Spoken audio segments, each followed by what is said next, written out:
This remarkable manhua begins on a dark, stormy night in an ancient Chinese residence. Several men dressed in black robes stand in a line. Someone asks if anyone is present. Rain has pooled into a puddle from the endless downpour. A filthy child stands in the rain, facing the men in black robes. Their stillness is disconcerting. A man with crimson eyes observes the boy intently, wondering how anyone could be living in the abandoned martial academy. Addressing him as a young warrior, the man politely asks for permission to take shelter from the rain for the night. The boy examines them, curious about who they might be. It surprises him that they are speaking to him so respectfully despite his young age. He reasons that they might see him as a young Taoist protecting the closed academy. In response, he greets them and thinks that perhaps they aren't dangerous people. He explains that he too only started living in the abandoned academy a few years ago, adding that they may stay wherever they wish, just not in his pavilion. The men thank the young warrior for his generosity. Their leader instructs them to avoid the boy's pavilion and find other spots for shelter. He asks if they understand, and they all respond affirmatively before dispersing to find their own spaces. The boy notices the word Tang embroidered on their robes and wonders if they belong to the same clan. Though curious about their identity, he has more pressing matters to attend to. Entering his pavilion, he busies himself with preparing dinner for the children. The somber atmosphere shifts as the boy becomes animated with joy. Our protagonist enthusiastically calls everyone to eat. Opening a large pot, he reveals a small, brown, cricket-like insect inside, remarking that he was nearly late and the insects must be starving. In another pot, he finds a large spider called the black earth tiger, a tarantula native to Hainan, China. This impressive species, which can grow up to 20 centimeters long, features unique stripes resembling those of a black tiger. Using chopsticks, the boy carefully picks up an insect to feed the spider. While feeding it, he reflects on how he wouldn't have survived without these creatures. The tarantula eagerly eats the insect, pleasing the boy. He marvels at how this spider, once the size of a fingernail, has already shed its shell twice and grown so much. Feeling happy, he notes that the spider has had its fill. Next, the boy opens a drawer to reveal an orange lizard with white stripes, a bewangling cave gecko. This species is native to the region and recognized by its striped body and tail. The boy recalls how difficult it was to acquire such creatures in his previous life when he lacked money. Now he can find them everywhere. His life is filled with joy as he watches over them. While feeding the gecko, it bites his finger. Yelling loudly, he waves his hand to shake it off, but the gecko clings stubbornly. This incident reminds him of his past. Before inhabiting this body, the boy was a streamer named Spicy Fabre, a professional biologist with over 1 million subscribers. His content focused on venomous creatures, and his final live broadcast became his undoing. In a quest to showcase the 10 most dangerous vipers, he embarked on a journey to find the black mamba, known for its aggressive nature. During the live stream, he lamented that he couldn't find the snake and decided to take a break. Viewers joked about the possibility of it being in his house, but to his shock, the black mamba was indeed there, curled up on his refrigerator. Before he could react, it bit him and he died instantly during the broadcast. Returning to the present, the boy pouts, reflecting on the irony of his death after such an exhaustive search. Meanwhile, an elderly man in a black robe knocks on the pavilion door. Thanking the boy for his kindness, he invites him to share their meal, a freshly caught deer. Excited at the prospect of eating proper meat rather than snakes or lizards, the boy eagerly accepts the invitation. The group gathers around a bonfire as the deer cooks. Noticing the boy's intense gaze at the food, the elder reassures him that it will take time to cook. To pass the time, he begins asking the boy questions about his age and living situation. Embarrassed but obliging, the boy answers his inquiries. The boy felt embarrassed when he realized he'd been staring at the deer for too long. Allowing the elder to ask his questions, he listened attentively. The elder wanted to know if the boy lived alone and how old he was. Unsure if he was 14 or 15, the boy decided to fabricate a story, claiming that a childhood head injury had left him with poor memories. When asked if he was staying there by himself, the boy confirmed, explaining that he lacked any real talent and survived by catching snakes and selling their skins. The elder expressed disbelief that the boy engaged in such dangerous work, but the boy simply shrugged, saying he was used to it. Just then, someone brought over some cooked meat for them to eat. An old man commented on how hungry the young warrior must have been. The boy gratefully thanked the elder, happily noting it had been ages since he'd last eaten meat. As he took a bite, pure joy spread across his face. In his mind, he thought, this is what happiness feels like. The older men watched him with smiles, their amusement evident. As he ate, the elders took the opportunity to ask more questions. The elder explained that they were searching for something unusual and wanted to know if the boy had seen anything strange. Initially hesitant, the elder eventually decided it was safe to share the details since the boy lived alone and wouldn't cause trouble. The patriarch explained they were looking for a centipede with a blue spot on its body. Surprised, the boy asked how large the centipede was. The patriarch explained that an adult could easily swallow someone his size. Pale with shock, the boy realized his assumption that he'd been transported only a few centuries into the past might be wrong. He could be in an entirely different world. The white-haired elder reassured him, saying they were close to capturing the creature. Curious, the boy asked if they intended to keep it as a pet. The question amused the elders and the white-haired man burst into laughter. The patriarch chuckled, commenting on how funny the young warrior was. Through laughter, the elder clarified that raising the centipede wasn't their goal, they needed it for medicinal purposes. Confused, the boy probed further. Initially suspecting them of being traitors, he began wondering if they were involved in illegal drug making.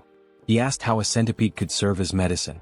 The elder explained that his granddaughter was gravely ill, and only the inner core of the blue spot centipede could save her. Moved by their determination, the boy thought about the lengths parents would go to for their children. Though he felt sorry for the centipede, he decided to help them, especially since they had treated him to meat. The boy began discussing the centipede, and the patriarch eagerly asked if he had seen one. He admitted he hadn't but suggested he might know where they could find it. Drawing on his vast knowledge as Spicy Fabre, a former biologist and streamer with expertise in venomous creatures, the boy recalled facts about centipedes. Among the millions of species on Earth, around 20,000 are venomous, and he knew all of them by heart. Centipedes were no exception. In his mind, he visualized opening a book and flipping through its pages, searching for the specific information he needed. Within moments, he closed the book, having found the answer.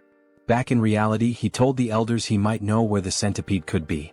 Startled but intrigued, they pressed him for details. The boy asked which areas they had already searched. They explained they had explored to the north and east of the academy, primarily along the riverside during the day. Hearing this, the boy wasn't surprised by their lack of success. Smirking, he remarked, "Of course you couldn't find it." The elders, puzzled, demanded an explanation. The boy began to lecture, explaining that centipedes belong to the Arthropoda phylum and the Calopoda class, preparing to share his knowledge of their habits and habitats. Centipedes have a broad range of habitats, and being cold-blooded, they require shelter to regulate their body temperature and maintain humidity levels. Interestingly, unlike most insects with a waterproof outer layer, centipedes have weak waterproofing and pores in their shells, making them averse to wet environments.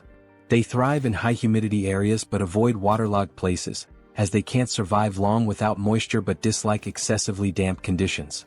Because of this, the blue spot centipede is unlikely to be found in jungles or near rivers. The elders were skeptical. They believed centipedes preferred environments like cracks in rotting wood. The boy clarified that while smaller centipedes might dwell there, the larger ones they were seeking wouldn't. Big centipedes avoid jungles and riverside rocks since these areas lack sufficient hiding spots. The elders exchanged glances, silently communicating. They then asked the boy where the centipede might be found. Promising a significant reward if he helped, the boy smiled and pointed westward, suggesting they search the Rocky Mountains in that direction. He explained that large centipedes rest under warm rocks during the day and come out at night. A few hours later, the search party scoured the Rocky Mountains. The patriarch climbed a tall, narrow rock, observing the surroundings. One of the men suggested that the young warrior might have been mistaken. The patriarch decided to end the search for the day, signaling the team with an arrow. As the men gathered around a bonfire, they were visibly exhausted but still clung to hope, trusting the boy's intelligence. The patriarch, deep in thought, eventually spoke, his voice heavy with emotion. He lamented that his daughter, Huayun, was the greatest talent in the Tang family's history and questioned why the heavens seemed to abandon her. Suddenly, a voice announced the Grand Patriarch's return. The patriarch welcomed him and they gathered around the fire. The Grand Patriarch confirmed that he too had failed to find the centipede. With Huayun's condition worsening and only a few months left, he doubted they could locate the creature in 10 days. A heavy silence fell. The patriarch suggested exploring the southern region the next day. The Grand Patriarch agreed but added that they hadn't found any traces so far. Hearing this, the patriarch suddenly burst into laughter, realizing something he had overlooked. He exclaimed that they were indeed in the right place. The Grand Patriarch was puzzled and asked if he had seen anything. The Patriarch replied no, but the Grand Patriarch elaborated. He explained that the complete absence of traces, no animals, droppings or markings, was a sign that the centipede might have cleared the area. The realization struck the Patriarch. Territorial animals might have fled or fallen prey to the centipede. Confident, the Grand Patriarch assured him that the blue spot centipede was definitely nearby. Their hope to save Huayan reignited. Suddenly the ground beneath them began to shake. Cracks appeared and the bonfire area started to crumble. To their horror, a massive limb emerged from the earth, followed by another. The men froze in terror as the enormous blue spot centipede revealed itself. Even the Grand Patriarch looked unsettled. Back at the academy, the boy grumbled about the chaos. He wondered how massive the centipede must be to cause such a commotion.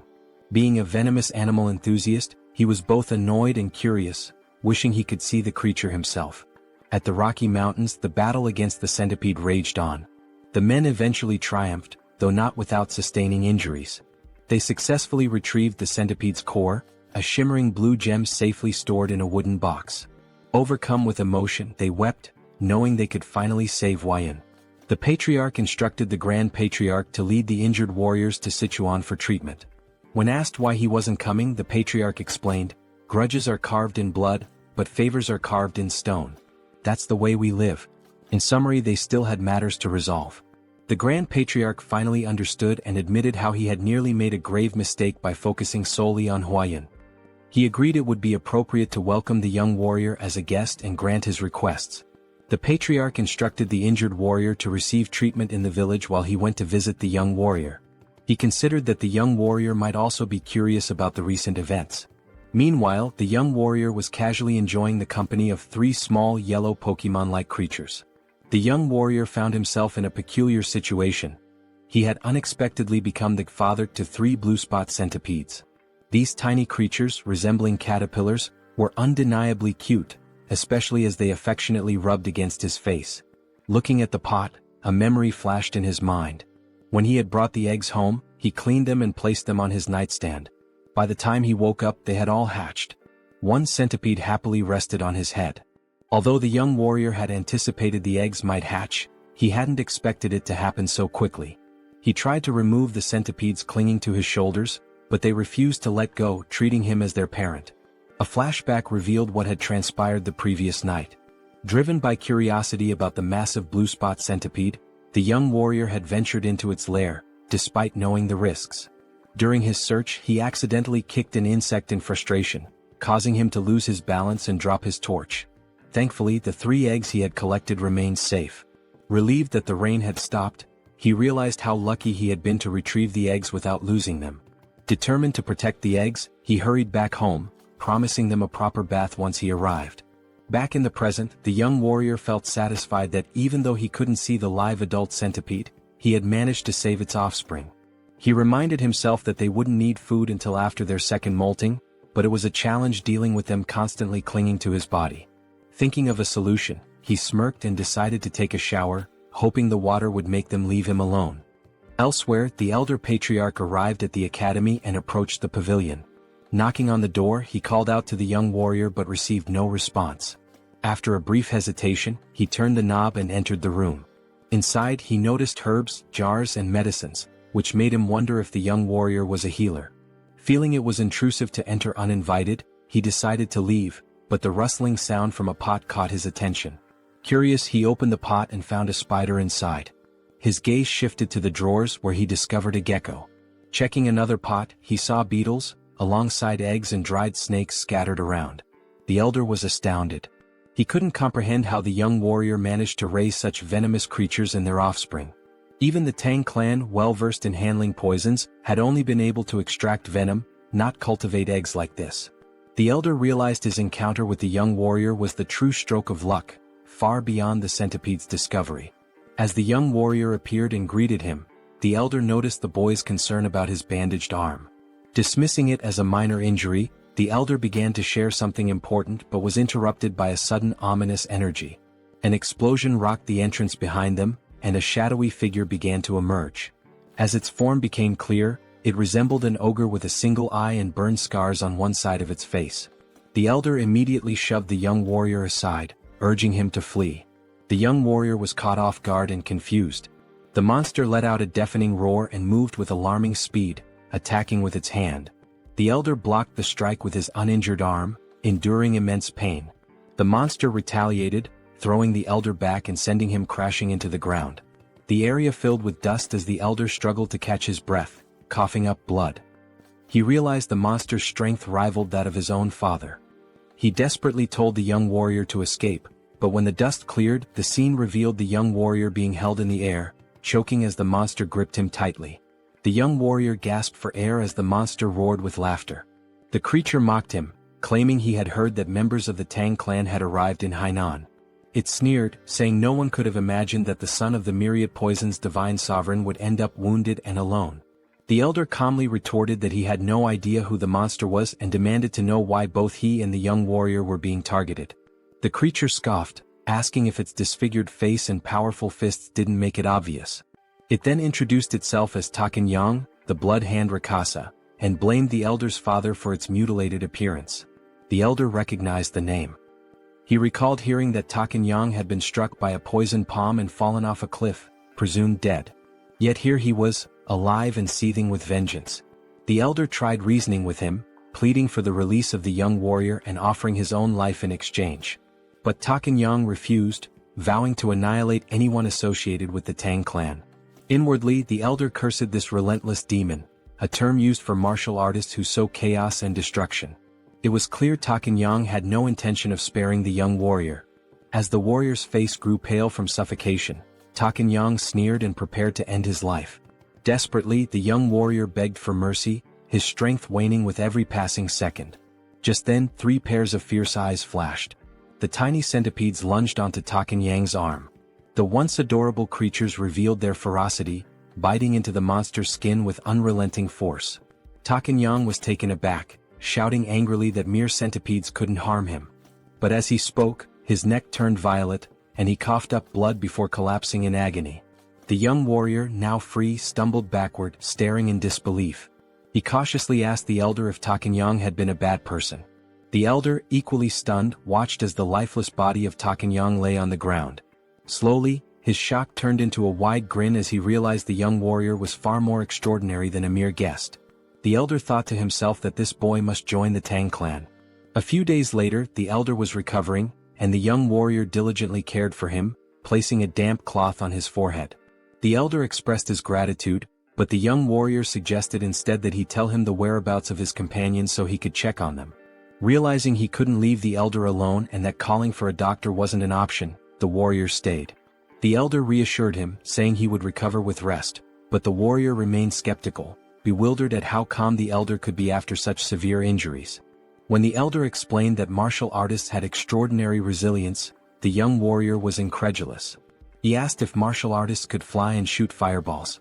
The elder chuckled and admitted that while not everyone could, it wasn't entirely far-fetched. The young warrior marveled at the strangeness of this world, acknowledging that things like giant centipedes only made sense here. The elder formally introduced himself as Tang Kailson of the Sichuan Tang Clan, and the young warrior introduced himself as Wei Soryang. Kailson noted the meaning of Soryang's name, small dragon, and remarked that it was fitting. Curious, Kailson asked if the centipedes on Soryang's body were venomous. Soryang casually rubbed one of the centipedes' bellies and confirmed that they were blue spot centipedes. The revelation made Kailson leap from the bed in shock. He asked if Soryang had tamed them and how he had managed such a feat. Soryang smiled and replied that it was a long story. When Kailson insisted he didn't mind, Soryang began recounting how he had raised the centipedes from eggs. When the story concluded, Kailson could hardly believe it and asked for confirmation. Soryang proudly affirmed that he had indeed raised them from eggs, predicting their hatching with precision. Still reeling, Kailson watched as Soryang opened a drawer and pulled out 2 lizards. The young warrior eagerly displayed them, pointing out the differences. One had a brown body with yellow and white stripes, while the other, a product of selective breeding, had a plain brown body and a white tail. Kailson asked if Soryang had intentionally bred the lizards for their coloration. Blushing slightly, Soryang happily admitted that he had, simply because he found it beautiful. Kailson gathered his composure and asked if the young warrior could breed the most venomous creatures to produce even deadlier ones. Soryang responded with a surprised, "Huh? In his mind he considered the possibility, it was theoretically feasible. He then explained to Kaleson that if they could determine which creatures had the most potent venom, it might be possible. Before he could finish, Kaleson exclaimed with excitement, "Really? That's possible?" His enthusiasm startled Soryang. Without hesitation, Kaleson declared that Soryang should join his family immediately. This left Soryang completely bewildered. Kaleson sweetened the offer, promising that by joining the family, Soryang would gain access to their martial arts techniques, rare elixirs, herbs, and any poisons he desired. Kaleson further tempted him, saying someone of Soryang's skill could even capture or tame the legendary 10 great venomous creatures of the Central Plains. And if that wasn't enough, Kaleson casually mentioned one of the 3 flowers of the Central Plains, his daughter. Soryang shouted, "Hold on," and asked Kaleson to clarify what he had just said. Amused, Kaleson teased that while Soryang might be young, he was still a man. He continued talking about the flowers, but Soryang quickly interrupted, telling him to drop the subject. Shifting the topic, Soryang inquired about the 10 great venomous creatures, asking if they were as incredible as the blue spot centipede. Kaleson enthusiastically confirmed, explaining that while the blue spot centipede was remarkable, it ranked far below the legendary creatures. From giant scorpions to the golden frog that gleamed like gold, these creatures were beyond imagination. Kaleson grinned, sensing that he had piqued Soryang's interest. The young warrior's eyes sparkled with excitement. 2 days later, a member of the Tang clan arrived, alarmed by news of the blood hand Rakasa, Tak Anyang appearing. Kaleson explained that Anyang had been hiding and honing his martial arts, reaching a level close to his father's. The Tang clan members speculated that if the patriarch had sent Anyang to his demise, it might mean he had reached the realm of 10,000 poisons. They began congratulating him, but Kaleson clarified that he hadn't been the one to defeat Anyang, it was the young warrior. This revelation stunned the clan members. One of them immediately clasped Soryang's hands, expressing their gratitude for saving the patriarch. They even speculated if Soryang was an elder rejuvenated to a younger form. Soryang, confused by their assumptions, looked to the patriarch for clarification. Kaleson requested Soryang to reveal the truth. Understanding the signal, Soryang patted his chest and called out, "Come on out." The Tang clan members watched in amazement as Soryang's clothes rustled, and 3 tiny centipedes peeked out. Gasps of astonishment filled the room as the little creatures crawled forward. The clan members recognized them as blue spot centipedes, creatures known for their venom. Kaleson explained that these centipedes had been the ones to defeat Anyang. The clan marveled at the feat, as taming such creatures was unheard of. Kaleson then declared his decision to formally accept Soryang into the Tang clan, but Soryang hesitated, saying he needed more time to think.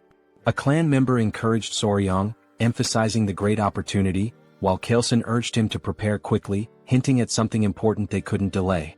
Kaleson then explained the sinister nature of Anyang's martial art, the blood hand poison claw, a dark technique requiring human blood and bone marrow to reach mastery.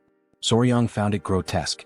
Kaleson continued, stressing that if Anyang had left behind secret scrolls or disciples, they needed to eliminate them to prevent the resurgence of such dangerous martial arts.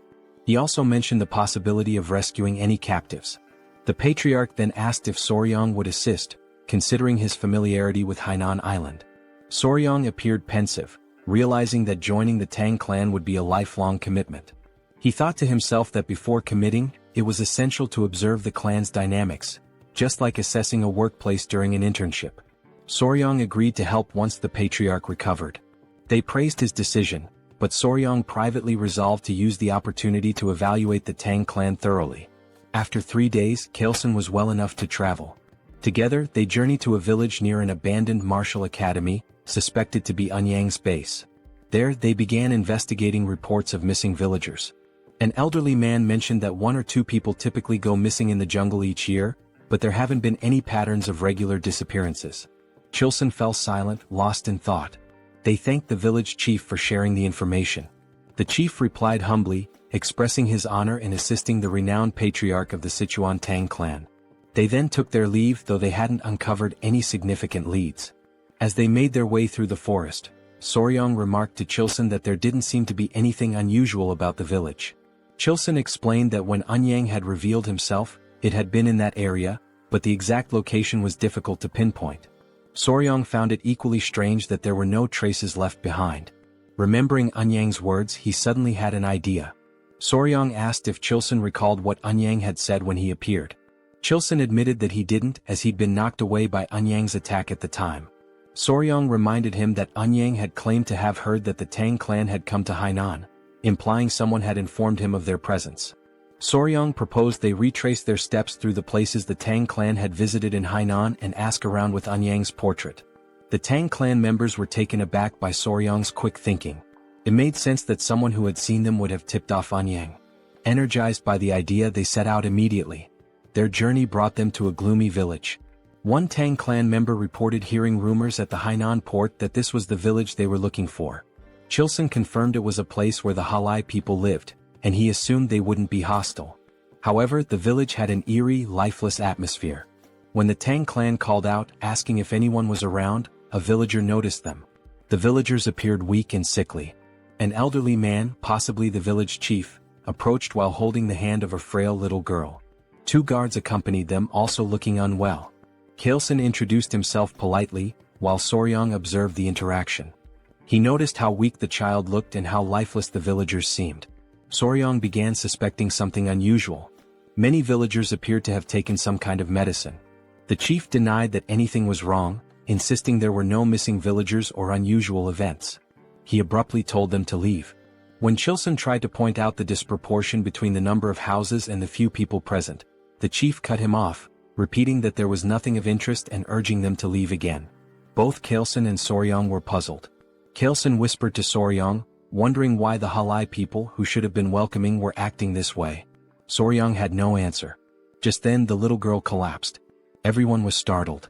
The chief quickly cradled her in his arms, tears brimming in his eyes. He called out to her, saying she was his only remaining family and begging her not to leave him. The scene moved Kaleson, who stepped forward and offered his help, explaining that he had some knowledge of medical arts. The chief hesitated and then asked if it was Central Plains medical knowledge. Kaleson confirmed that, while he wasn't a physician, he had some expertise in medicine. The chief finally allowed him to examine the child. Before they entered, the chief explained that a plague had been spreading in the village, killing children and weakening healthy adults. He begged Kaleson to try to save his granddaughter. Kaleson promised to do his best. As they were ushered inside, Soryang asked a Tang clan member if the elder truly knew medical arts. The member explained that the Tang clan's deep knowledge of poisons also made them skilled in medicine. He added that martial arts training often begins with an understanding of one's own body, which includes medical knowledge.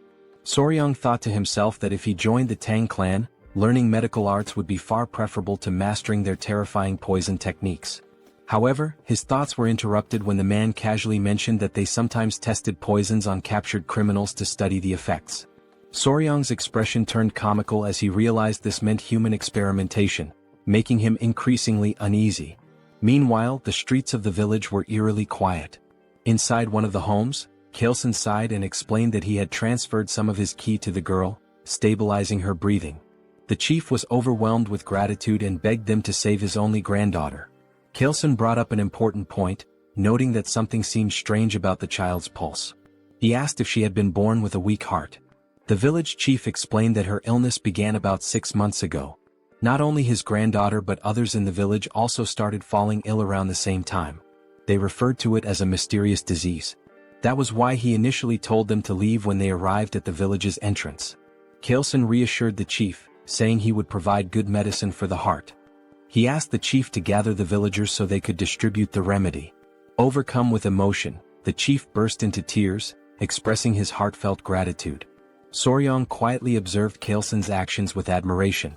Later that night, as Kaleson walked with Gu Pai, a member of the Tang clan, Pai acknowledged the effort Kaleson had put into treating the villagers. Kaleson thanked him before Pai inquired about the symptoms.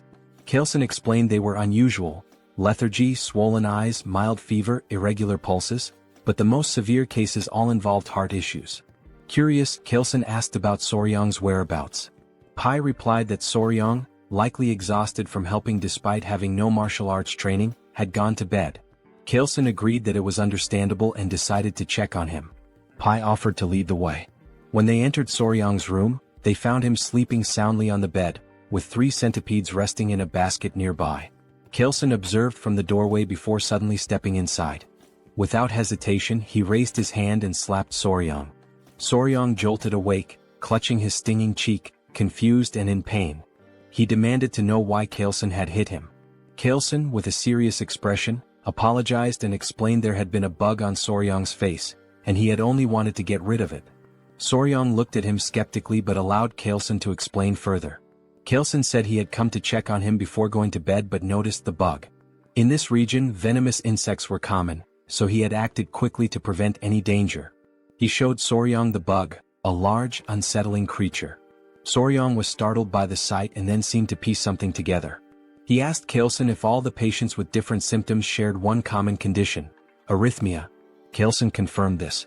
Soryong suddenly realized the source of the village's mysterious illness and pointed at the bug, declaring it the culprit. He identified the insect as a kissing bug, a member of the Reduviidae family. These bugs feed on blood, often biting near the eyes or lips, and are so discreet they can draw blood more quietly than a mosquito. Known as vampire or assassin bugs, they aren't venomous but carry harmful parasites in their stomachs. When they bite, their excrement can transmit diseases like Chagas disease, a deadly illness that ranks high among animal-caused human fatalities. Soryong then asked the village chief if the village's dogs exhibited symptoms similar to those of the sick humans, such as shortness of breath. The chief confirmed they did and asked if the bug was to blame. Soryong affirmed this, adding that with proper medicine, his granddaughter and others could be saved. Kaelson grinned and asked Pai what he thought. Pai commented on Soryong's perceptiveness, praising him as a young warrior of great potential. Watching them, Soryong was baffled by their expressions and wondered what was going on. They reminded him that they were members of the Sichuan Tang Clan. When Soryong's puzzled face made it clear he didn't understand the significance, Kaelson repeated the statement. Internally Soryong thought, so what? His irritated and confused expression was unintentionally amusing. Kaelson began explaining the concept of goo. Some believed these were venomous parasites, while others thought of them as a form of witchcraft. According to him, malicious individuals in China bred these bugs to cause suffering or manipulate others. They would feed the bugs to people, causing either excruciating pain or complete subjugation. Soryong found the idea hard to believe. Kaelson acknowledged it sounded extraordinary but added that many martial artists had been killed by goo, forced to harm their families, or enslaved by these evil practitioners. Because of this, efforts to develop antidotes to goo had been relentless. These cures could either expel the parasites from the body or destroy them entirely. As Kaelson spoke, Soryong began to grasp the gravity of the situation. Kaelson posed a question. If someone had succeeded in creating a cure, who could it be? With pride, he declared that it could only be the renowned Sichuan Tang family.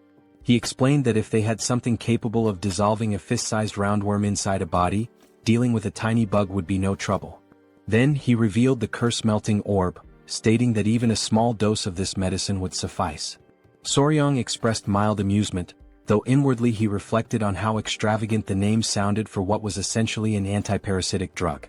They reassured the village chief that they could save his granddaughter, and soon enough the villagers began recovering, starting with her. The chief was deeply relieved, and the villagers' warm hospitality was an unexpected but welcome reward. The villagers, with their bright and cheerful demeanor, lived up to their reputation for optimism. Kaelson acknowledged that the situation would have been much harder without Soryong's insight in identifying the cause of the illness. He humbly redirected the villagers' gratitude to Soryong, praising him as their true savior. Despite the Tang family's medicine curing the villagers, Kaelson insisted on giving all the credit to Soryong. Watching the villagers thank Soryong brought Kaelson great satisfaction, as though he were the one being celebrated. Soryong was touched by this gesture. The villagers rejoiced, lifting Soryong and tossing him into the air repeatedly in celebration. Later, the village chief pulled Kaelson aside to revisit their earlier conversation at the village entrance. When Kaelson asked what it was about, the chief mentioned the villages where people had gone missing. Intrigued, Kaelson asked for more details. The chief explained that one of the women in their village, originally from another settlement, had shared a troubling story. Years ago, her hometown suffered a tragedy where several villagers mysteriously disappeared. They believed they had finally uncovered the truth. Kaelson inquired about the village's location, and the chief pointed them westward. Upon arrival, the stench of decay was overwhelming, confirming they were in the right place. The scene was grim. Corpses, refuse and insects littered the area, with poison lingering in the air. Pai warned Soryong not to look, but Soryong had already seen it all. Amid the carnage, a man spotted something unusual, a golden chicken foot peeking out of a pile. On closer inspection, it was attached to a bird, a magnificent creature with a golden tail and feathers in shades of purple, pink and black. The bird radiated an almost magical aura. One of the men, angered by the bird's presence among the dead, hurled a rock at it despite Kaelson's attempt to stop him. The rock missed, but it caught the bird's attention. Kaelson, sensing danger, placed a calming hand on the man's shoulder, warning that something felt off. The bird spread its wings, releasing a toxic miasma that melted nearby skeletons. Startled, Soryong was grabbed by someone who covered his mouth to prevent him from inhaling the poison.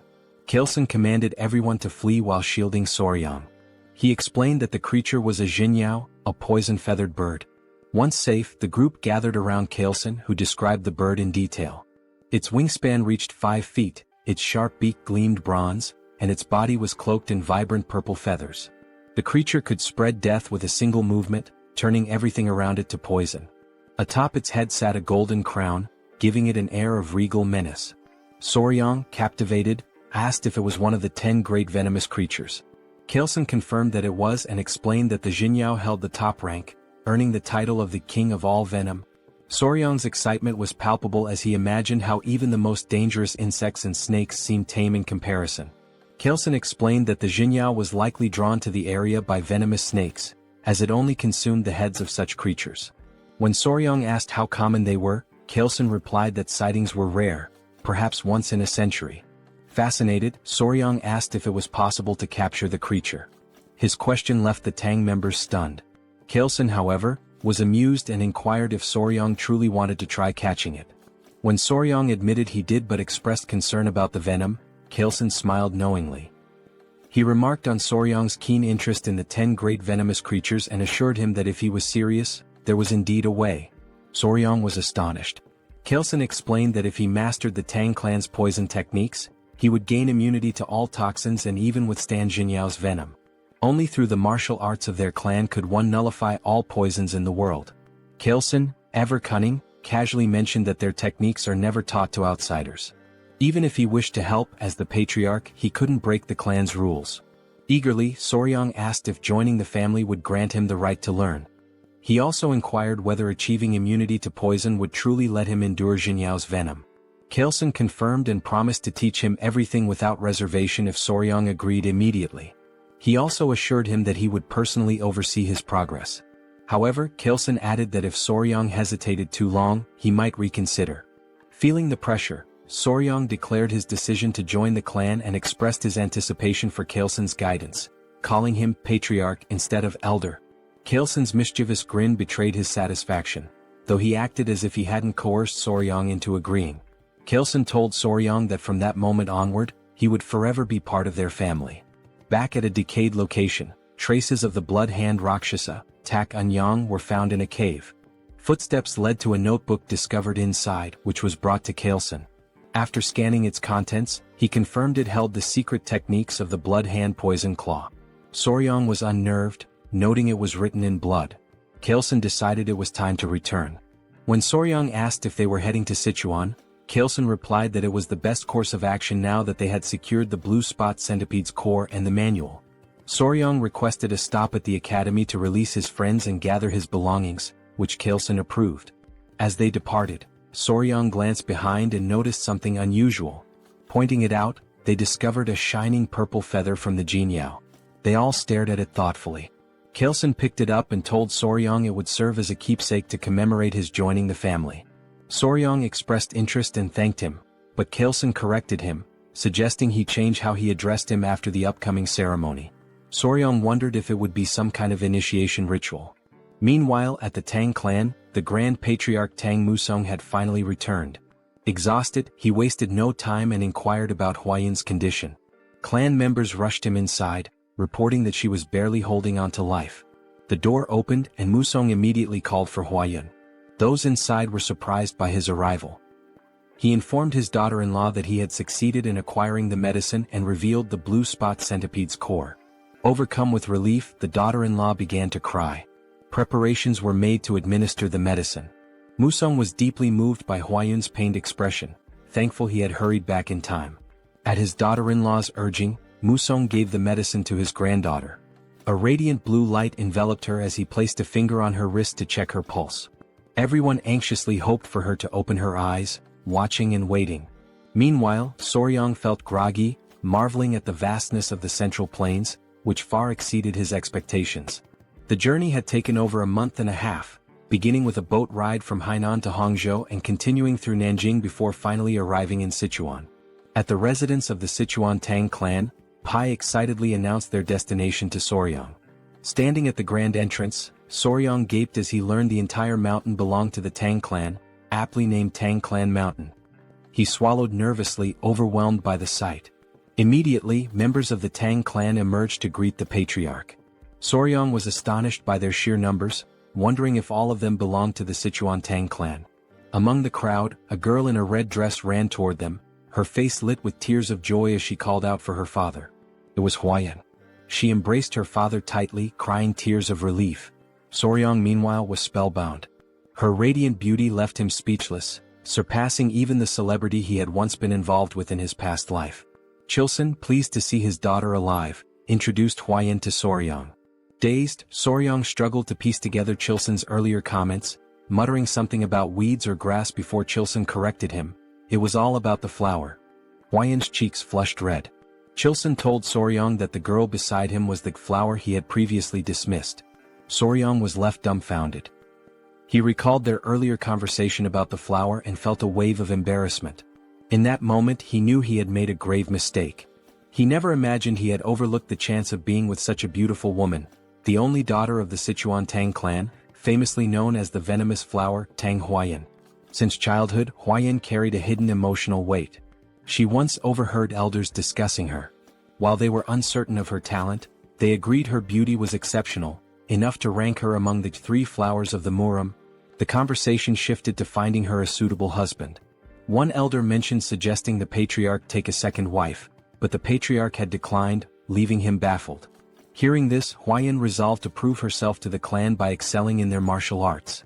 She wanted to show that even as a woman she could contribute greatly to the family.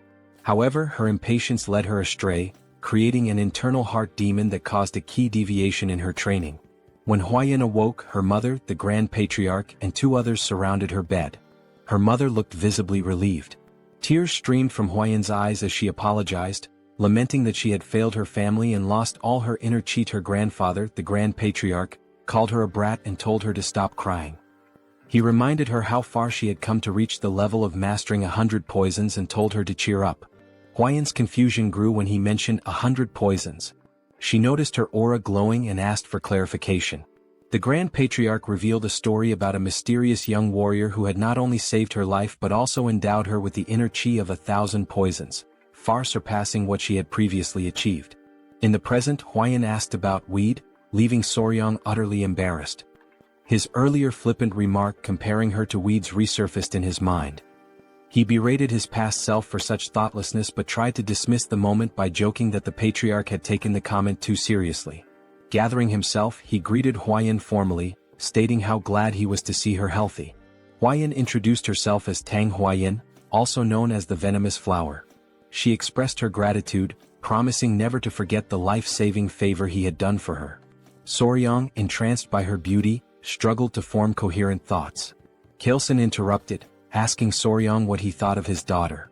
To Soryang's shock, he heard a voice in his head, realizing it was some form of sound transmission. Chilson teased, asking if Soryang agreed that Huayan was stunning and hinted at the possibility of them growing closer. Later, Soryang rested in a large bath, feeling utterly drained. Nearby, the centipedes he had cared for were sleeping peacefully in a basket. He noticed one waking up and, surprisingly, smiling at him. Despite their intimidating appearance, they seemed to understand his words when he warned them about the hot water, willingly staying in the bucket as he suggested. Amused by their behavior, Soryang recalled Pai's mention that centipedes were spiritual creatures. He made a mental note to learn more about them later. However, Chilson's earlier remarks about Huayan lingered in his mind, leaving him restless. At another pavilion, the family gathered around a large table. The Grand Patriarch, the Patriarch, his wife, and Huayan. Chilson announced his decision to give Soryang the East Wing Room, a space traditionally reserved for couples in Chinese residences. The Grand Patriarch questioned if Soryang was truly that talented. Chilson confirmed, explaining that Soryang's remarkable abilities went far beyond mere chance encounters. He elaborated that Soryang not only possessed unparalleled knowledge of venomous creatures but also defeated Ouyang, encountered legendary spiritual creatures, and even hatched the blue spot centipede eggs himself. The Grand Patriarch commented on the Patriarch's luck in finding such a treasure. The conversation then turned to Huayan. Kaleson told his daughter that he wished to make Soryang his son-in-law, asking for her opinion. As Huayan processed her father's words, realization dawned on her. She grew quiet. Huayan wanted to prove that she could bring greater value to the clan now that she possessed the 1,000 poisons constitution, surpassing the mere 100 poisons constitution. She responded that as a member of the Tang clan, she understood her father's intentions. However, she declared that it was her responsibility to determine if the young warrior was truly deserving of her. Without waiting for a reply, she dashed out of the room, leaving behind an awkward atmosphere. In Kaleson's mind, he thought the young warrior ought to be cautious. Though his rose was stunningly beautiful, her thorns were equally sharp. Huayan ran swiftly, her emotions in turmoil. Now that she had achieved the 1,000 poisons constitution, she was determined not to stop there. She knew that unless she pushed further, the elders would never fully recognize her. She resolved to evaluate the young warrior thoroughly from his abilities to his character. Meanwhile, Soryang was lost in thought, contemplating how to navigate the situation. He suspected Huayan might harbor resentment toward him. Half-jokingly he asked his centipedes, his kids, for advice. Suddenly Huayan appeared before him, stunning him completely. She was breathtaking. Side note: the art style here is so vivid it feels like a scene straight out of a classic manhwa. Back to the moment, Huayan quickly excused herself, saying she was in a hurry, and asked for his hand. Soryang extended his hand hesitantly, blushing as he did so, feeling like a loyal pet offering a paw. Trying to lighten the tension, he suggested that they should only do such things after getting closer, as there's a proper order to such matters. Huayan froze for a moment before understanding his misunderstanding. Her face turned beet red as she corrected him, insisting that wasn't her intention at all. Realizing his mistake, Soryang felt a wave of embarrassment. Huayan sighed and clarified again, explaining that she had only wanted to check his pulse. She apologized for startling him by suddenly asking for his hand. Sitting beside him, she admitted that her approach had been abrupt and assured him that she only wanted to explain some things. Soryang listened attentively. Huayan began recounting her struggles, sharing how, as the Tang clan's sole direct descendant, she constantly faced schemes from the branch families. To secure the family's future, the elders had decided to seek a capable son-in-law. They even considered how Soryang's role within the family might change should he join. She apologized in advance for needing to confirm something but assured him that no matter the outcome, she would treat him with respect as her benefactor, potentially even as a sworn sibling. Soryang reassured her, offering his hand again and saying she was free to confirm whatever she needed. Huayan placed her hand on his wrist, emitting a faint blue aura as she assessed his pulse. She explained that the Tang clan's martial arts were unique. They required practitioners to adapt to toxins gradually as their internal energy grew. The poisons were ranked: 5 poisons, 10 poisons, 100 poisons, 1,000 poisons, and finally 10,000 poisons. To her surprise, Soryang's body could adapt to 10 poisons, a rare feat for someone not born into the Tang clan. However, it was only 10 poisons, which meant his aptitude would place him at the level of a first-rate martial artist but no higher. She explained that this was the pinnacle someone without innate talent could reach. She then took her leave, leaving Soryang deep in thought. Alone, Soryang mulled over the revelation. The 10-poison body? His face paled at the implications. It might mean he couldn't capture the Jinyao, a crucial goal for him. Hours later, Huayan stepped out of her bath. Despite washing multiple times a day, she noticed her body emitted a strange scent ever since she had absorbed the blue spot centipede's inner core. Dressing herself, she wondered if it was some sort of punishment for her ungrateful words toward her savior. Meanwhile, Soryang was fast asleep, dreaming of a conversation with someone who thanked him for his kindness. It was Huayan, or so it seemed. When he asked if it was a dream, the figure explained that while it felt dreamlike, it was not. The entity revealed herself as the blue spot centipede, borrowing Huayan's appearance to avoid startling him. She introduced herself as the mother of all the creatures Soryang had encountered. Just then, 3 small girls appeared, and Soryang deduced that they were the centipede's offspring. He asked her how she managed to appear in his dreams. She explained that after being mercilessly killed, leaving her children behind, her lingering grudge reached the heavens, and her spirit became trapped in her inner core. She added that while she had been cursing the girl who consumed her core, An opportunity to resolve her grudge arose, allowing her to manifest in his dreams. This was possible because he had taken all her children with him. Soryang silently acknowledged his role in revealing her location, which indirectly led to her demise. Though unintentional, he still felt responsible for the death of the blue spot centipede. Watching her, he listened as she asked if her benefactor could grant her one request. Without hesitation, he promised to fulfill whatever she wished. Her request was simple. She asked him to care for her children until they were fully grown. Soryang was puzzled, noting that centipedes typically become independent after molting twice. She clarified that while this was true for ordinary centipedes, her species was unique. Until her offspring molted twice, they required the flow of qi from their mother's inner core to survive. Only afterward could they sustain themselves by feeding on the qi of other beings. This revelation led Soryang to ask whether the children needed to remain with Huayan, as she had consumed the inner core. The mother centipede explained the circumstances. She admitted that, in her anger, she had cursed Huayan, causing her body to emit a foul odor. The curse ensured no man would approach her, preventing her from ever having children. However, she was willing to lift the curse if her children were allowed to absorb the qi from Huayan's inner core. Perhaps in this way, Soryang could even win the girl's heart. Soryang considered her words carefully before smiling and responding that it didn't feel right. He couldn't take advantage of Huayan's predicament. The mother centipede admired his integrity and asked how he planned to handle the situation. She reminded him that Huayan sought strength in a man, and she couldn't magically procure the inner cores of the 10 great venomous creatures to aid him. This sparked an idea in Soryang. He asked her to trust him, assuring her that everything would work out. The next day, Soryang and Huayan sat side by side. Huayan now understood that the strange smell emanating from her body was due to the blue spot centipede's inner core. Soryang explained that by attaching the centipedes to her body every few days and letting them absorb the qi, the odor would naturally fade away. Huayan hesitated before asking if he was truly okay with helping her without asking for anything in return. She knew he could easily demand compensation for his assistance.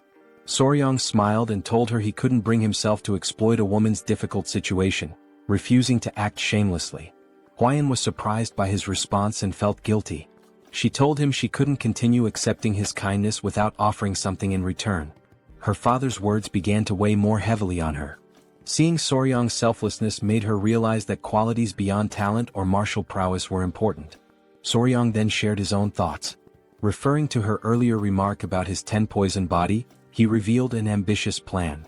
Since he could only absorb 10 types of toxins, he resolved to fill those slots with the toxins of the 10 most venomous creatures in the Central Plains. Huayan was shocked, interpreting his words as a bold declaration to become the strongest under the heavens, all for her sake. The thought made her cheeks flush. For Tang Huayan, one of the 3 flowers of Murim and the venomous flower of the Tang Clan, this was the first time a man had made such an audacious confession to her. Blushing, she asked if he realized what he had just said. Soryang, confused, replied that he didn't. Huayan told him the path he spoke of would be incredibly difficult and demanding, potentially requiring 10, 20, or even a lifetime of effort. Soryang's face fell as he worried aloud about how long it might take, amusing Huayan as she continued to blush. Then, with growing embarrassment, Huayan brought up that Soryang was only 15 years old. She told him that in 3 years, when he came of age and was ready for marriage, if he succeeded in defeating even one of the 10 great venomous creatures by then, she would consider it. Blushing deeply, she admitted that if he succeeded, there might even be a possibility of a wedding. She cheered loudly, saying she would be rooting for him, then bolted away. Soryang was confused and called out to her. She stopped, turned around, and asked if there was anything else he wanted to say. He suggested that she get some rest and stay for a couple of hours. Embarrassed, she hesitated but eventually returned. He reassured her there was no need to worry since the little centipedes wouldn't bite. Gathering his kids, he told them to go to their mom instead of their dad. Hearing this made Huayan's face flush as red as a tomato. She asked him what he meant by calling them mom and dad, but Soryang quickly clarified that it wasn't what she thought. Meanwhile, Chilson, his wife, and Muziang were seated at the table discussing the young warrior's exceptional talent and how it seemed to have failed to win their daughter's heart. Muziang asked if anyone had seen them earlier that morning. He remarked that it seemed like something was developing between the two. Huayan's mother speculated that her daughter might have rejected the young warrior. The men pondered deeply. Muziang commented that forcing a marriage wouldn't be right and suggested allowing their feelings to grow naturally. Huayan's mother proposed having Huayan oversee the young warriors' martial arts training to spend more time together, believing it could help them bond. Chilson agreed it was a solid plan. Muziang added that they could consult the elder healer sage to see if he could bestow the purifying elixir of marrow and essence to enhance the young warrior's aptitude. Chilson was surprised, noting that such an opportunity hadn't even been extended to Huayan, so they shouldn't get their hopes up. Muziang acknowledged the point. At that moment, Huayan appeared outside the door, announcing herself. Chilson invited her in and asked what brought her there at that hour. She blushed, surprised to see the three of them together. She said she had something to share, blushed again, and then, all at once, declared she would do as her father had suggested. Chilson was taken aback and asked what she meant. Her mother invited her to sit and asked if she was implying that the young warrior had caught her interest. Embarrassed, Huayan couldn't respond. Chilson pressed her further, curious about the sudden change since she had previously shown little interest in him. Gathering her courage, Huayan explained that Soryang had told her he would become the greatest in the world for her. He had promised. Chilson, astonished, asked her to elaborate. She added that although Soryang's innate talent was limited to a 10-poison body, he vowed to make up for it by defeating the 10 great venomous creatures for her sake. Muziang laughed heartily, calling the young man bold. Chilson was stunned, while Huayan's mother was impressed, remarking that it was rare to find such a determined suitor. Huayan admitted that although her heart was inclined, she had told Soryang she would only agree to marriage if he could capture one of the 10 great venomous creatures before coming of age. Her father joked that she should have raised the bar to 3 creatures, while her mother commented that men often miss subtle hints. Huayan asked if she should go explain it to him. Her mother advised against it, reasoning that if Soryang didn't realize their tacit approval, he would only work harder. Muziang suggested treating him as a prospective son-in-law while pretending they were undecided, confident that his efforts would naturally lead him to become part of the family. Meanwhile, the mother centipede praised Soryang, telling him he had completely won Huayan's heart. Soryang replied that success came down to determination and persistence. She smiled warmly at him, calling him her benefactor. She then informed him that her lingering resentment had been resolved and her soul would soon ascend to the afterlife. Before departing, she offered to grant him one last request, within her ability to fulfill. Soryang paused to think and then asked if he could examine her body. The request made her feel shy, though she believed it was to be expected from a man. She assumed he was succumbing to human desires and reluctantly began revealing her shoulder, preparing to undress. Startled, Soryang quickly asked if she really needed to take her clothes off. Blushing deeply, she hesitated and asked if she shouldn't. Soryang hastily clarified that it wasn't what he had meant, further deepening her embarrassment. It was amusing to see the children covering their eyes. Soryang clarified that he only wanted to see the true appearance of a blue spot centipede. Realizing his intention, the centipede's mother hesitated, feeling a mix of dread and anticipation. Smoke enveloped the area, and she revealed her true form. Soryang gasped, overwhelmed by her magnificent and enormous appearance. His excitement was palpable. Without waiting for permission, he reached out to touch her, marveling at her size and asking endless questions. Was her body waterproof? How strong was her venom? Could he touch her legs, her antennae, even her fangs? The sheer enthusiasm in his voice was undeniable. The children continued covering their eyes, which only added to the charm of the moment. The centipede mother was slightly embarrassed by his passionate curiosity, particularly when he insisted on touching her fangs despite her warnings of their danger. She began to wonder if her daughters would truly be safe with a man like Soryang, whose touch carried an unusual energy. She couldn't help but laugh, finding it odd yet endearing how he drooled slightly while running his hands over her. Later, Chilson invited Soryang for tea. Chilson revealed that he'd learned everything from Huayan and declared that Soryang would be accepted as their son-in-law. Surprised, Soryang tried to clarify that he thought the arrangement was conditional and would require 3 years to finalize. Chilson dismissed his concerns, stating the marriage would naturally happen when he came of age. Huayan's mother warmly welcomed Soryang into the family, referring to him as her son-in-law. Mu Seong expressed his satisfaction, noting that Huayan had found an exceptional partner and that their clan would thrive even more. Soryang glanced at Huayan, perplexed by how quickly things had progressed. Despite his confusion, he decided to play along and replied politely that he looked forward to their guidance. When Mu Seong suggested getting started immediately, Soryang grew curious. Chilson explained that before Soryang could learn the Tang clan's poison arts, he must first experience the Hall of 10,000 Poisons. With a sly grin, Chelson assured him it was something he would undoubtedly appreciate. The family led Soryang to the hall, a place of great significance to the Tang clan. Soryang, excited by the prospect, assumed it was a treasure trove of poisons. However, as they walked, his attention drifted to Weian's side profile.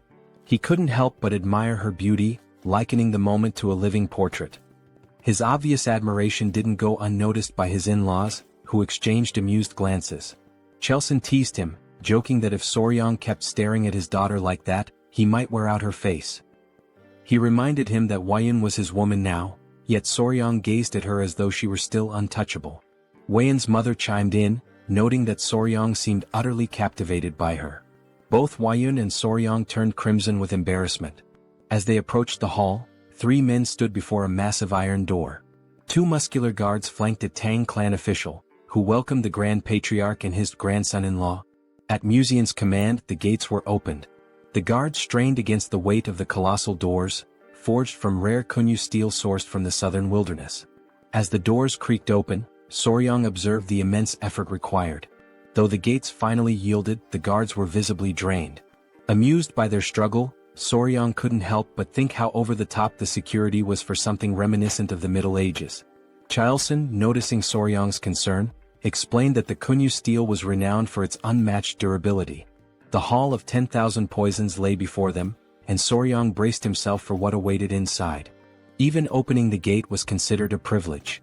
Once inside, they arrived at the treasure vault where the Tang clan of Sichuan safeguarded its vast collection of poisons.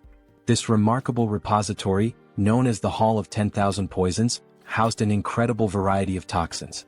Musian cautioned Soryang to be careful and avoid touching anything recklessly. Soryang nodded, affirming his understanding, but he couldn't help confirming whether the hall truly contained 10,000 poisons. Chelson chuckled, explaining that the poisons were meticulously classified into categories like paralysis poisons, sleep poisons and countless others. The elders, always playful, decided to tease the young pair. Chelson suggested that Weian explain the poisons to Soryang, knowing he would enjoy learning from her. The suggestion made both Weian and Soryang blush with embarrassment. Despite her awkwardness, Weian accepted the task. Taking Soryang by the hand, she guided him to see the Tang clan's most potent poison. Weian's discomfort was evident, while the elders watched the two with amused expressions. She began her explanation by pointing out the chi-dissipating poison, which rendered a martial artist's energy unusable with just a single inhalation. She advised Soryang to handle it with extreme care. She then introduced other deadly poisons: the alimentary canal necrotizing poison, the spirit-destroying poison, the bloody pulp poison, and even the infamous 7-step soul-snatching poison. Each was immensely powerful, but Weian emphasized that the strongest poison of the Tang clan was something far beyond these. She handed Soryang a tiny seed. Confused, he noted to himself that it resembled a tiger bean. Weian explained that this seed, though small, contained the most powerful poison known, apart from the venoms of the 10 great venomous creatures. She revealed it as the seed of the castor plant, a symbol of the Tang clan. Soryang immediately recognized its significance. He thought of ricin, a deadly toxalbumin, lethal in minuscule amounts, infamous for its use during the Cold War and assassinations. Soryang muttered that the seed came closest to the Tang clan's ideal of a perfect poison: colorless, odorless, tasteless, and invisible. Weian elaborated, calling it golden poison. When used, its victims experienced what the Tang clan referred to as a golden death. She emphasized that the strongest poison wasn't about causing the most excruciating pain or the bloodiest death. It was about silent, swift, and untraceable lethality. The Tang clan's poison arts, she explained, embodied the principles of stealth and certainty. To Soryang, it felt like he was learning the methods of an assassin's guild. Muxiang interrupted, saying it was enough for now and suggested they move on to see the venomous creatures Soryang had been so eager to encounter. He even offered Soryang the chance to oversee their care, with full support from the clan. In Soryang's mind, this translated to the clan indulging his passion as a hobby. His excitement was obvious. Before they could proceed, a messenger named Pai arrived, panting heavily. He urgently informed the Patriarch of a situation at the Black Tortoise Pavilion. The Patriarch asked what had happened, and Pai hesitated before mentioning 2 issues. First, the medicine sent to the Sichuan city lord had failed to achieve the desired effect, prompting a letter of complaints. Pai hesitated again before revealing the second issue, glancing at Soryang. Soryang sighed knowingly. Pai finally explained that it concerned the Hall of 10,000 Poisons. Muxiang guessed that rumors were already spreading and decided they needed to address the matter immediately. He ordered Soryang to accompany them. At the Black Tortoise Pavilion, the elders wasted no time voicing their grievances to the patriarch. They were outraged by his unilateral decision to pair Wuyun with an orphan of unknown origins. This remark infuriated Chiu-san, who began to emit a green aura as he questioned whether they were insulting his son-in-law. Despite Chiu-san's anger, the elders persisted, claiming their concerns were valid. Muxiang silenced them with a sharp rebuke, declaring that the decision was his alone. He demanded to know if they had any objections to his authority. The elders, caught off guard by his outburst, sought support from the Grand Patriarch, urging him to intervene. They argued that entrusting the Hall of 10,000 Poisons to an outsider with unproven skills was reckless. Muxiang, however, firmly reiterated that his approval was final. Meanwhile, Wuyun, conscious of Soryang's discomfort, quietly whispered an apology to him. In Soryang's mind, his initial reaction was simply goodness. He sighed as it dawned on him that his actions had caused her to worry. He thought to himself that it was she who should be apologizing. Everyone was taken aback when Soryang suddenly spoke up. "Excuse me," he said, "sorry to interrupt your discussion." He then proposed addressing the issue himself, stating that since the problem stemmed from his perceived lack of ability, he would prove his skills to the clan elders. The elders were stunned into silence, and Soryang went on to suggest resolving the Sichuan city lord's troublesome complaint as a demonstration of his capabilities. Wuyun, whispering in disbelief, asked what he was trying to achieve. Though Soryang was not one to draw attention or make a scene, he couldn't stand by while his peaceful life as a pet owner was being disrupted. His boldness left the elders momentarily speechless before their indignation erupted. They scolded him for interrupting the elders' discussion and demanded if he even knew the contents of the Sichuan city lord's letter before barging in. Calling him insolent and irrelevant, they complained to the patriarch about his interference. The elders seized the opportunity to argue for a son-in-law from a reputable martial family instead. Chao Sen's wife, however, was visibly annoyed by their tirade. Meanwhile, Soryang internally remarked on how absurd these old codgers sounded the longer they spoke. Recalling his days as Spicy Fabre, a streamer with over 1 million subscribers and thousands of viewers per session, he likened the elders' complaints to the nonsensical trolling he used to deal with. Addressing the group, Soryang pointed out that they still refused to acknowledge him as the Sichuan Tang Clan's son-in-law, meaning he was merely a guest. With his streaming experience, Soryang was well versed in handling chaos. He reminded them that he had saved the clan's beloved Lady Huayun, defeated the bloodhand Rakshasa Takanyang, and saved the patriarch's life. He then challenged them, asking if it was part of the clan's etiquette to insult a guest and benefactor to their face. The elders, embarrassed by his pointed remarks, admitted to speaking rashly out of desperation.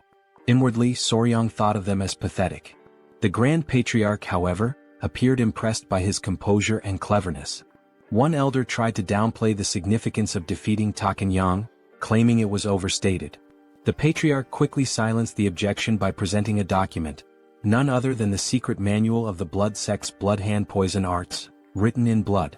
The elders gasped in shock. Their astonishment deepened when the patriarch asked Soryang to reveal his companions. Tapping his chest gently, Soryang summoned the 3 baby spotted centipedes, which emerged happily. The elders grew visibly uneasy at the sight of the creatures. The patriarch proudly explained that these were the offspring of the blue-spotted centipede, and Soryang had been raising them. He further revealed that these centipedes were the ones that had killed Takanyang. One elder, still in disbelief, confirmed if Soryang had truly managed to control a blue-spotted centipede. Soryang and the patriarch shared knowing grins, teasing the elders. Chao San added that addressing Soryang as a young warrior instead of recognizing him as the clan's son-in-law was telling. Soryang even joked, warning the centipedes not to bite anyone unless they wanted to end up as lifeless as Takanyang. The elders, thoroughly flustered, began backtracking. They denied refusing to accept Soryang, offering feeble excuses about proper procedures and natural hesitations. The Grand Patriarch, exasperated, decided to table the discussion on Soryang's status for the moment and focused on the Hall of 10,000 Poisons. He asked why Soryang was not allowed entry, to which the elders replied that Soryang was not fully integrated into the family and was too young to be entrusted with such responsibility. The Grand Patriarch, seeing an easy solution, asked Soryang to demonstrate his abilities. Soryong smiled confidently and declared that he would prove himself worthy of the Sichuan Tang Clan in their own style, by using poison. The elders were aghast, misinterpreting his words. They shouted in disbelief, asking if he intended to poison the Sichuan city lord instead of helping him. Soryong was left utterly confused by their reaction. Deep down, Soryong was puzzled as he believed that the Sichuan Tang Clan addressed poison-related matters the following day. The Grand Patriarch announced that Soryong would now begin training in the Tang Clan's martial art, the 5 Venoms returning technique. Soryong asked if the training would also involve physical exercises. The Grand Patriarch explained that as Soryong practiced martial arts, his body would naturally adapt to align with the techniques. Mu Soryong further clarified that the Tang Clan focused on practicality, so Soryong would learn skills that could be immediately applied in real situations. Mu Soryong unpacked an array of weapons, arrows, daggers, shuriken and more. They started with concealed throwable weapons such as needles, coins, darts, powders, daggers and throwing knives. Mu Soryong explained that while there were many unconventional concealed weapons, they could mostly be divided into 5 types. He asked Soryong which one he thought was the easiest to handle. Soryong guessed it was the dagger or throwing knife, which turned out to be correct. Then Mu Soryong inquired about the most difficult weapon. Soryong suggested powder, as it needed to be scattered effectively. However, Mu Soryong informed him that the needle was the most challenging. Surprised, Soryong assumed it was because the needle was small and thin, making it tricky to throw. Mu Soryong explained further, it wasn't just about the difficulty of throwing. Soryong would also need to remember exactly where he threw each needle. To demonstrate, Mu Soryong separated the head of a brush from its handle and made a quick motion. Suddenly, the brush's bristles floated in the air and transformed into needles, raining down and embedding themselves into the ground.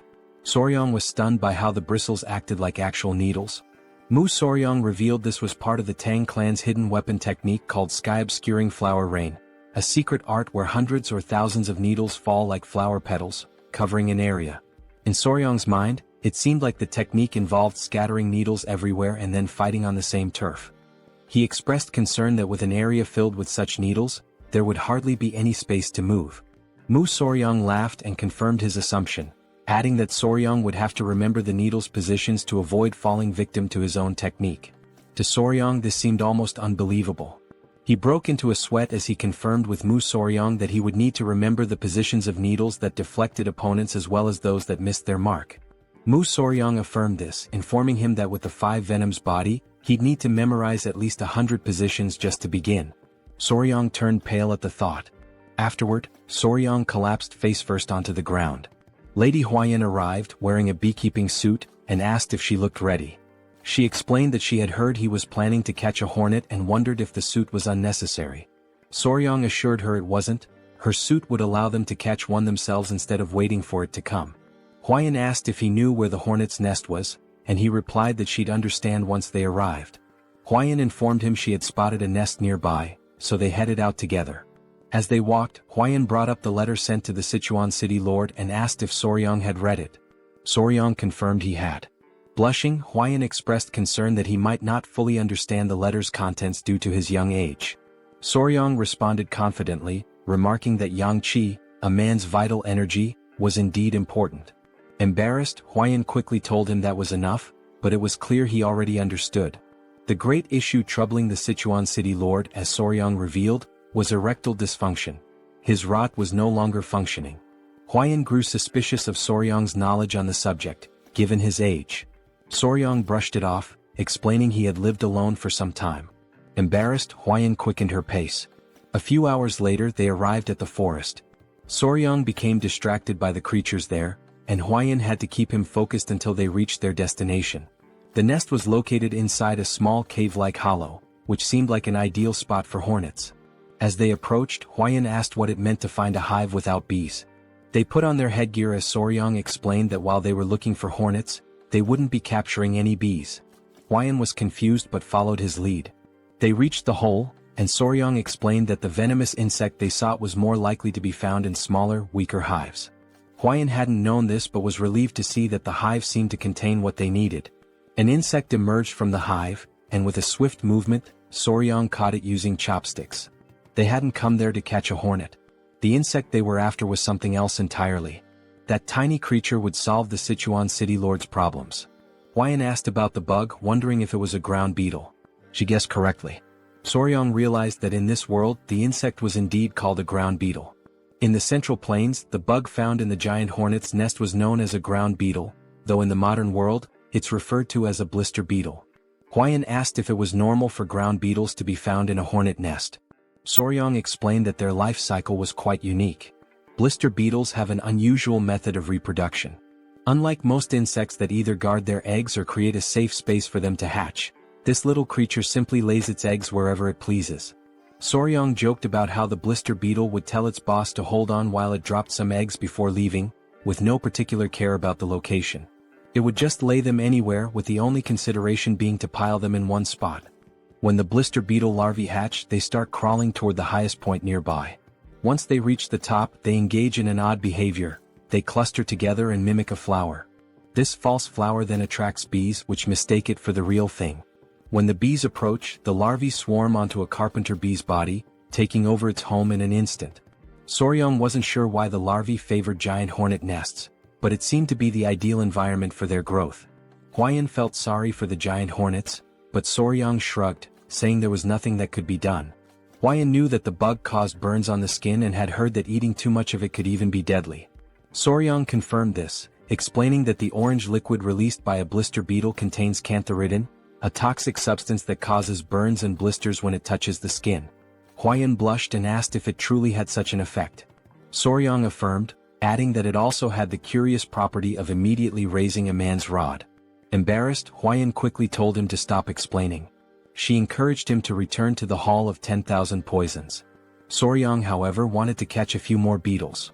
They had already secured the blister beetle, and once back at the Hall of 10,000 Poisons, Soryong began teaching the warriors how to prepare the medicine.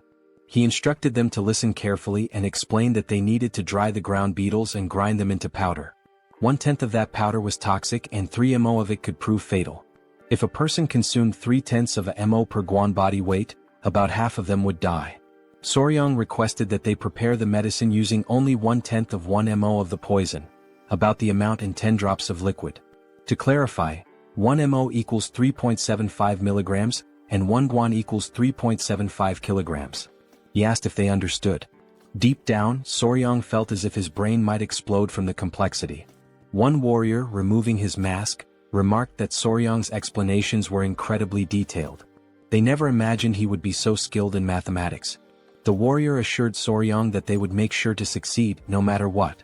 Soryong thanked them, saying he relied on their efforts. Later that evening, Musong was talking to Huayan about how surreal it was that ground beetles had such effects. He mentioned that this made him want to reconsider the poisons in the Tang clan's arsenal. Huayan agreed. Musong then brought up Soryong's remarkable talent in math. Huayan shared how Soryong had calculated the solution's concentration and estimated it to match the weight of 10 drops of liquid. Musong admitted that while he considered himself knowledgeable about poisons, Soryong was on an entirely different level. The more he learned about him, the more he realized what a gem the young man was. Teasing Huayan, Musong asked if she liked Soryong even more now. Huayan blushed, feeling flustered. She admitted that she regretted her hasty judgment in the beginning. Musong replied that as long as she made up for it going forward, that was what mattered. Musong then asked how they planned to test the medicine once it was ready. Huayan turned bright red, almost as if she were a tomato. She mentioned that the branch family elders were saying Soryong had been too insolent. Soryong responded confidently that he'd test it by confronting the clan elders directly. Musong was left speechless, his jaw hanging open in shock. He laughed loudly, finding the boy amusing. The next day, everyone gathered in the hall. The clan elders were doubtful. A warrior handed Soryong a wooden box and explained that he had mixed licorice powder and honey to make the medicine sweeter and easier to consume. Soryong was impressed by how much attention the man had paid to the smallest details. He asked the warrior if he had followed the instructions exactly. The warrior confirmed that he had done so carefully. Other clan members scoffed, saying they were making too big a deal out of it. They even questioned how amazing it could truly be. The patriarch silenced them and then asked Soryong how he planned to prove the medicine's effectiveness. Soryong feigned surprise at the question. The clan elders shouted that it was only natural they needed confirmation. One elder yelled that they would never dare send unverified poison to the city lord of Sichuan. Another elder agreed, adding that if something went wrong it could lead to disaster. Soryang calmly responded that they had no other choice. The warrior understood, but the elders were confused. They grew irritated, feeling as though Soryang was implying they should test it themselves. A loud elder snapped at Soryang, asking if he even understood what that substance was. Another elder commented that Soryang had been out in the world for so long that it seemed like even his insides had turned black. Soryang grinned and called for his grandfather. Museong appeared, asking what he needed. Soryang brought up Museong's earlier statement that those who mastered the Tang clan's martial arts were never afraid of poison. Museong agreed with Soryang's plan and confirmed the statement. Soryang pointed out that the elders' reaction seemed to imply they were afraid. Museong agreed once more. Soryang taunted the great elders of a clan that was surely skilled in mastering 100 poisons. He used reverse psychology, saying that surely they weren't afraid of something as simple as ground beetle poison. This provoked the elder, who then split the medicine into two. He claimed they had no fear of such a trivial poison and consumed it. The elder warned Soryang that if the medicine didn't work, there would be consequences. The elder declared that they would uphold the laws and principles of the clan. They chewed the medicine and a tense silence followed. Then they smirked and declared that nothing was happening. However, one elder felt his manhood stir. The long slumber of the snake was over. Embarrassed, the elders quickly tried to hide their reactions, and from that day on, the clan's laws and principles were firmly set, with a hint of humor. The medicine was sent to the city lord of Sichuan, and its effects were proven to be excellent. A little later, the elders walked through the hall, holding their pants to hide the evidence. Soryang told Museong it had worked just as he had said. By provoking the elders with something related to poison, they had fallen for it immediately. Museong knew that the elders' actions were driven by their pride, but also by their concern for the clan. He advised Soryang not to resent them too much. Museong reminded him that, in the end, they were all family. Soryang nodded, understanding. Huayun hurried in, saying something terrible had happened. They asked what it was, and she explained that their children were acting strange. Soryang turned red and was taken aback. Museong, now serious, called for his grandson-in-law and grabbed him by the collar. He demanded to know what was going on and asked why they had children. Soryang was drenched in cold sweat. Still holding on, he said they hadn't even had a wedding ceremony yet. Huayun, her face flushing, shouted that they weren't human children. It was the centipede Soryang was raising. Soryang looked surprised and worried, quickly asking what had actually happened to the centipedes. He explained that he had been doing a lot of physical training lately and had asked Miss Huayun to look after them in the meantime. However, due to her recent efforts, she had completely forgotten about them. Suddenly concerned, he asked to see where his daughters were, but Huayun told him they weren't with her. The old man, witnessing this scene, was left in utter shock. Some time later, the three small centipedes were shown looking sickly. Not understanding the situation, Soryang asked Huayun if it had happened suddenly. She confirmed, saying they had seemed fine earlier, and asked if he thought they were ill. Their colors looked pale and their shells appeared strange. Soryang quickly realized what was happening and reassured Huayun not to worry. He explained that the process was called molting, during which creatures like centipedes shed their hard shells. He added that it was likely the time for it to happen. Huayun, still uncertain, asked if it was truly okay, and Soryang reassured her it was natural and would happen soon. The first centipede started moving within its shell, and moments later, it broke out, revealing something unexpectedly adorable. Everyone was amazed at what they had just witnessed, and Huayun noticed the other two centipedes were also starting to crack their shells. Seconds later they emerged as well. Now gathered together, all three appeared twice as large and even more charming, leaving everyone captivated by their beauty. Huayun asked Soryang if he had names for them yet, but he admitted he hadn't thought about it. After a brief pause, he suggested calling them number 1, number 2, and number 3. Without hesitation, Huayun rejected the idea, saying such generic names wouldn't do. She explained that centipedes of this species could transform into dragons after living for 1,000 years and deserved names worthy of such grandeur. Soryang, skeptical, dismissed the notion that a centipede could become a dragon, even after a millennium. The old man nervously interrupted, laughing, and explained that these centipedes were known as heavenly dragons, meaning they would indeed transform. Realizing who had been spreading such nonsense, Soryang shook his head but continued thinking of suitable names. After a moment of contemplation, he proposed Nova, Myra, and Grace. Huayun was taken aback. Soryang explained the symbolism behind each name. The first, Nova, represented a beginning. The second, Myra, symbolized fragrance. The third, grace, stood for elegance or kindness. Huayin was charmed by the names and their meanings, agreeing that the father should indeed name his children. Sometime later, while strolling through the city, the now larger centipedes clung to Soryang's body again. As he sat down to rest, he noticed that although his training had strengthened him, it wasn't enough for their increased weight, but at least he could still move. Opening his mouth to comment on their added heaviness, one of the centipedes suddenly jumped and hit him square in the face. Now lying flat from the impact, he realized they were clinging to his entire body. As he mulled over the situation, he overheard a conversation nearby that caught his attention. Two men, carrying a bag of money, remarked on how extravagant the Tang clan of Sichuan was, planning to visit a brothel that night. They added that earning money had never been easier, sparking Soryang's curiosity. Later, the patriarch shared good news with Soryang. He asked if Soryang remembered the medicine they had sent to the elders some time ago.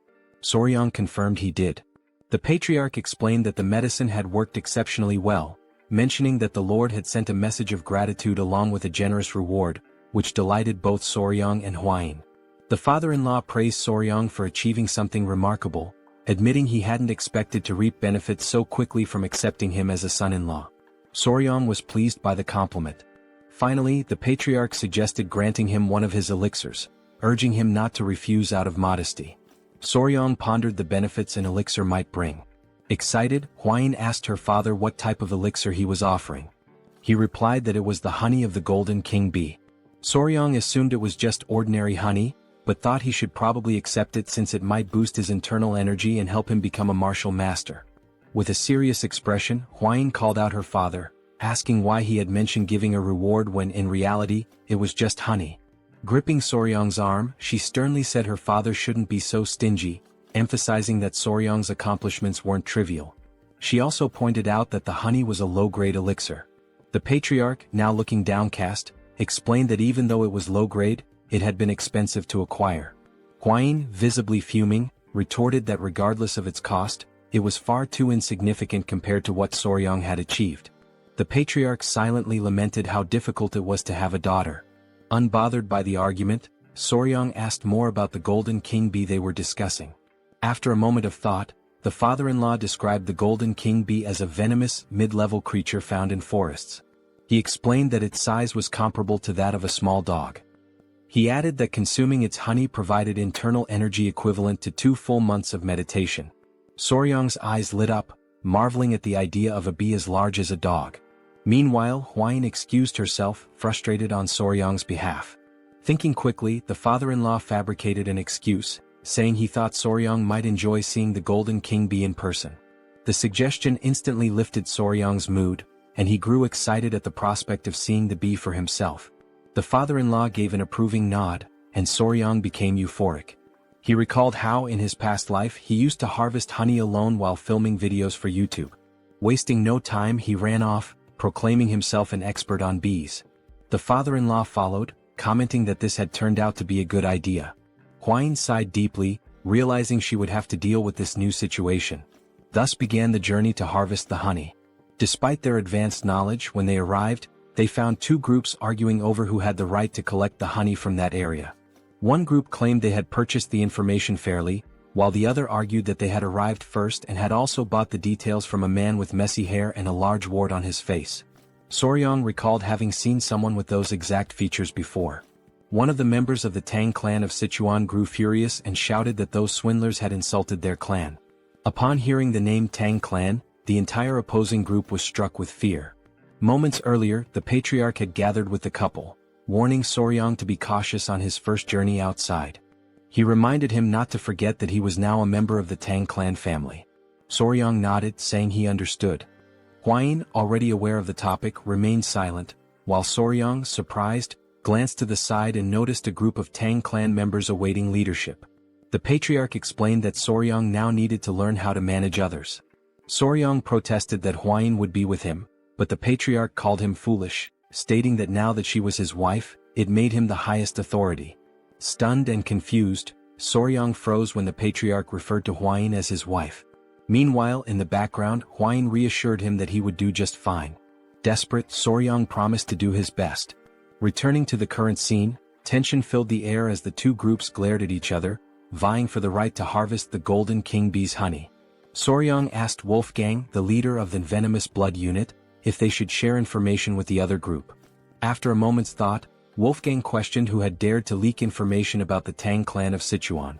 Huayin remarked that whoever had the audacity to sell information bought by the Tang clan must be very bold. Upon seeing her, the opposing group grew visibly uneasy. Recognizing her as the poison flower of the three flowers of Murim and a direct descendant of the Tang clan, they were struck with fear. Realizing their mistake, the leader of the other group apologized, introducing his faction as the Central Wind Sect and announcing their withdrawal. He insisted they had no intention of interfering in Tang clan affairs. The other sect members also apologized, vowing to track down the scoundrels who had sold the information. They quickly departed, leaving Soryang amazed and giving him a glimpse of the Tang clan's influence. Naively, Soryang asked if everything was now resolved. However, Wolfgang, with his seasoned experience, responded that it wasn't over yet, explaining that groups with their reputations wouldn't back down so easily. Wolfgang then instructed his men to set up camp nearby and organize shifts for keeping watch, suspecting that the sect members were hiding and waiting for the right moment to strike. He ordered one of his subordinates to gather intelligence on the enemy. Huayin, noticing Soryang's uneasy expression, reassured him with her experience, but Soryang could only think about the honey. The scene shifted to the group observing the golden king bees from a hidden vantage point. The bees were indeed larger, about the size of small dogs. Soryang was captivated by their appearance, and Huayin admitted it was also her first time seeing such bees. The two noted how adorable the bees looked, with their golden fur making them appear even cuter. This was likely the reason they were called golden king bees. Soryang observed that their colony seemed quite small but reasoned that, considering their size, it made perfect sense. He explained that a small hive would usually house around 5,000 to 7,000 bees. This information caught Huayin off guard, prompting her to ask how he knew this without even entering the hive. Soryang replied that, based on his experience, he could deduce it simply by observing the number of bees entering and exiting the hive. Suddenly, someone approached them from behind. They turned to find it was the man sent to gather intelligence. He reported that he had located the sect, who had established themselves on the opposite side and appeared calm, likely waiting for the right moment to act. Wolfgang speculated that they were waiting for nightfall to use the Tang clan's technique to harvest the honey. Curious, Soryang asked about the technique. Wolfgang explained that it involved burning artemisia leaves, whose smoke would calm the bees, providing enough time to collect the honey. Soryang found the method ingenious. The scout then made an observation that left everyone tense. The wind was blowing in their direction. In the silence that followed, Soryang had an idea, pointing out that if the wind was blowing toward them, it would also mask their scent. Huayin agreed. Excited, Soryang leapt up, announcing he would make a quick visit to the hive. Huayin, alarmed, grabbed him to prevent him from approaching the venomous mid-level creatures. Holding onto his clothes, Huayin scolded him, while Soryang insisted he would only do it once. Meanwhile, they accidentally struck a stone, which bounced multiple times and landed near the tree that housed the bee colony. This left the pair frozen in terror. Before they could react, the bees poured out of the tree ready to attack. Realizing the danger, Huayin grabbed Soryang by the neck and bolted far away from the scene.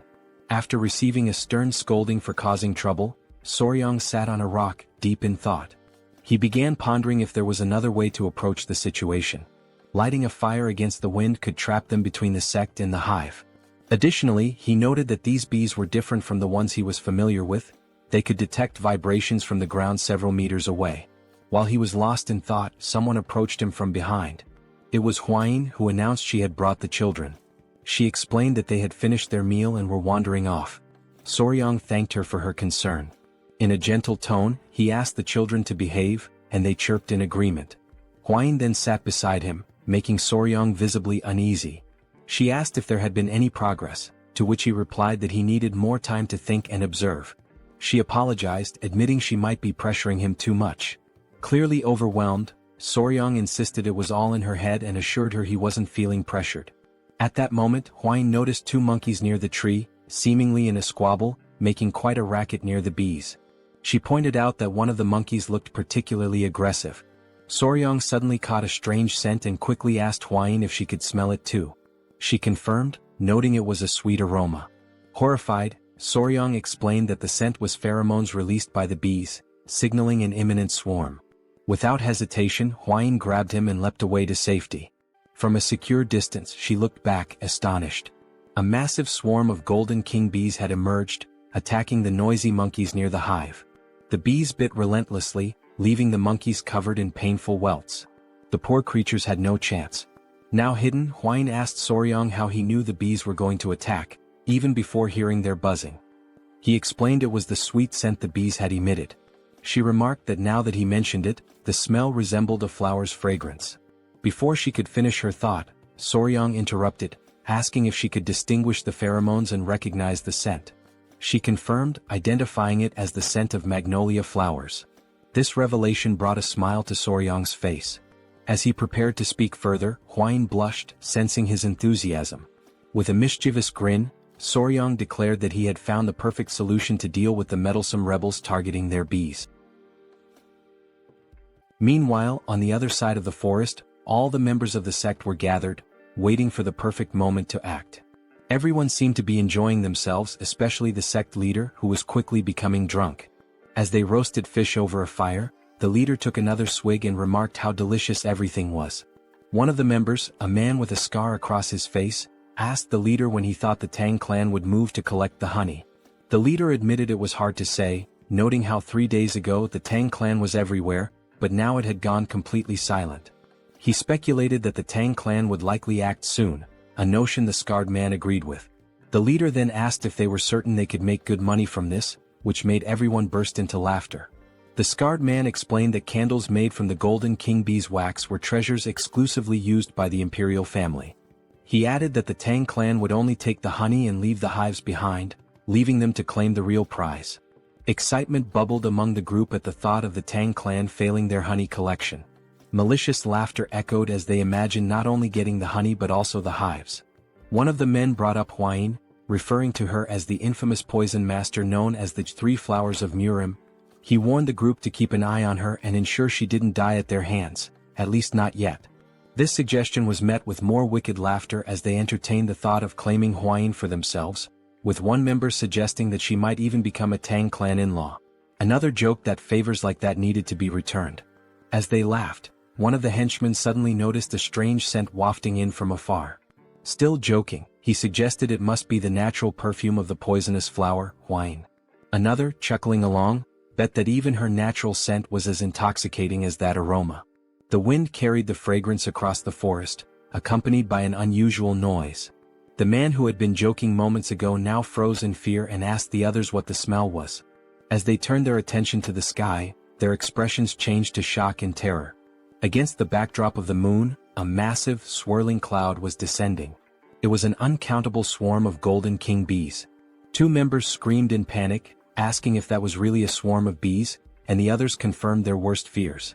Without wasting another moment, they all ran for their lives, scrambling to escape the incoming wave of golden king bees. The once adorable bees, with their shining golden eyes, were now on a rampage, attacking anything that moved. Within seconds, the swarm had done its work, leaving the sect members covered in painful welts caused by the bees' bites, just as they had done to the monkeys earlier. Meanwhile, the scene shifted to show the mixture of ingredients Soryang had prepared to produce the pheromone. It had been strategically placed on the ground so the wind could carry the scent toward the henchman's camp. Hidden behind trees and rocks, Soryang and Huayin watched as the bees mobilized, following the pheromone's trail. Huayin was astonished that the plan had actually worked, while the sect leader stood slack-jawed, amazed that the entire swarm was heading in one direction. Huayin turned to Soryang and asked how he had managed it, admitting she hadn't expected the bees to become so aggressive over the scent of flowers. Soryang, clearly excited, explained that the smell had triggered the bees to launch a full-scale attack. Curious, Huayin asked how simply crushing some flowers and fruits and spreading the juice could provoke such a response. Soryang, brimming with enthusiasm, explained that the specific scent acted as a signal for the bees. Using examples like the Giga Chad beetle and adorable bees, he elaborated that the phenomenon was due to pheromones, a type of chemical signal used by animals of the same species to communicate. He added that social insects like ants and wasps heavily relied on pheromones for tasks such as locating food. Finally, he explained that the pheromone he used was the exact same chemical signal the bees released when initiating a mass attack: isoamyl acetate. Huayin, enchanted by Soryang's explanation, said it was fascinating that he knew the scent emitted by magnolias was the same one bees used to signal an attack. Embarrassed by her praise, Soryong replied that what was truly fascinating was her ability to recognize those scents. She explained that as a descendant of the Tang Clan, which specialized in poisons, she had to be highly sensitive to smells. Shifting focus from their explanations, Soryong noticed no bees were emerging from the hive. He concluded that this was the perfect moment to act and ventured into the Golden King bee's hive to harvest their honey. Holding smoldering mugwort leaves whose smoke soothed the bees, the trio moved cautiously, observing their surroundings. Standing at the entrance to the massive tree, surrounded by the silence of the night, the leader warned of the danger and insisted on going first. As he stepped inside, his eyes widened in amazement, marveling at how much larger the hive was than they had anticipated.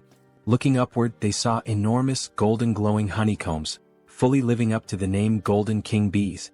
The leader confirmed that the hive appeared empty, with no sounds of bees buzzing around. As they ventured further, Soryong noticed something unusual. After a closer inspection, he realized there was no honey.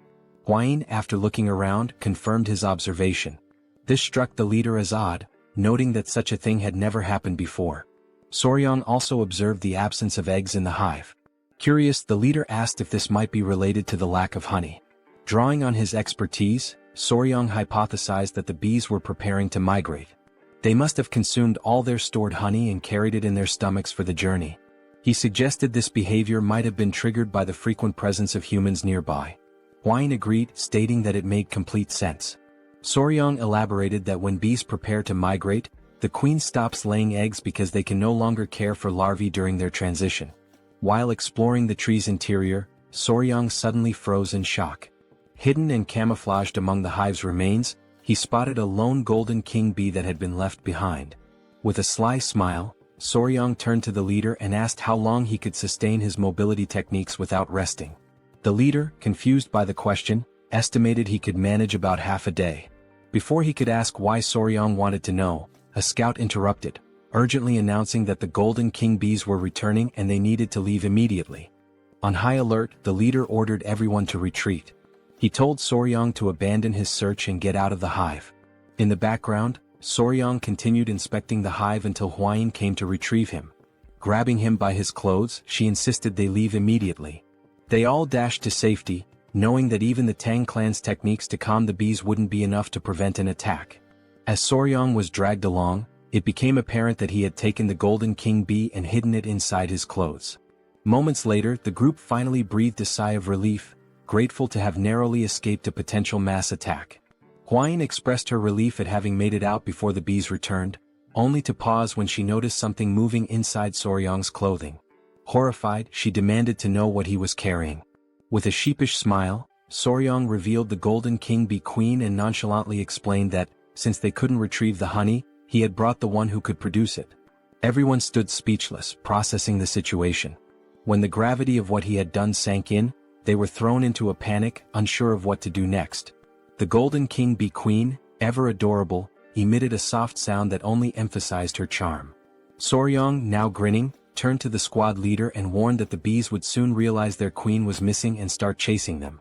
As if on cue, a massive swarm of Golden King bees, willing to sacrifice themselves for their queen, appeared on the horizon, heading straight for them.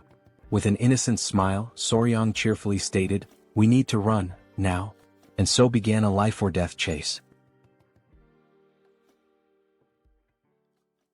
Woolgang carried Soryong on his back, running as fast as his legs would allow. The queen bee was restless, her wings trembling with unease. Soryong gently stroked her head, trying to soothe her, and promised that he would take her to a place where no one could disturb her. It had been several days since their desperate escape from the swarm of honeybees began. During this grueling journey, the group pushed themselves to their limits, sacrificing sleep and using their mobility arts to the fullest. Exhaustion was etched on the faces of every member of the team. By the time they reached their destination, several warriors from the Venom Blood unit had fallen behind. Silently, Soryong vowed that as soon as they returned, he would demand proper mobility arts training for everyone. As they pressed forward, one warrior stumbled and fell to the ground. Alarmed, another member shouted, drawing attention to their fallen comrade. The downed warrior was Hwang Duryong of the Venom Blood unit. His condition was critical, half-conscious, with dark circles under his eyes, and both drool and snot dripping from his slack mouth. Soryong wasn't faring much better, dark circles shadowing his own eyes. Yet, he clung to the hope that once the queen bee was far enough from her colony, the relentless pursuit of the swarm would cease. Wolfgang, however, began to lose faith. He questioned Soryang, asking if they could truly escape. Soryang's answer was vague, offering no definitive assurance. 3 days later, another warrior collapsed, falling face-first onto the dirt path. Weakly apologizing, he admitted he could no longer continue. Soryang grew increasingly worried about Wolfgang's condition. Before he could act, Hwain stepped forward, insisting she would carry Soryang in Wolfgang's place. Soryang protested, suggesting he could run on his own. Despite her disheveled and exhausted appearance, Hwain declared with unshakable resolve that a member of the Tang clan never gives up. When they finally reached the gates of the Tang clan estate, 2 guards were stationed there. They quickly noticed the approaching figures and immediately recognized Hwain, their young lady. Leaning on Soryang for support, Hwain staggered forward. The guards were stunned by their battered state and wasted no time calling for assistance. The commotion drew the attention of the clan elder and Chai Olsen, who hurried out to see what was happening. Both men froze in shock at the sight of Hwain's weakened condition. Chai Olsen gently placed her head on his lap, using his healing arts to tend to her injuries. Furious, he demanded an explanation from Soryang. Soryang pleaded for calm, explaining that Hwain was merely exhausted from 10 consecutive days of using mobility arts without rest. However, he didn't dwell on explanations and urged them to move immediately to the training grounds, insisting there was no time to waste. The elder, confused, asked for clarification. In response, Soryang reached into his clothing and revealed the golden-haired queen bee. He explained that the swarm would arrive soon and that they needed to prepare at the ancient grove in the training grounds. A heavy silence fell over the room, as everyone struggled to process what they had just heard. Finally, the elder broke the silence, bursting into laughter at the absurdity of the situation. Chai Olsen, however, was less amused. He reminded Soryang that his task was to gather honey, not bring the queen bee herself. With a firm grip, the elder placed his arm around Soryang's shoulders and declared they would head to the training grounds immediately. A startled cry escaped Soryang as the elder effortlessly lifted him and began running at breakneck speed. Midway through, Soryang shouted, alarmed. "What's wrong now?" the elder asked. "The bees, they're coming our way," Soryang exclaimed. The elder turned to see a massive cloud of bees swarming after them. "Did you bring the entire colony with you?" he asked, incredulous. The two quickened their pace, racing toward the ancient grove. Soryang's body strained to endure the overwhelming speed, but the elder's secure grip held him steady, like a living seatbelt. At last they arrived. Soryang approached the tree and gently addressed the golden-haired queen bee, explaining that this was the safe haven he had promised her, a new home where she would be undisturbed. With care, Soryang released the queen bee, asking, "Not bad, right?" The queen bee emitted a soft, melodic sound as if acknowledging his words. She inspected the tree and turned back to Soryang, her excitement evident.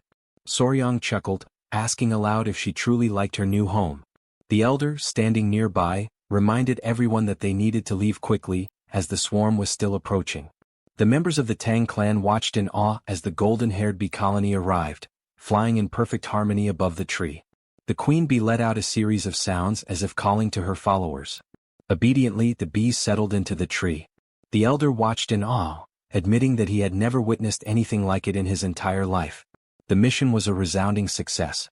The golden-haired queen bee had been relocated safely, marking an extraordinary achievement for the Tang clan. Soon after, the adorable bees, each the size of small dogs, could be seen drinking a sugary mixture. Sugar water had been offered to the exhausted golden bees, who had followed the group tirelessly. As the saying goes, bonds are often forged over shared meals, and goodwill begins with a moment of kindness. Fortunately, in this world, a refined sugar substitute existed, working perfectly for the task. Soryang hoped this small feast would help ease the bees' distrust of them. Deep down, he wished for more, for the bees to eventually see him as their master. Suddenly, Soryang shouted, his expression changing as he remembered something. Both Chul-san and the elder turned to him with suspicion, asking what was wrong. Nervously, Soryang asked about Hwain. Irritated, Chul-san retorted that Soryang was only thinking of her now, after everything that had happened. He explained that he had instructed other members to escort Hwain back to her mother so she could rest. Chul-san then asked, clearly annoyed, whether they had really used mobility arts to travel from the forest all the way back to the estate while being followed by the bees. Soryang hesitated, then confirmed with an awkward nod. He apologized, explaining that they had managed only 4 hours of sleep per day, spending the rest of their time running. The elder suddenly seemed to realize something. Turning sharply to Soryong, he asked where the members of the Venom Blood Unit were. Sweat beaded on Soryong's forehead as he stammered out a hesitant answer. They had collapsed somewhere along the roadside. Quickly he added that he would go back to retrieve them. Eventually, the members of the Venom Blood Unit returned safely to their families. In Hwayin's room, she had recovered enough to sit up and look cheerful. Soryong sat beside her. Excitedly, Hwayin remarked that the golden bees had regained their strength. Soryong explained that the bees were now busy gathering nectar from the poisonous flowers on the Tang Clan's mountain. Hwayin laughed, commenting on how adorable it was. At that moment, someone burst into the room, calling Soryong's name urgently. It was Pei, insisting that Soryong come quickly. Something seemed wrong with the golden bees. They appeared to be searching for something. Soryong and Hwayin rushed outside to find the bees scattered everywhere. As soon as the bees spotted Soryong, they swarmed toward him, clinging to his clothes and tugging at his shirt. Confused, Soryong couldn't make sense of their behavior. The bees tugged harder, lifting him off the ground. Hwayin watched in astonishment as Soryong floated in midair, arms outstretched and legs stiff, forming a T-shape. After a moment, the bees set him back down. Still dazed, Soryong asked what was going on and why they were acting so strangely. The bees began nudging him toward the hive and he finally understood. They wanted him to go inside. Looking around, Soryong noticed that the bees had already begun constructing part of their hive and were diligently collecting honey. That's when he saw the queen bee approaching him. Extending his palms, he asked if she needed help climbing up. Before he could react, the other bees grabbed him again, pinning him in place. One even pinched his cheek. Soryong glanced at the queen bee, noting her elegant and surprisingly charming appearance. And then, to his utter shock, the queen bee closed her eyes and leaned toward him. Panic surged through Soryong, but he didn't have time to protest. The queen bee pressed her lips to his. He felt something placed in his mouth and instinctively swallowed. Immediately the other bees released him and the queen bee stepped back. Face blazing red, Soryong shouted at her, utterly mortified. "That was my first kiss. What were you thinking?" But before he could say more, an intense wave of pain shot through his body. He collapsed to the ground, writhing in agony. "What did you give me?" Soryong wondered in his mind. From his perspective, the queen bee watched him with an enigmatic expression, leaving him completely bewildered. Meanwhile, Soryong was lying on the ground, writhing in pain, while the queen bee observed him passively. As he agonized on the ground, he noticed that beneath the strange discomfort, like an intense itch, his entire body was engulfed in overwhelming heat, and his heart was racing uncontrollably. He turned toward the queen bee beside him, still struggling, and demanded to know what she had made him eat. She simply stared at him adorably, offering no response as his senses began to fade and his eyelids grew heavy. A few minutes later, still unconscious, Soryong heard someone calling his name over and over. When he partially opened his eyes, he saw Hwayin and the Great Elder. Hwayin, frantic, exclaimed that something was seriously wrong with him, and the elder confirmed, saying it seemed he had ingested a highly potent elixir. Soryong fainted again as Hwayin pleaded for him to hold on, promising to guide his chi. Moments later, Soryong regained full consciousness. He woke to find Hwayin beside him, worry etched across her face as she asked if he was okay. He sat up in bed, scratching his head and asked where they were. She explained they were in the Tang Clan's medical wing. Hwayin elaborated, saying that when she saw him being dragged off by the queen bee, she and the elder immediately ran to the hive. By the time they arrived he was already unconscious, so they brought him there. She asked if he remembered what had happened at the hive. Soryong paused to think. It was then that he realized his first kiss in this world had been with the queen bee. Embarrassed, he flushed deeply. Hwayin, still concerned, asked if he was feeling all right and if there was anything wrong with his body. She offered to call the Great Elder for his expertise if necessary. Looking down at his hands, Soryong shook his head and said there was no need. After letting out a long sigh, he decided to explain what had really happened. He told her that the queen bee had fed him the same food she eats, which was undoubtedly the cause of everything. Curious, Hwayin asked what exactly he had eaten. Soryong admitted he didn't know the exact name but said that if he had to name it, he would call it the king bee elixir. Hwayin was shocked. He went on to explain that worker bees collect nectar and pollen for sustenance and that only those dedicated to their labor consume it. Still puzzled, Hwayin asked what the queen bee eats. Soryong replied that from birth to death, the queen bee exclusively consumes the elixir made by the worker bees. In other words, he explained, the substance the queen bee had forced him to consume was royal jelly. Huayin understood and remarked that it must be the queen's exclusive food for her entire life. Soryong then added that the king bee elixir has special effects. Intrigued, Huayin asked what those effects might be. Excitedly, Soryong explained that while worker bees typically live for about a month and a half, the queen bee, sustained solely by the elixir, can live up to 690 times longer. Huayin, startled by his enthusiasm, told him to calm down. She concluded that the mystery was solved and there was no reason to worry. She noted that the internal cultivation method he had practiced, the 5 venoms return technique, was only a beginner-level technique, so he couldn't absorb the elixir's full power. She also mentioned that the honey from the bees carried 2 months' worth of internal energy, but he had essentially absorbed 60 times that amount, equivalent to 10 years of internal energy. She added that he was incredibly lucky. As he felt the surge of blue energy coursing through his body, Soryong realized just how fortunate he had been. Huayin, bashful and fiddling with her hair, hesitantly suggested that he should check himself in a silver mirror later. Blushing, she hinted that the golden king bee elixir might have had other effects. Wide-eyed, Soryong demanded to know what effects she was talking about and what the silver mirror was for. When he looked into the mirror, he noticed something was different. His body was taller, his abs were defined, and even his hair had grown longer. Examining himself further, he realized there was definitely something unusual. He questioned whether royal jelly always had such effects. He noted that his cultivation had improved significantly and that his skin was unbelievably soft, almost like a woman's. Panic set in as he wondered if he was turning into a woman since the substance he had consumed was meant exclusively for the queen. Determined to confirm, he decided there was only one way to check, by analyzing his baseball bat. After a meticulous inspection, he was relieved to find everything intact, or perhaps even slightly enhanced. Relieved, Soryong lay down on the floor and realized everything was where it should be. Huayin mentioned that the elder had guided his qi, otherwise the outcome could have been disastrous. Soryong admitted that he had indeed been at death's door and that the great elder had saved him. Later, as he walked through the city, Soryong noticed he was receiving strange stares that hadn't happened before. He wondered if it was due to the increase in his internal energy. When he overheard 2 girls talking about him, he decided to slip away quietly. Now at the Sichuan clan's restaurant, Soryong sneaked in, trying not to draw attention. However, Huayin's mother noticed him as he arrived while everyone was being served at the table, which was adorned with several beautiful dishes.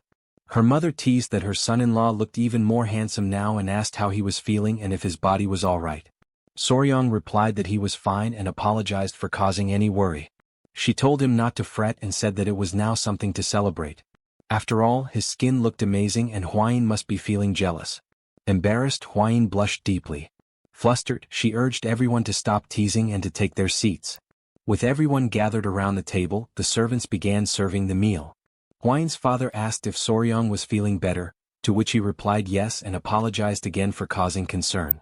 Soryong also took the opportunity to thank the elder, saying he had heard how well he had taken care of him.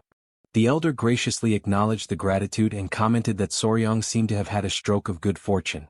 At this, Huayin's father and the elder turned to Soryong and asked if he could explain what had happened. Huayin had mentioned the king bee elixir, but they wanted to hear the story directly from him.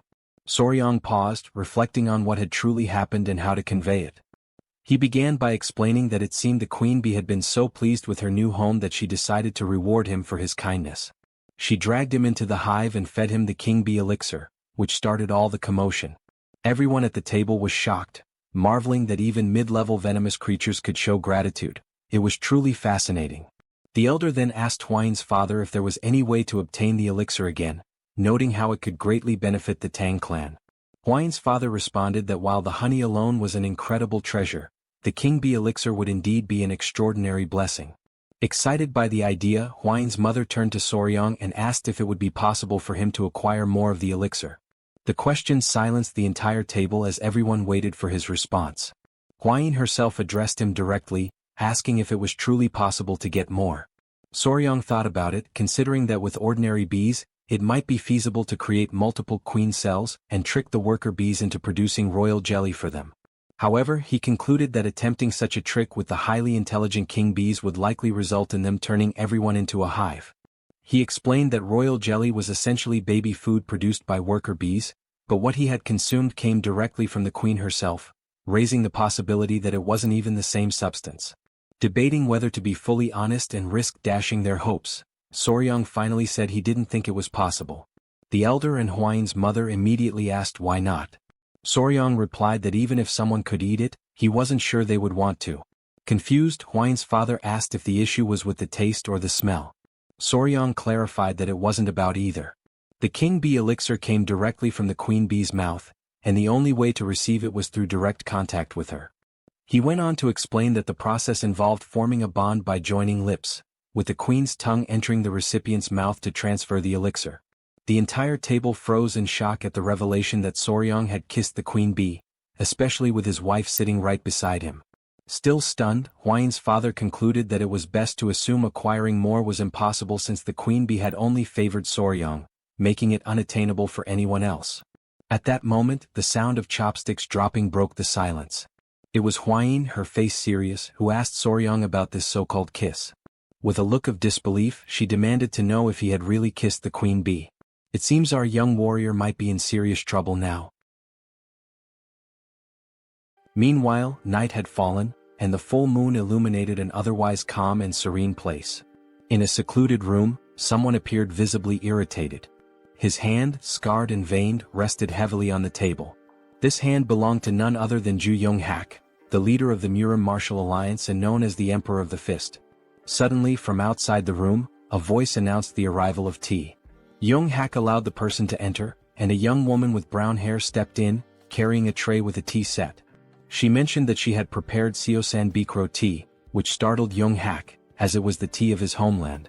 He commented on the coincidence and she smiled, explaining that she was aware of its origins because the tea was famous. Grateful, Young-hak thanked her and promised to savor it. As she poured the tea, he prepared to take a sip, the woman watching him intently. Just as the tea neared his lips, another voice interrupted, identifying itself as General Jigul Hu. Young-hak asked what brought him there at such an hour and invited him to enter. Jigul, full of respect, apologized for disturbing the leader's rest and explained that he had received an urgent message from the Sichuan Tang Clan that he believed required immediate attention. Young-hak assured him it was fine and urged Jigul to share the news, assuming its urgency meant it was important. Jigul stepped forward, placed a scroll on the table and began explaining the situation. He revealed that the message concerned Rakshasa blood hand, Tak Anyang. Jigul detailed how the Tang clan had recovered not only Tak Anyang's head but also the secret manual of the blood hand poison art, which had been in his possession.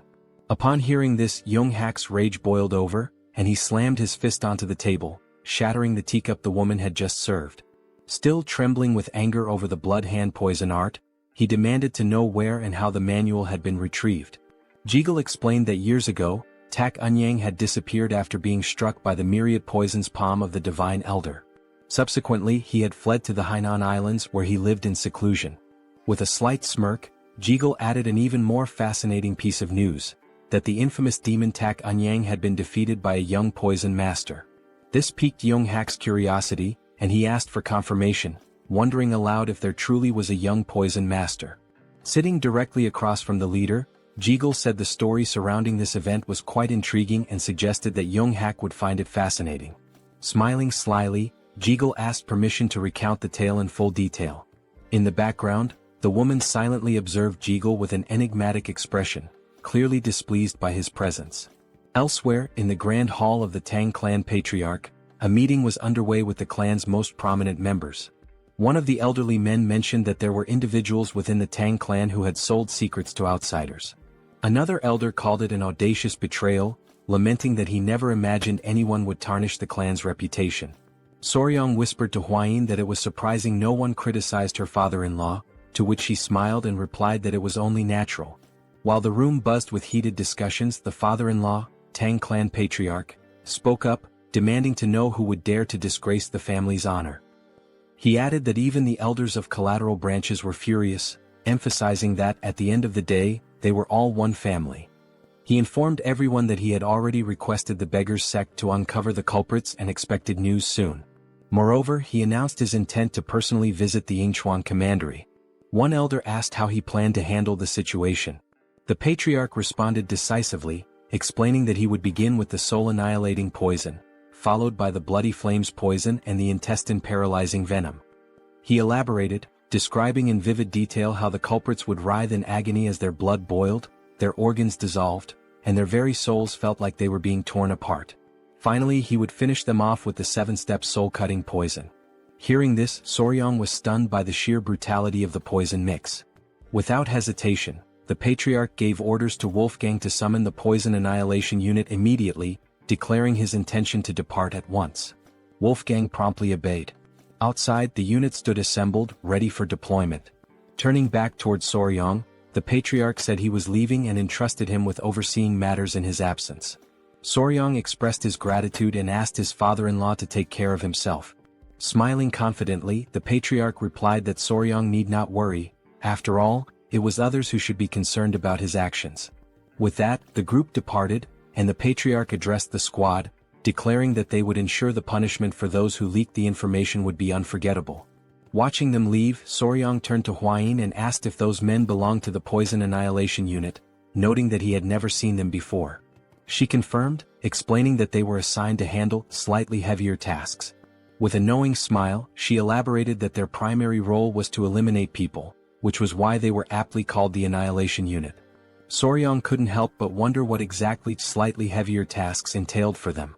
As they continued their conversation, a voice called out to them from behind. Turning around, Soryang saw it was the elderly elders approaching. Both Soryang and Hwayin greeted the elders respectfully. One of the elders mentioned they had heard rumors about Soryang's recent stroke of good fortune. Pausing for a moment to think, Soryang realized what they might be referring to and admitted it was true. As he pondered, his thoughts turned to the royal jelly of the Golden King bees. One of the elders coughed awkwardly and, now a bit sheepish, explained that the reason they had approached Soryang was to ask him for a small favor. Surprised, Soryang asked what kind of favor they had in mind. When he inquired if it was related to the Golden King bees, the elders quickly denied it, asking if he thought they would stoop so low as to covet such a thing. After all, they explained, miraculous elixirs and rare treasures naturally find their destined owners.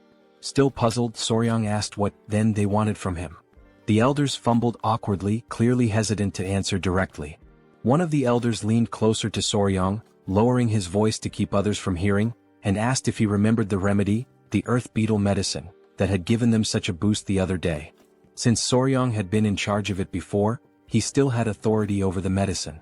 It was only then that Soryang, now smiling, realized what they were referring to. What sly old men, he thought. With a smirk, he pulled out the earth beetle medicine and began to handle it deftly, almost as if performing a juggling act. Though he was still adjusting to life in the clan, he knew that if the elders supported him in various ways, there would be nothing he couldn't offer in return. The elders burst into laughter, promising that from now on, they would fully support their son-in-law. Hwayin, however, felt slightly disappointed. At that moment, the great patriarch emerged from the temple and noticed the elders laughing boisterously. Just as Soryang was about to hand over the earth beetle medicine, the patriarch asked what was causing such merriment. Panicking, the elders scrambled to cover up their intentions, awkwardly beginning to dance, claiming it was just a friendly gathering. The plan worked. The great patriarch believed them, thinking they had finally come to appreciate Soryang's true value. Hwayin, however, remained disappointed and quietly furious. Their moment was interrupted when a man rushed in, announcing a serious problem. Everyone turned their attention to him, and the great patriarch demanded to know the issue. The man revealed that Lord Sichuan was on the verge of death. Shock and panic spread throughout the room. Soryang immediately asked if Lord Sichuan had been using the medicine correctly. The man confirmed but explained that after observing its effects, Sichuan had taken a new concubine and consumed more than double the recommended dose. Sweat formed on Soryang's brow as he imagined the potential consequences of such recklessness. The great patriarch, visibly displeased, decided to personally investigate the matter. Since Soryang was the only man left in the household, he was tasked with protecting the women while the patriarch was away. Accepting the responsibility, Soryang bid him farewell and took up the role with determination. The great patriarch departed, leaving Soryang feeling reassured that nothing would go wrong under his watch. Later that evening, with nightfall, Soryang and Hwayin sat on a bench, talking. She asked how he was finding the 10 Venoms dual origin art he had been learning. He replied that it wasn't as difficult to grasp now as it had been at the start. He explained that if the 5 Venoms returning technique felt like a single large sphere moving through the body, the 10 Venoms dual origin art was more akin to a twin-cylinder engine. Huayin noted that by this point, Soryong must have already developed some tolerance to common poisons. She added that he could now release his inner energy directly or infuse it into objects. Soryong was speechless, intrigued by this revelation, and overwhelmed with an uncontrollable desire to test his new technique. They prepared a straw dummy for the test. Drawing a dagger, Soryong closed his eyes to focus. A powerful green energy began to emanate from his body, radiating with intensity. The first step was to move his internal energy from left to right and then rotate both spheres in the same direction. As soon as the chi energy circulated through his body, he opened his eyes and hurled the dagger forcefully toward the straw dummy. The dagger flew like lightning, piercing the dummy effortlessly. Soryong was pleased, and his fiancée praised him for successfully infusing his chi into the dagger. The knife, still radiating energy, embedded itself into the wall directly in front of two masked men. At first, the masked intruders thought they had been discovered and considered taking Soryong out. However, upon noticing the straw dummy, they realized it was just a coincidence. One of them was holding a book, the secret manual of the blood hand poison art. Although it was merely a copy, their task was complete, and they decided to leave quickly before the situation escalated. They mocked the Tang clan's negligent security, calling the guards fools for making their escape so easy thanks to the distraction. But then, something unexpected happened. A sweet, rosy aroma began to fill the air, putting the men on edge. The scent was pleasant, yet they couldn't determine its source. Hovering just above them was the king bee, glaring at the intruders with an intensity that confirmed they didn't belong there. As the rain began to fall, cries echoed through the area. Soryong froze, startled and unsure of what was happening. Elsewhere, Huayin turned toward the sound of the cries and spotted movement. Through the bushes she caught sight of men dressed like ninjas. Two were hidden while one stood in plain view. The king bee attacked the man who appeared confused, clearly not understanding why a bee was in the training grounds. Soryong and Huayin observed the scene and quickly realized they were dealing with intruders. With a furious expression, Huayin knew she had to act. She dashed toward the intruders and instructed Soryong to prepare the bow. She moved so quickly that a trail of dust followed her. Soryong shielded his face with his arms, stunned by her sudden action. He had no idea what she was planning. Meanwhile, the king bee bit the ear of one of the intruders. The man, desperate, tried to grab the bee, tears forming in his eyes as he called for help from his companions. One of the ninjas turned to Soryong and, noticing Huayin approaching rapidly, panicked and ordered the others to retreat. The king bee clung to the struggling intruder as the other two ninjas leapt away, scattering in different directions. Huayin sprinted after them, commanding them to stop. Determined, she pulled out a whip. With all her strength, she lashed it against the ground, causing a small explosion. Fortunately for the intruders, they managed to leap away in time, avoiding the attack. Huayin's eyes widened in surprise at their successful evasion. The man being attacked by the king bee unsheathed his sword and charged toward her. The king bee clung to his head in what might have seemed endearing under different circumstances. Soryong panicked, shouting for Lady Huayin to be careful. As the king bee sucked on the man's head, he swung his weapon with immense force. To his shock, Huayin blocked the attack effortlessly with her whip. She locked her piercing gaze on the man, who barely had time to react before she counterattacked. The next thing he knew, the whip was right in front of his face. The strike caused a small explosion on the man's body, sending the king bee flying away. After neutralizing her opponent, Huayin moved gracefully, appearing behind him. The man lost consciousness and collapsed to the ground. Soryong stood there, mouth agape, deeply worried about her. Huayin, her expression calm, turned to reassure him, telling him not to worry as she was fine. The man's body began to emit a sinister energy, causing him immense pain. The king bee landed on Soryong's shoulder as he stared at the body, unsure who the man was or whether he was dead. Huayin stowed her whip as she observed the strange energy emanating from the man's body. Within seconds he perished. Huayin explained that he had bitten into poison to end his own life, undoubtedly to conceal something crucial. Not far away, someone noticed the intruder's presence and shouted to alert the guards. Huayin turned and decided to organize a pursuit team to hunt down the fleeing enemies.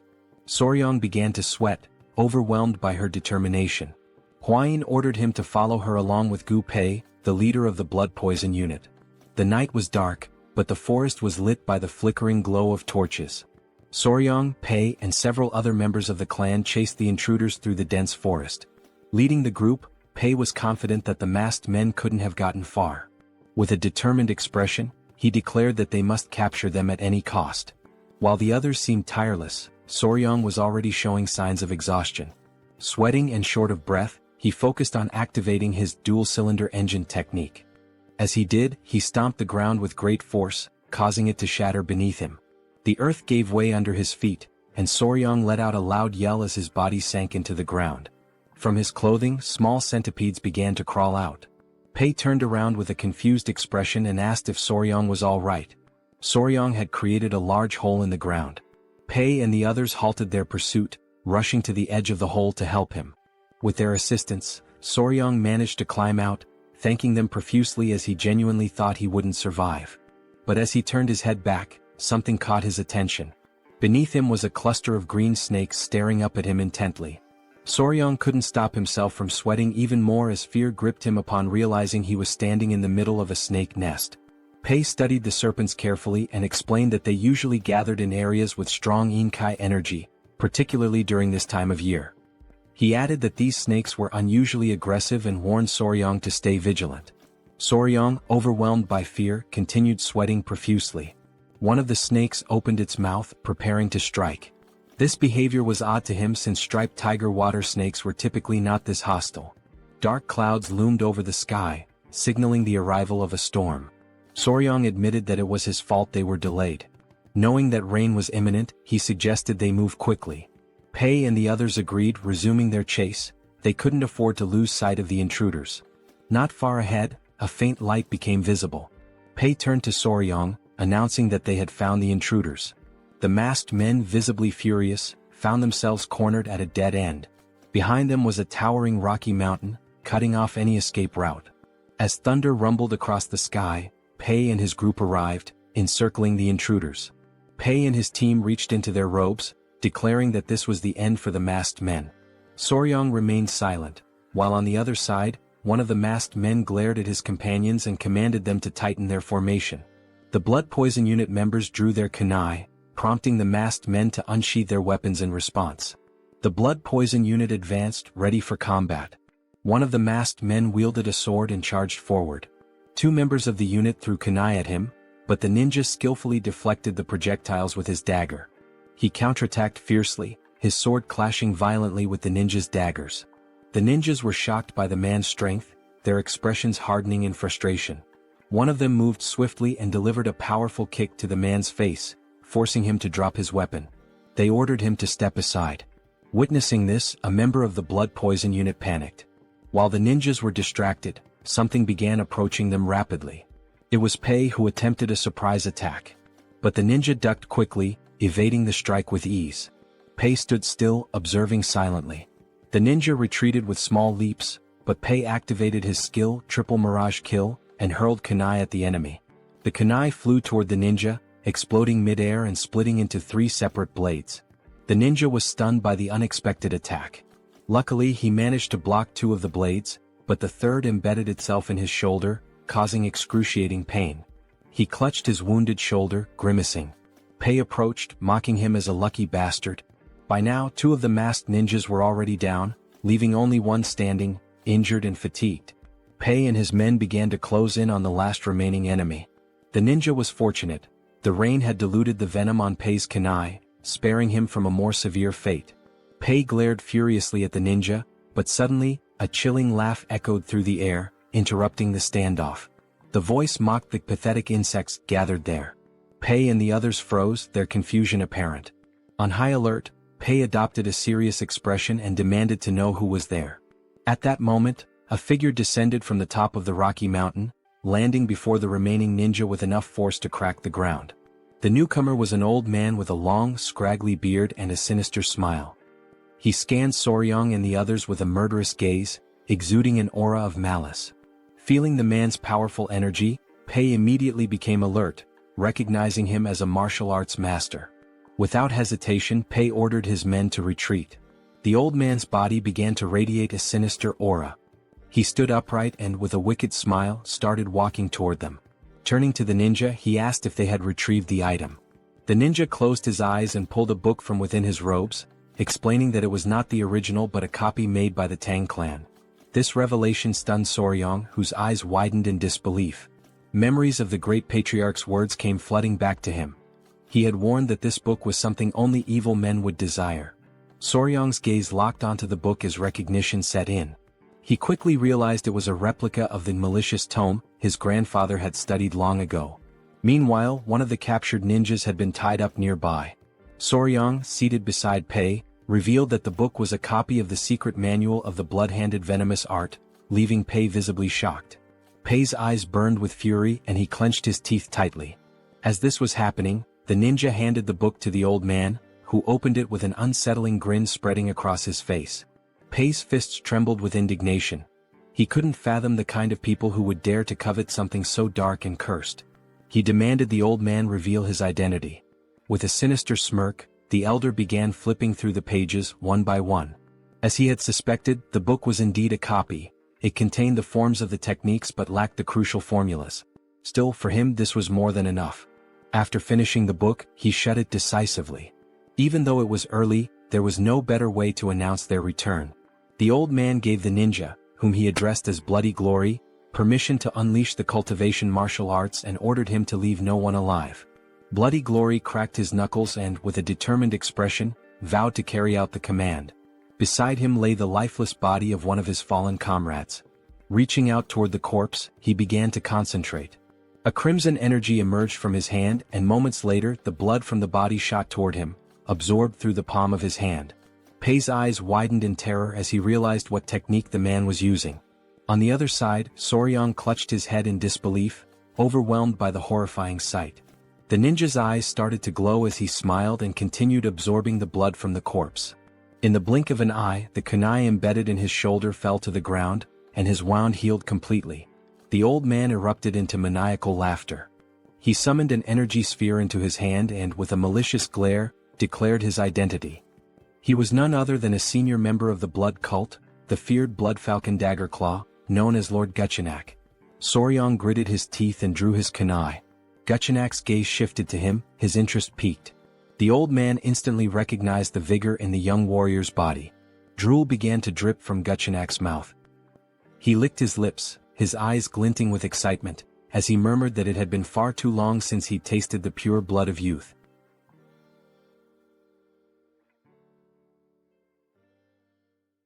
Lord Guchenak commanded ninja to capture their target, believing that nothing aids recovery better than the pure blood of a young boy. Without hesitation they pursued their prey.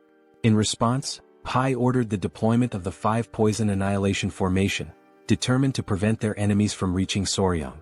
Amused by their efforts, Lord Guchenak retaliated with a devastating attack, unleashing a powerful explosion that sent debris flying in all directions. In the chaos, Soryang was instructed to evade, but before he could react, a force seized him from behind.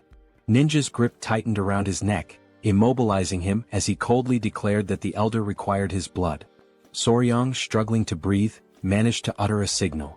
At his command, baby centipedes emerged, sinking their fangs into Ninja's flesh. The sudden attack caught him off guard, their bites relentless. Before he could recover, a dagger pierced his skull, and his body was consumed by flames. A familiar voice called out to Soryang. Hwayin had arrived, accompanied by Wolfgang and an elder. However, their approach came to an abrupt halt as they noticed the 5 poison annihilation formation, leaving them momentarily unsettled. Pai acknowledged Hwayin's presence and informed her of the blood cult elder's assault. Without hesitation, Hwayin commanded everyone to support Pai. Wolfgang, responding swiftly, instructed his allies to enhance the formation, transforming it into the 9 poison annihilation formation. Encircling the elder, they prepared for battle. Lord Gu, rather than being intimidated, was intrigued. He quickly identified Soryang as the one responsible for defeating Taken Yang's blood hand poison claw. Dismissing the title as mere exaggeration, he mocked the irony of such a fearsome technique falling victim to centipedes. Wolfgang, unfazed, warned him to stay silent, threatening to bury him alongside the others. Lord Guchenak merely laughed, daring them to try, his expression twisted with anticipation. As the battle raged on, rain poured from the sky, explosions erupting across the battlefield. Amidst the chaos, Soryang attended to an injured warrior, urging him to hold on despite knowing deep down that their situation was dire. Their forces were growing weaker, while their enemy continuously replenished his strength by absorbing blood. A sudden crash broke his thoughts. Huayin had been thrown against a tree, wincing in pain. Rushing to her side, he asked if she was all right. Though coughing up blood, she reassured him before grasping his hand and advising him to return to the Tang clan to summon reinforcements. Their current numbers were insufficient. Soryang hesitated, torn between the truth of her words and the reality that he could do nothing to change the battle's course. Wolfgang and the others pleaded with him to go, vowing to hold their ground as long as possible. With a pained expression, he finally agreed, promising to return quickly, though he doubted his own speed. Before he could dwell on it, Huayin pulled him into an embrace, assuring him that he was capable. She reminded him of his hard training and promised they would search for more poisons together in the future. Entrusting him with their survival, she returned to the battlefield. Watching her leave, Soryang struggled with his emotions, feeling overwhelmed by the situation. Pushing forward, he sprinted as fast as he could, until he tripped, landing in a puddle. The baby centipedes emerged, offering him comfort, a gesture he found oddly touching. Then realization struck. Even if he ran at full speed, it would take nearly half a day to reach the clan, and most of their skilled fighters were away. Even if he called for help, they wouldn't arrive in time. Looking up at the sky, he understood the truth. They had sent him away not for reinforcements but to save him. The thought left him conflicted. Was it because he was the youngest or because they saw him as weak and in need of protection? Doubts crept in about the true nature of martial artist chivalry. Yet, as he recalled Kaelson's words, that he was part of the family, he reflected on the meaning of the word.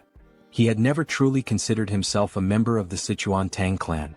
But as he recalled cherished memories with them, he realized that everyone had already accepted him as family. Everyone except himself. A small smile formed on his lips. For an assassin clan, they were surprisingly warm-hearted. Rising to his feet, his resolve hardened. With newfound determination, he whispered to himself, ready to act. He sprinted forward, driven by a singular goal, to save those who had risked their lives for him. His mind raced through possible solutions, considering every factor: blood cult regeneration, venomous creatures, poisonous beasts, and lethal herbs. Then he came to a halt. Before him lay a snake den, its eerie inhabitants slithering within. He turned to the baby centipedes, instructing them to wait before carefully setting them down. Without hesitation, he ran toward the den, leaving them puzzled by his actions. With unwavering resolve, he leaped into the pit of serpents, ready to embrace whatever lay ahead.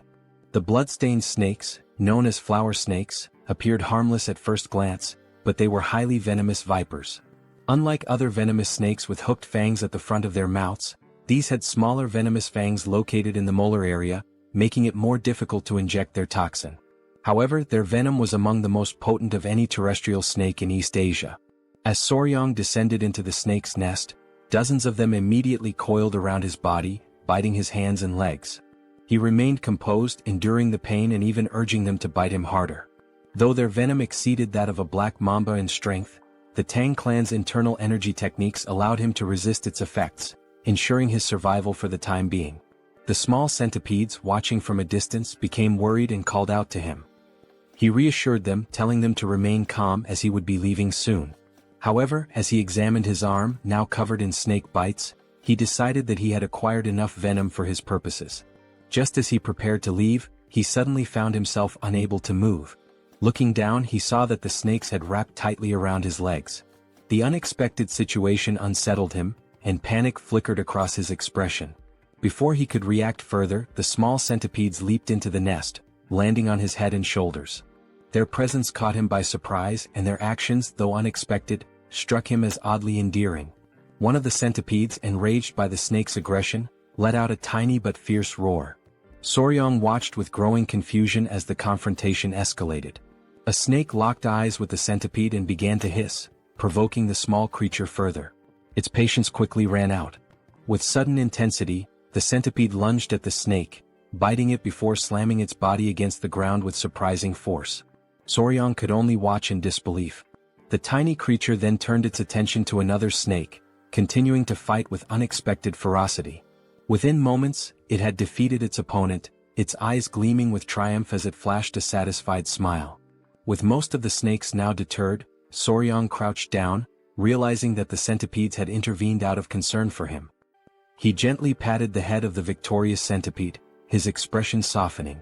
The small creature climbed onto his head and, seemingly exhausted, fell asleep. With a quiet smile, Soryang prepared to leave, knowing he still had something important to do. Meanwhile, back on the battlefield, Hwayin was exhausted, but her determination remained unwavering. Many members of the clan had already fallen, and those who remained surrounded Guchenak, who showed no signs of slowing down. He grabbed another warrior by the neck, draining his blood to restore his energy. Foam formed at the victim's mouth as his life was drained away. Guchenak's eyes gleamed with twisted delight as he mocked his opponents, claiming their struggle was meaningless. Though weary, Hwayin refused to retreat. She drew her whip, prepared to fight to the very end, all while hoping that Soryang had managed to escape safely. She instructed the remaining warriors to keep Guchenak in their sights while maintaining as much distance as possible. Noting that the rain was about to stop, she ordered a signal to be sent to any nearby reinforcements. A warrior nodded in response, though Guchenak merely smirked. An elder stepped forward, urging Hwayin to leave with Soryang. His words took her by surprise, but she rejected the suggestion without hesitation. The clan members quickly voiced their disagreement, adamant that a direct descendant of the Tang clan could not abandon them. If they failed to protect her, they would be unable to face the patriarch. Guchenak remained silent at first, watching their exchange with growing impatience. Eventually he crossed his arms and interrupted. He stated that their discussion had gone on long enough. His gaze flickered between Hwayin and the elder before he coldly declared that if his entertainment fled, he would be left bored. A sinister smile spread across his face as he placed a hand on his chin. Then, with a chilling certainty, he revealed his intentions. If Hwayin attempted to escape, he would turn the Tang clan into a spectacle of suffering, a declaration of the blood cult's return. The elder clenched his teeth, recognizing that Guchenak had no intention of letting anyone escape. Hwayin, resolute, prepared to fight, vowing to take at least one of his arms, even at the cost of their lives. The determination of the clan members was evident as they fixed their gaze on Guchenak, who responded with a knowing smile. However, just as the tension reached its peak, an unexpected voice interrupted, reinforcing the belief that a member of the Tang clan never abandoned their own. The revelation left everyone in shock. Hwayin's eyes widened in disbelief as Soryang emerged, approaching with a confident stride. The elder was at a loss for words, while Hwayin, though relieved to see him, could not shake off her concern. Without hesitation, Soryang carefully removed the small centipedes from his body and instructed them to stay behind. Declaring his unwavering loyalty to the Tang clan, he removed his shirt, his eyes burning with determination. With no intention of retreating, he prepared for battle, drawing his weapons before charging directly at Guchenak. Seeing Soryang's reckless advance, Hwayin's worry deepened, but Guchenak simply welcomed the confrontation with amusement. He had previously spared Soryang's life, and now the young warrior had willingly returned. To him this was sheer foolishness. Without much effort, Guchenak seized Soryang by the neck, his eyes gleaming with cruel delight. With his grip tightening, he placed a hand on Soryang's abdomen, eager to taste his blood. Despite the pain, Soryang reacted swiftly, blocking the attack with his arm. However, Guchenak, reveling in his control, began to absorb Soryang's blood through his arm instead, causing an agonizing sensation to overtake him. Panic spread through Hwayin and Pai as they witnessed the scene. Without hesitation, Hwayin commanded the others to assist Soryang, but before anyone could reach him, Guchenak exerted his power. With a forceful stomp, he unleashed the blood-filled wave technique, shattering the ground beneath him and repelling all who approached. Pai and the others were thrown back, crashing violently onto the ground. Fortunately, Hwayin managed to react in time, catching Soryang as he lost consciousness. Meanwhile, Guchenak, now feeling invigorated, smirked in satisfaction. The hidden weapons thrown at him had been bothersome, but thanks to Soryang, he had dealt with them all at once. Hwayin, filled with desperation, held Soryang close, attempting to wake him. Observing the situation, Guchenak decided to grant Soryang a swift and painless death. However, as Hwayin refused to accept this fate, Soryang suddenly coughed, slowly regaining consciousness. His awakening startled Guchenak, whose expression twisted into one of confusion and horror.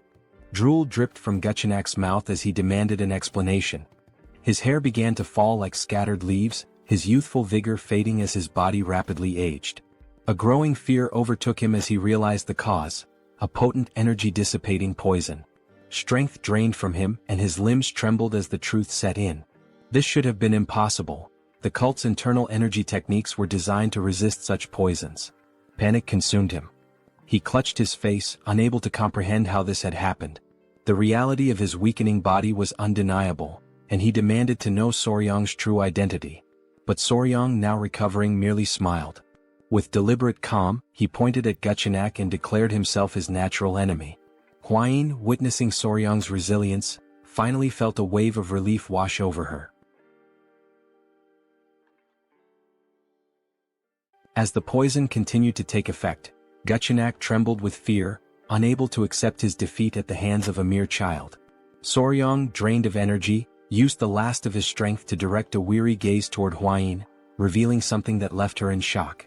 Guchenak's eyes burned with rage as he fixed his gaze on Soryang.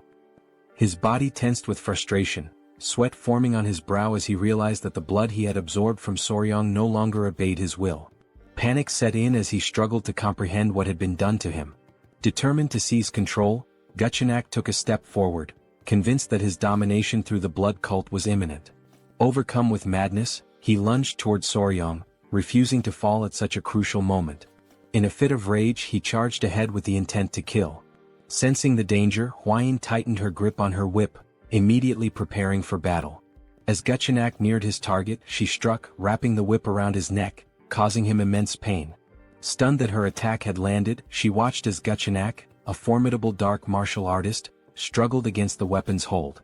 His fury intensified as he fought to break free, his body convulsing with rage. His mind raced, unable to comprehend how his blood arts had failed him.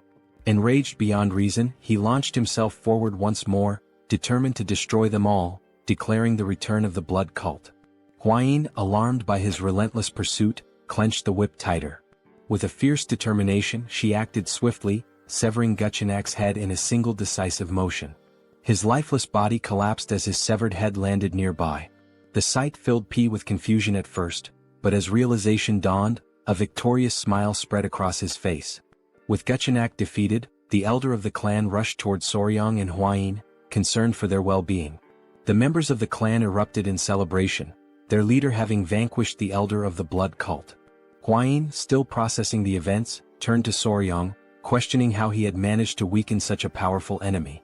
When he addressed her in a way that caught her off guard, a blush of embarrassment crept onto her face. Despite his weakened state, Soryang maintained a smile, but the toll of the battle was evident. Dark circles shadowed his eyes and sweat dripped from his forehead. As he spoke of needing to be bitten by a tiger-striped water snake to counteract the poison, Hwayin grew frantic, unable to make sense of his request. His face had turned pale, prompting her to recall that such snakes carried no venom. Without hesitation, she commanded the clan members to retrieve an antidote. Hours later, Soryang regained consciousness, his body still weak. Confusion filled his mind as he found himself in an unfamiliar place. The great patriarch, observing him closely, advised him to remain still. Hwayin, also present, noted his condition with a mix of relief and concern. Soryang lay face down, unable to move, his confusion deepening as he questioned his predicament. The great patriarch channeled his energy into Soryang's back, aiding his recovery. As he learned that 10 days had passed since he collapsed, Soryang was left in shock. Hwayin, with a grateful expression, acknowledged that his actions had allowed her to defeat their formidable foe. She explained how his condition had been dire, and without the timely return of the great patriarch, the situation would have been disastrous. The memory of being bitten by a snake in his past life resurfaced in Soryang's mind, sending a shiver of fear through him. With the treatment complete, the great patriarch assured him that he would recover. With Hwayin's help, Soryang managed to sit up and expressed his deep gratitude. The great patriarch then studied him carefully before deciding it was time to discuss something important. Placing his hands on Soryang's shoulders, he questioned whether the tiger-striped water snake truly possessed venom and sought to understand how Soryang had managed to defeat the elder of the blood cult.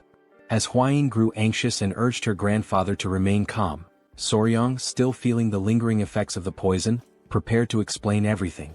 With a calm expression, Soryang raised 2 fingers and explained that the tiger-striped water snake possessed 2 types of venom, one located in its mouth and the other produced by venom glands at the back of its neck. Hwayin and the great patriarch, seated near his bed, listened with growing curiosity, as this was information previously unknown to them. Soryang continued, stating that these snakes were naturally shy and typically avoided humans, and their fangs were too small to be easily noticed. In fact, it was not until the 1980s that people discovered their venomous nature. The Great Patriarch, quick-witted as ever, immediately connected this revelation to the dissipation of the Elder of the Blood Cult's internal energy. However, he hesitated, recalling that the blood cult had long been known for its resistance to toxins. Soryong, turning toward him, clarified that while it was only a hypothesis, he believed that the Elder's energy loss had resulted from exposure to the snake's venom. He elaborated that the primary component of the venom was hemotoxin, a hemorrhagic toxin capable of destroying red blood cells, blood vessel linings and tissue cells. He then posed a crucial question. What would happen if cultists who relied on blood for their martial arts were exposed to such a substance? The success of his plan became evident. Resting his hand under his chin, Soryong speculated that the cultists' blood, the very core of their strength, had likely been altered, leading to their downfall.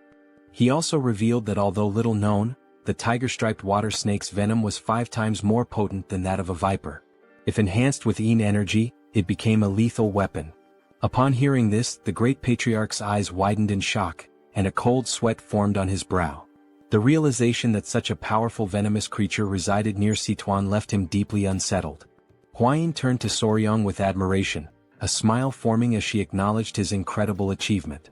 The Great Patriarch then cleared his throat, drawing their attention. Crossing his arms, he recalled that the Elder of the Blood Cult had referred to Soryong as the nemesis of heaven, his natural enemy. The title made Soryong uneasy as it sounded overly dramatic, almost like something from a high school fantasy. Embarrassed, he pulled the blanket over his face, looked away and blushed. Witnessing his reaction, Huayin and her grandfather placed reassuring hands on his shoulders, affirming that the title was fitting given how he had managed to seal the Elder's martial arts completely. The Great Patriarch's expression then shifted to one of gratitude as he sincerely thanked Soryong for protecting his family. However, his gratitude soon turned into anger as he clenched his fist, unable to comprehend how the blood cult had dared to attack in his absence. With gritted teeth, he vowed to eradicate them entirely. Both Soryong and Huayin remained silent, their expressions serious. The Great Patriarch insisted that the blood cult must be completely destroyed, a sentiment Soryong fully agreed with. Now that their weakness had been discovered, the next step was to gather a significant quantity of venom from the tiger-striped water snakes. A fiery determination filled Soryong's eyes as he recalled Guchenak and his subordinates, viewing them as nothing more than pests that needed to be exterminated. Since the reappearance of the blood cult, the Tang clan had been in a state of emergency. Many warriors had been wounded and some had lost their lives. A message was tied to the leg of a messenger pigeon, which was then released into the sky. The Great Patriarch had sent it, summoning Murim's allied orthodox factions to the Tang clan to assist in the upcoming battle. Despite the minimal casualties considering they had faced an enemy at the pinnacle of martial arts, the Great Patriarch's expression darkened at the thought of the blood cult plunging Murim into chaos once more. The cult had never been satisfied with merely abducting victims to drain their blood. 30 years prior, they had carried out a massacre that cemented their status as sworn enemies of Murim. The severity of the situation weighed heavily on him. While Soryong remained lost in thought, the Great Patriarch placed a firm hand on his shoulder, pulling him back to the present. A confident glint appeared in the Elder's eyes as he stated that this time, the situation was different. Soryong's curiosity was piqued and he turned to listen. The Great Patriarch then revealed the reason behind his confidence. The Sichuan Tang Clan was now the natural enemy of the blood cult. Hearing this, Soryong's expression twisted in frustration, sweat forming on his brow as he struggled to determine whether his grandfather had said this intentionally. The Great Patriarch turned to Soryong with a knowing smile, confirming his suspicions. Placing his hands behind his back, he spoke of a request, asking if Soryong would be capable of fulfilling it. With curiosity, Soryong immediately agreed, especially if it concerned the clan, vowing to do his best. The Patriarch's expression grew serious as he revealed that members of the Murim alliance would soon arrive, including their military forces. He had decided to present them with the poison that Soryong had discovered, now that the blood cult's weakness had finally been uncovered. Soryong's eyes widened in surprise before he respectfully clasped his hands and, with a smile, expressed his agreement, believing it was for the greater good. Seeing this, the Great Patriarch smiled, having anticipated Soryong's response. Just as Soryong was about to leave, the Patriarch mentioned something that would bring him great joy. Curious, Soryong turned back, eager to hear the news. With a warm smile, The patriarch announced that the modifications to the Hall of 10,000 Poisons had been completed and that, from that moment forward, Soryong would be officially responsible for managing it. A surge of joy overtook him, and he clenched his fists in excitement, already envisioning himself surrounded by poisonous creatures. His eyes sparkled with enthusiasm. The patriarch also added that, as per Soryong's suggestion, a sunlit pavilion had been prepared, a crucial step for properly raising tiger-striped water snakes. Interlacing his fingers, Soryong grew even more excited, determined to think of this as a duty for Murim's benefit and to give his best effort. As the messenger pigeon soared into the distance, hours passed before Soryong finally arrived at the Hall of 10,000 Poisons. Upon seeing it, his jaw dropped in amazement. It was magnificent, guarded by 2 sentries at the entrance. Walking toward the door alongside Hwayin, he noticed a particular room labeled the Toxic Creature Garden. Hwayin's attention immediately fixated on it, and confusion flickered across her expression. Crossing his arms, Soryong smiled as he explained that it was a space dedicated to gathering all the poisonous creatures of the Central Plains. Her expression tensed with apprehension as she questioned whether he truly intended to assemble them all. With unwavering confidence, he affirmed it, reminding her of his promise to one day collect the 10 great venomous creatures of the region. Upon hearing this, a deep blush spread across her face. She covered her mouth, averted her gaze, and without hesitation, rushed off with the excuse of investigating a nearby gathering. As Soryong stood there, momentarily puzzled, a familiar voice greeted him with enthusiasm. It was Gu Pei, who stood confidently with his hands on his waist. With a beaming smile, he revealed his new position as commander of the Poison Division. While Soryong's expression turned to one of confusion, Hwayin remained motionless, observing the scene. Gu Pei, still smiling, explained that the division had been newly established under the patriarch's orders. Behind him, several clan members stood in formation. Turning toward them, Gu Pei formally introduced them, stating that from that moment on, they would serve Soryong, acting as his hands and feet. Whether it involved locating poisonous creatures or raising them, he could rely on them completely. The realization of what was happening struck Soryong all at once. His mouth practically began to water at the thought, while Hwayin, standing nearby, felt a twinge of envy. His eyes sparkled with sheer joy as he processed the significance of the moment. This was like having an entire team from a pet store dedicated to supporting him. For Soryong, this was another step toward turning his dream into reality. Meanwhile, far from the Tang clan, the messenger pigeon reached its intended destination. A woman with long black hair received the message and carefully read its contents.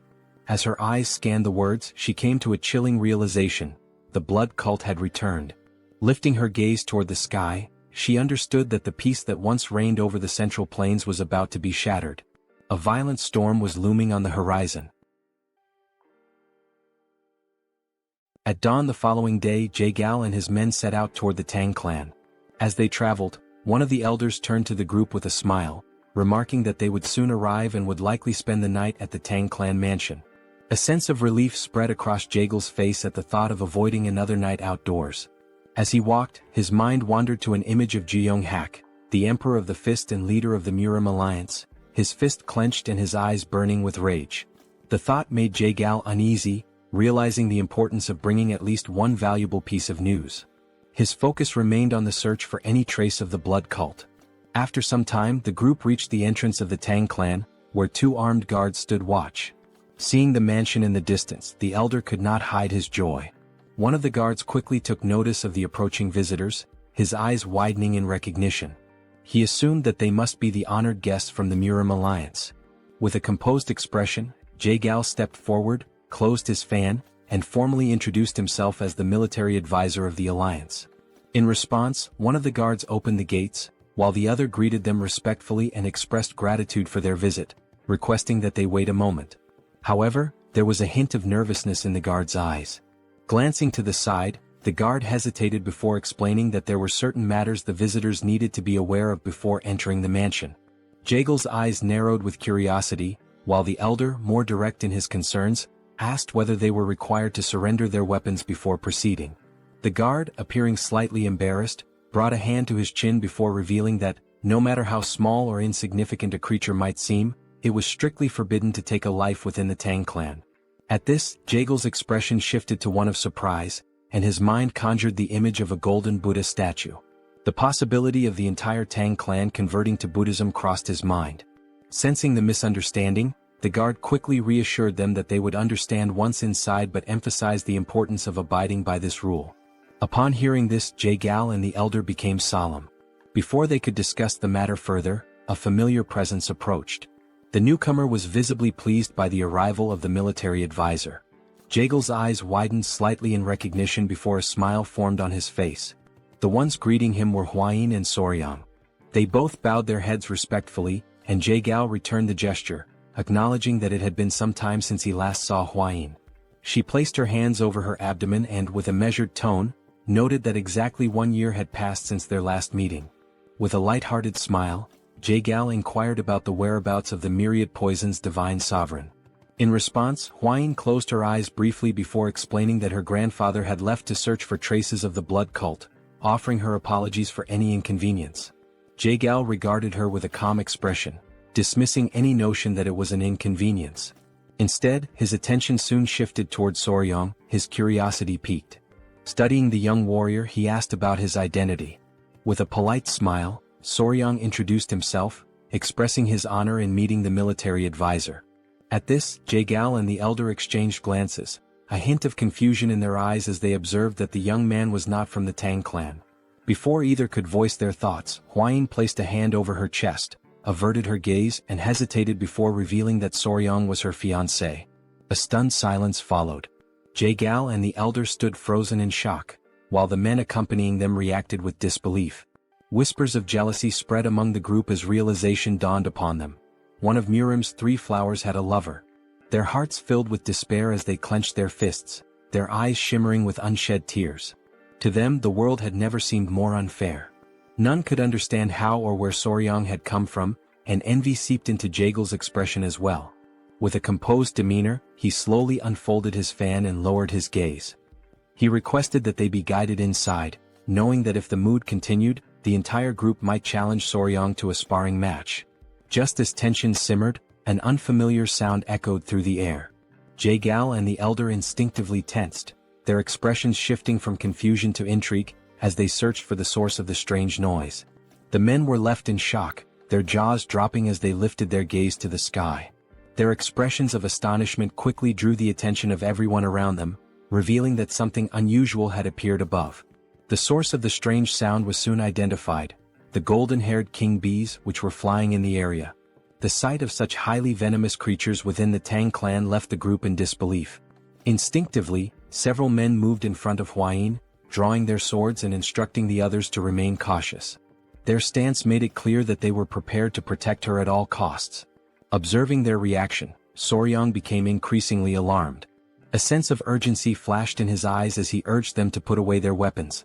Fear crept into his expression as he stepped forward, placing a hand on one of the men's shoulders in an attempt to explain the new regulations of the Tang clan.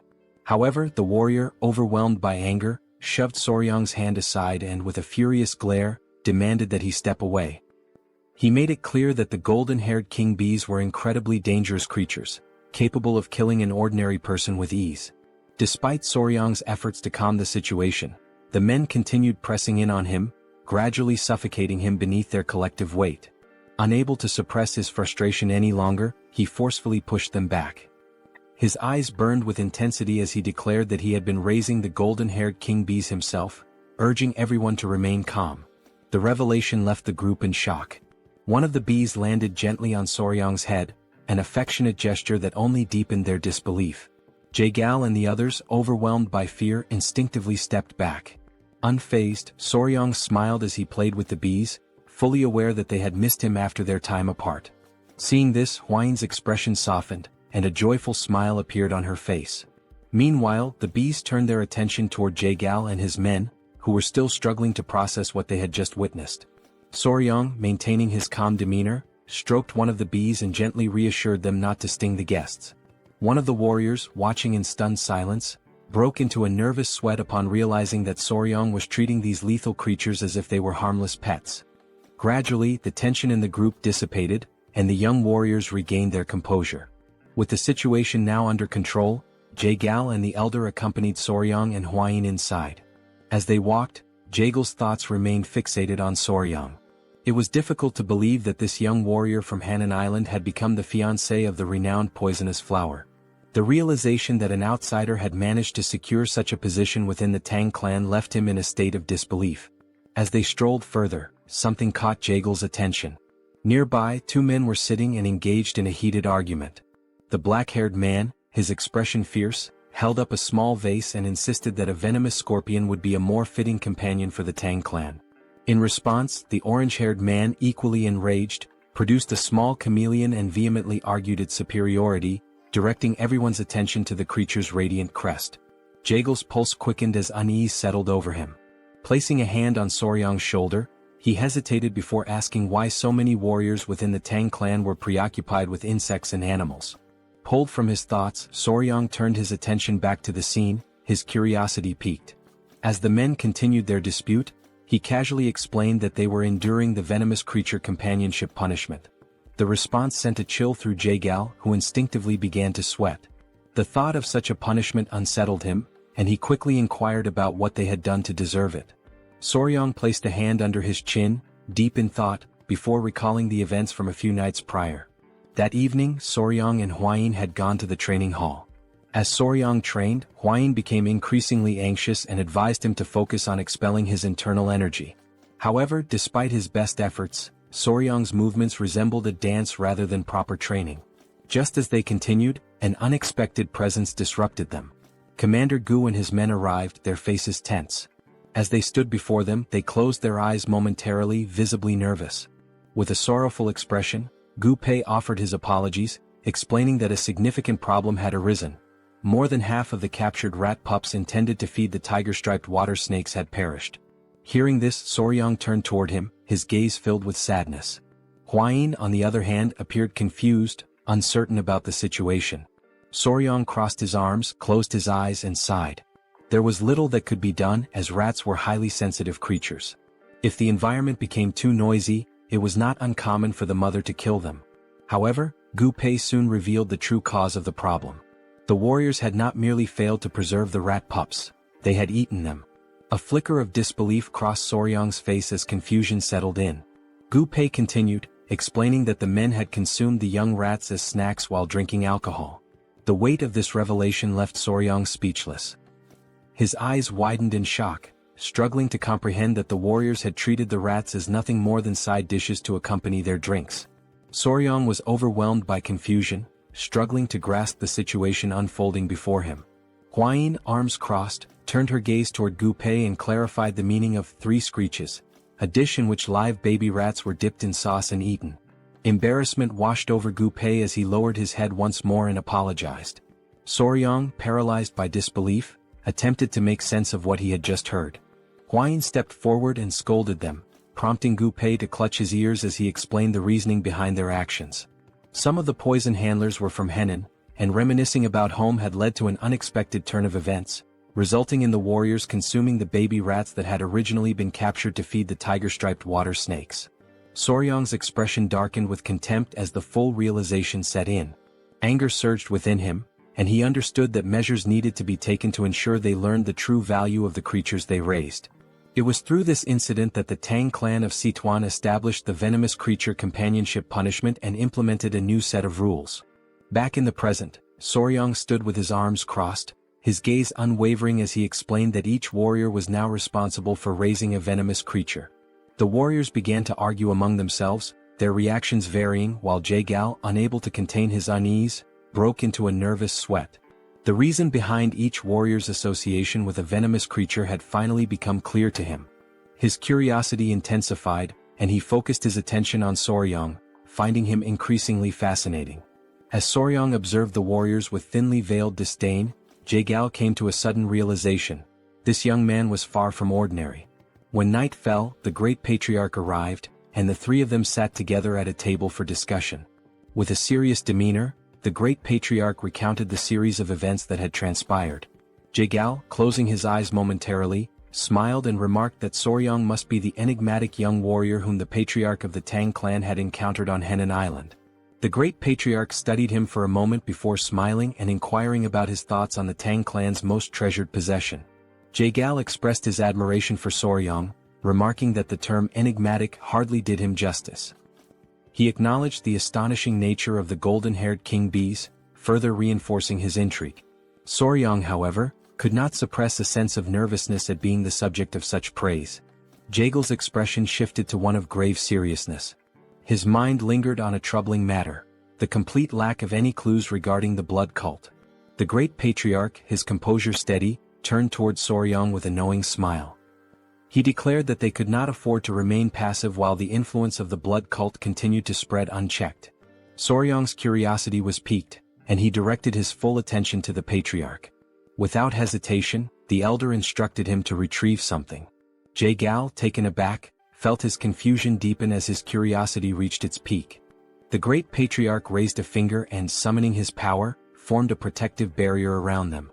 His eyes closed briefly as he explained that no sound could be allowed to escape, and for that reason he had invoked a Kai barrier.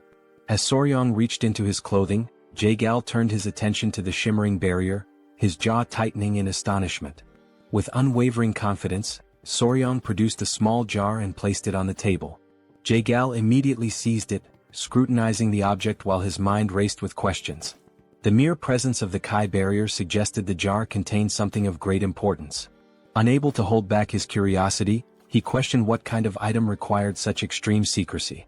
The great patriarch, maintaining his steady gaze, revealed that the jar contained a poison capable of dissipating internal energy.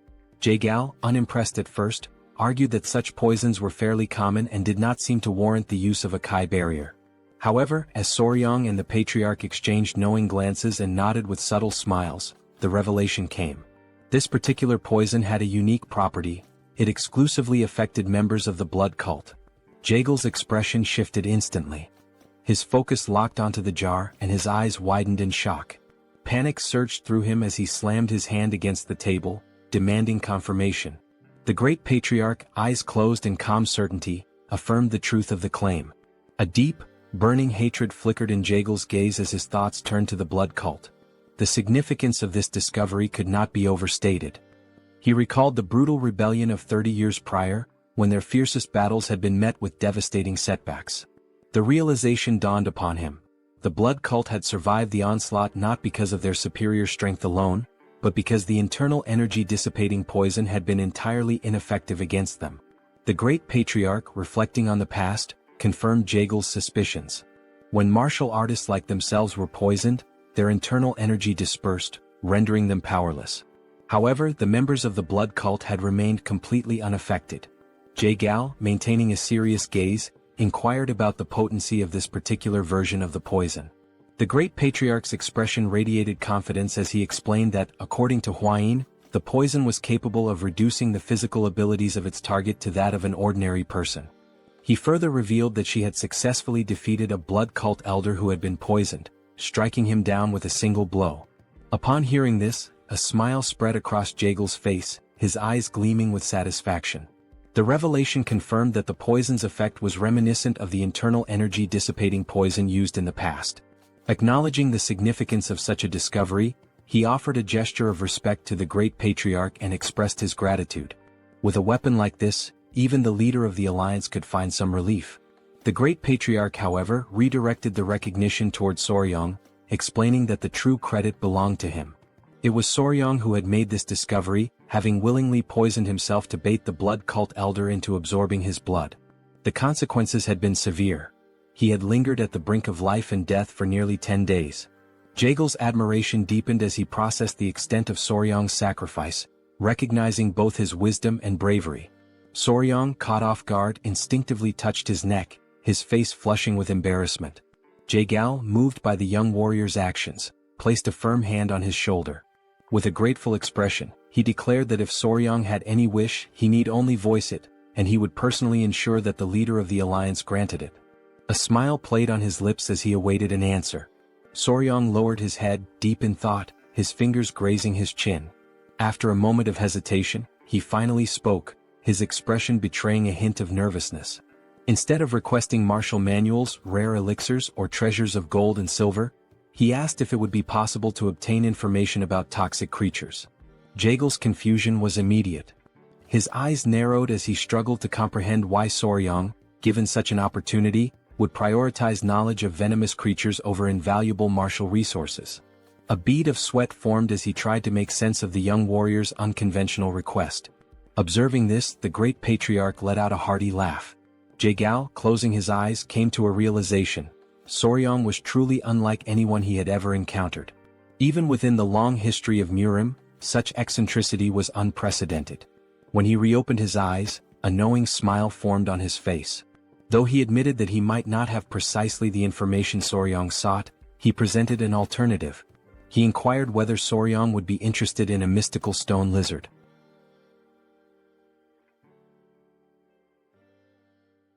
Jae-gal begins to recount how, during the day, they had arrived at a remote location on the island, where a majestic waterfall cascaded down the cliffs. Among them was Jae-gal's nephew, and he was the one who announced that they had finally arrived. They had reached Mount Gonga in Sichuan. His nephew, Cheon, remarked that it was exactly as their ancestors had described: the waterfall, the turtle-shaped rock, everything was identical.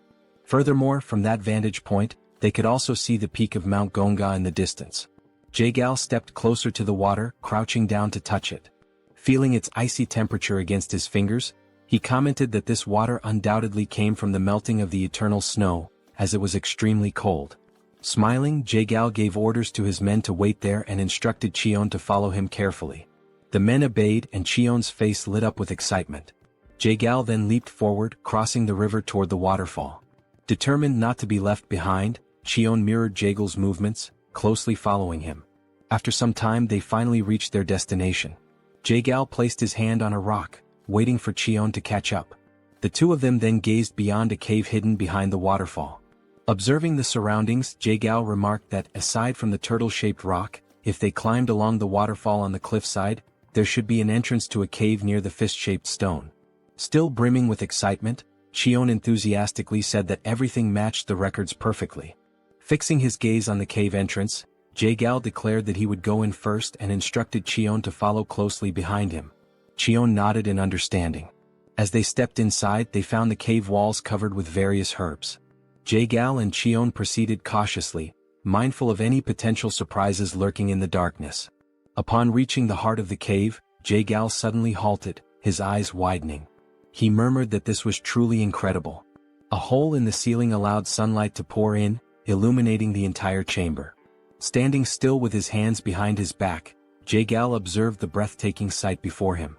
Cheon, equally mesmerized, expressed his amazement, stating that such a mystical view was the last thing one would expect inside a cave. Still smiling, Jae-gal commented that this was the perfect environment for spiritual herbs to thrive. Then his eyes fell upon exactly what he had been searching for, a rare spiritual herb that had absorbed the extreme yin energy over time, the 100-year snow ginseng. Cheon took a step closer and remarked that now all they had to do was exchange this snow ginseng for the dark wool flower from the Namgung clan. Jae-gal nodded in agreement, adding that with this, the severed meridians of the Namgung clan's daughter should improve. Furthermore, they would obtain a 200-year-old dark wool flower in return. Stepping even closer, Jae-gal reached out toward the snow ginseng, his hand emanating a faint blue aura as he prepared to collect it. However, in that very moment he sensed a strange presence. Almost instantly, something shot out from between the rocks, leaping toward him. Reacting with lightning-fast reflexes, Jae-gal swiftly pulled out his fan and used it to defend himself, narrowly avoiding being struck. Having witnessed everything unfold in the blink of an eye, Cheon called out to his uncle, asking if he was all right. His voice carried concern, as it was now clear that there was more than just one creature attacking them. Amidst the flurry of movements inside the cave, Jae-gal reassured Cheon that he was fine but warned him to stay on guard, as these creatures were moving with astonishing speed. Seizing an opening behind Jae-gal, two of the creatures launched another attack. Sensing the danger, Jae-gal quickly turned around and blocked the strikes with his fan once more. But this time he noticed something unusual. These attacks carried a freezing effect as the tip of his fan was now coated in ice. Cheon approached and asked what was happening, but Jae-gal remained silent for a brief moment. Then he spoke, stating that this was a lizard. Cheon, puzzled, hesitated before asking if he had heard correctly.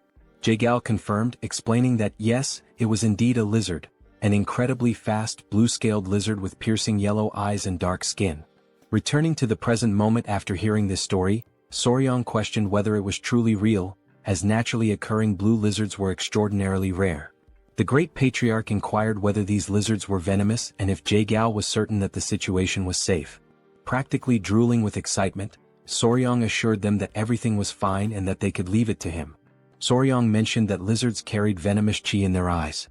However, the great patriarch admitted that he had no idea what Soryong was talking about but trusted him nonetheless. Observing the entire exchange and Soryong's sheer enthusiasm, it became clear just how eccentric he was when it came to this particular subject. As night fell, Jae-gao stated that if he came across any new information regarding toxic creatures, he would make sure Soryong was the first to know. The following day his father-in-law returned. Calling out for his son-in-law, he sought Soryong. Still seated in the same place, Hwayin welcomed him, while Soryong asked if something had happened. Approaching him, the patriarch suddenly pinched Soryong's cheeks, asking if he was all right. Soryong, somewhat confused, responded that he was fine, while Hwayin observed the entire scene, shocked by her father's reaction. Then Soryong revealed his arms, which were covered in snake bites. He casually explained that although he had woken up after 10 days with scars all over his arms, he was in fact alive. Upon hearing this, the patriarch's expression darkened, his anger igniting against those wretched bastards from the blood cult. It was only then that the patriarch realized he had completely forgotten something. Then he turned to Hwayin and shouted, asking if she was all right. Hwayin, realizing that she had been momentarily overlooked, responded that she was fine and asked him to calm down. She reassured him once more, emphasizing that she was truly fine because Soryong and all the family members had saved her. Seated in the background, the Grand Patriarch remarked that Soryong had done something truly remarkable. He recalled that after taking down the elder, Soryong had boldly declared the words, "Your natural enemy is me." Hearing this, the Patriarch's eyes gleamed with interest, while Soryong blushed in embarrassment. Hwayin, however, corrected the statement, saying that the actual phrase had been, "I am your natural enemy." Soryong, fidgeting with his fingers in a timid manner, admitted that it happened that way because his plan had worked so well. Thanks to that, they had been able to uncover the weakness of the blood cult. Interrupting the family moment, Jae-gao called out to Cheolsun, the patriarch, stating that he was also present. The patriarch turned to him and asked how he had been.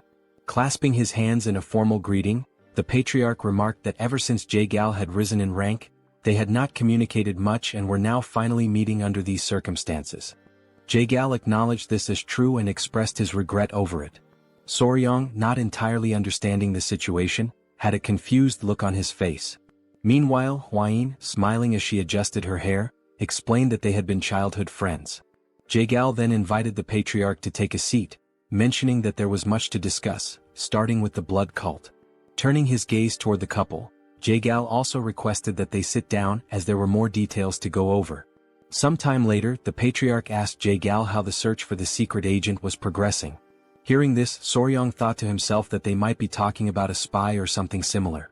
So he asked what kind of secret agent they were referring to. The patriarch stroked his chin and gave a faint smile. He then asked if Soryong remembered how the bastards from the blood cult had invaded to steal the secret manual of the venomous claw of the bloody hand. Soryong confirmed that he did and added that it seemed like they considered it to be of immense value. The patriarch stated that this was exactly the point. He then asked Soryong how he thought their enemies had discovered that the venomous claw of the bloody hand was in the possession of the Tang Clan. This revelation left Soryong in shock. He had not even considered that possibility. Rising from his seat, slightly agitated, Soryong exclaimed that this was a huge problem. He then asked if someone from the Tang Clan could possibly have leaked information to the blood cult. This question stunned both the patriarch and Jae-gao. Jae-gao then turned to the patriarch and suggested that he educate his son-in-law, as being a newcomer, he was unaware of certain histories, despite having heard quite a few entertaining stories about him.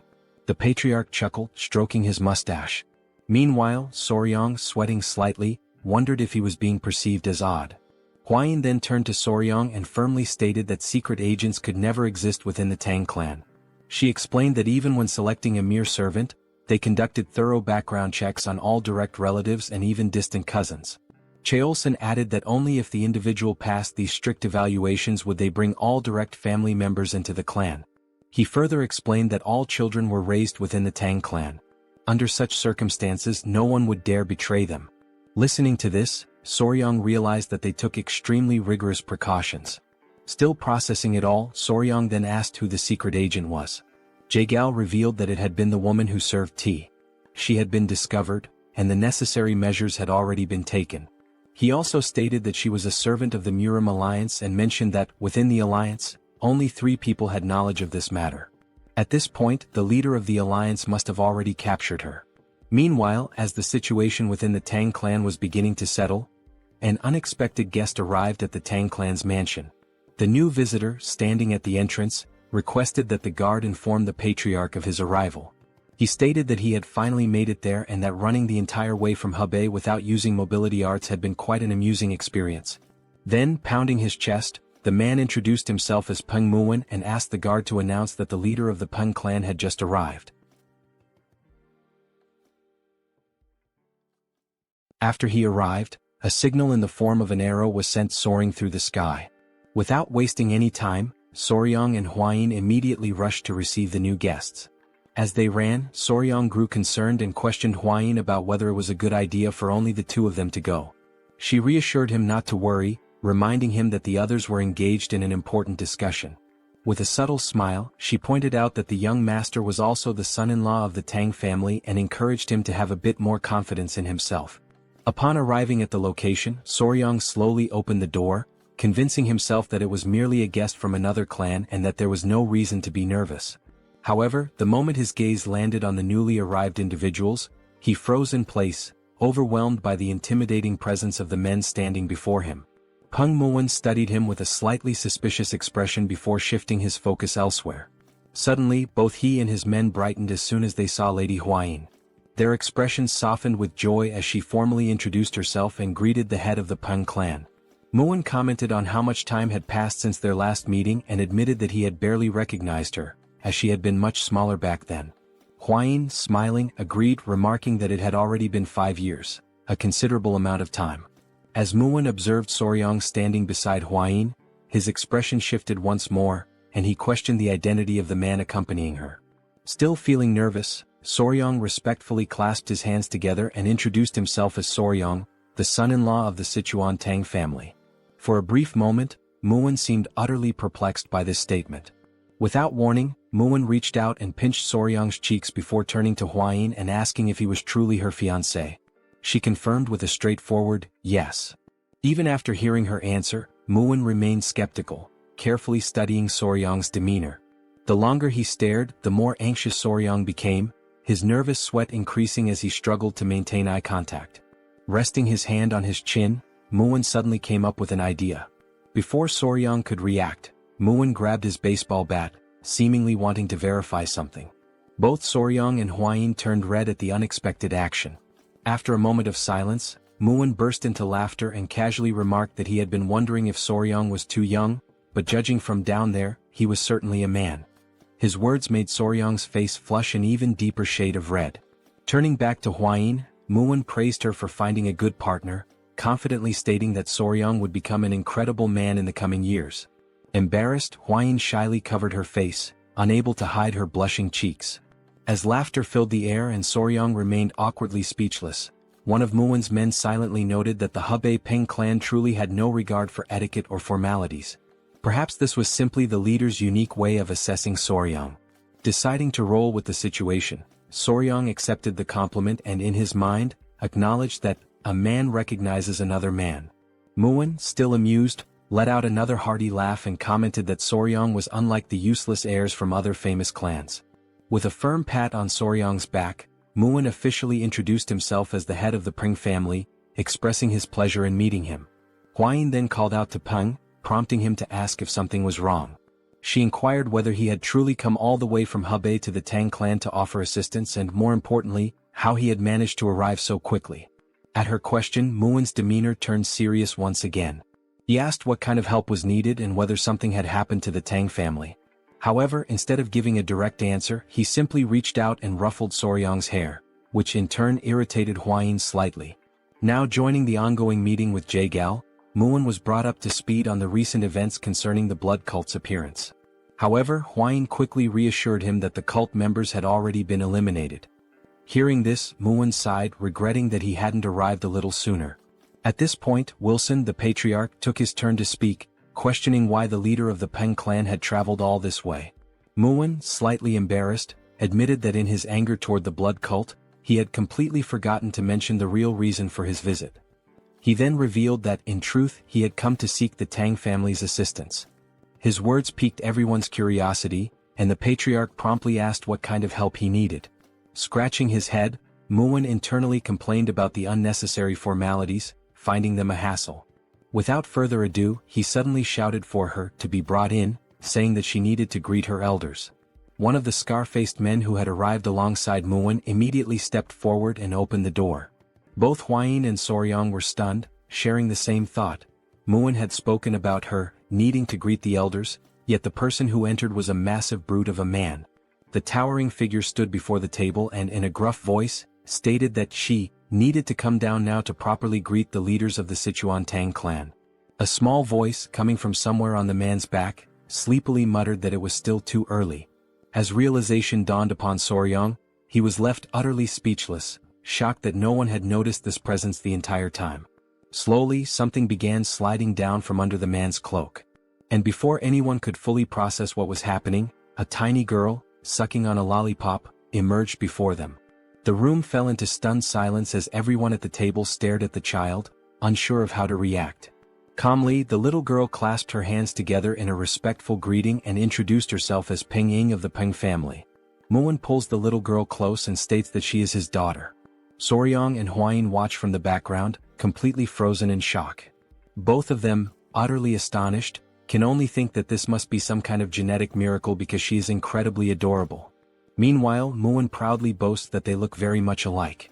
Now gently stroking his daughter's head, Muin explains that this child is the reason he came to the Tang family to ask for help. While she calmly nibbles on a biscuit, he continues, stating that she has been feeling somewhat unwell and asks if the Tang clan could take a look at her. Upon hearing this, both the patriarch and Soryang exchange uncertain glances, questioning what kind of illness it could be. Something then catches Soryang's attention. When he looks at her closely, he notices a faint aura surrounding the little girl as she continues to eat biscuit after biscuit with a calm expression. Time passes and now night has fallen. Soryang lies in bed, surrounded by his centipedes, deep in thought. After hearing about and analyzing Ying's symptoms, they were still unable to determine the exact cause. As he absent-mindedly pinches the cheek of one of his tiny centipedes, he recalls Muin's explanation regarding his daughter's condition. Muin had described how, at times, she suddenly becomes short of breath, and large red blotches appear all over her body. In severe cases she even loses consciousness. However, after some time she regains consciousness as if nothing had happened, and no one has been able to figure out why. Muin also explained that he had already tried everything to uncover the cause. He had even sought out disciples of Yaxian, but all of them insisted that the child was perfectly healthy. There was even one occasion when a disciple suggested it might be poisoning. Muin had nearly beaten him up on the spot. Shaking his head, Muin had firmly stated that such a thing was impossible, as there was no one in his family capable of doing such a thing. The patriarch then pointed out that if it truly were poisoning, there could be an internal issue within the Peng family. However, Muin confidently reassured him that no member of the Peng family would ever commit such an act. Scratching his head, Muin sighed and said it was better not to dwell on it too much, as he didn't want to start suspecting his own family.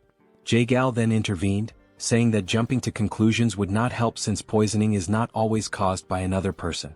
Looking at the little girl, the patriarch decided that they would provide an empty courtyard house where she could stay for some time, allowing them to observe her condition closely. After all, it was essential to confirm whether this was truly poisoning or something entirely different. Muin, feeling relieved, expressed his gratitude to the patriarch, acknowledging that from now on, they would be under the Tang clan's care for a while. Lying in bed, Soryang could only think that what was affecting the little girl might be juvenile diabetes since sugar seemed to be accumulating rapidly within her body. Sitting up, he tried to recall whether red blotches were a symptom of childhood diabetes, but he concluded that the best way to know was if more prominent symptoms appeared. At that very moment, someone knocked on Soryang's door. A voice called out, addressing him as young master, and informing him that a serious problem had arisen. Without hesitation, Soryang quickly opened the door and demanded to know what had happened this time. The woman before him wasted no time in explaining. The young lady of the Peng clan had just collapsed. In the dead of night, Soryang sprinted toward the scene as everyone rushed to verify what had happened. Upon arriving, he saw Muin crouched down, holding the unconscious girl in his arms, his expression filled with worry.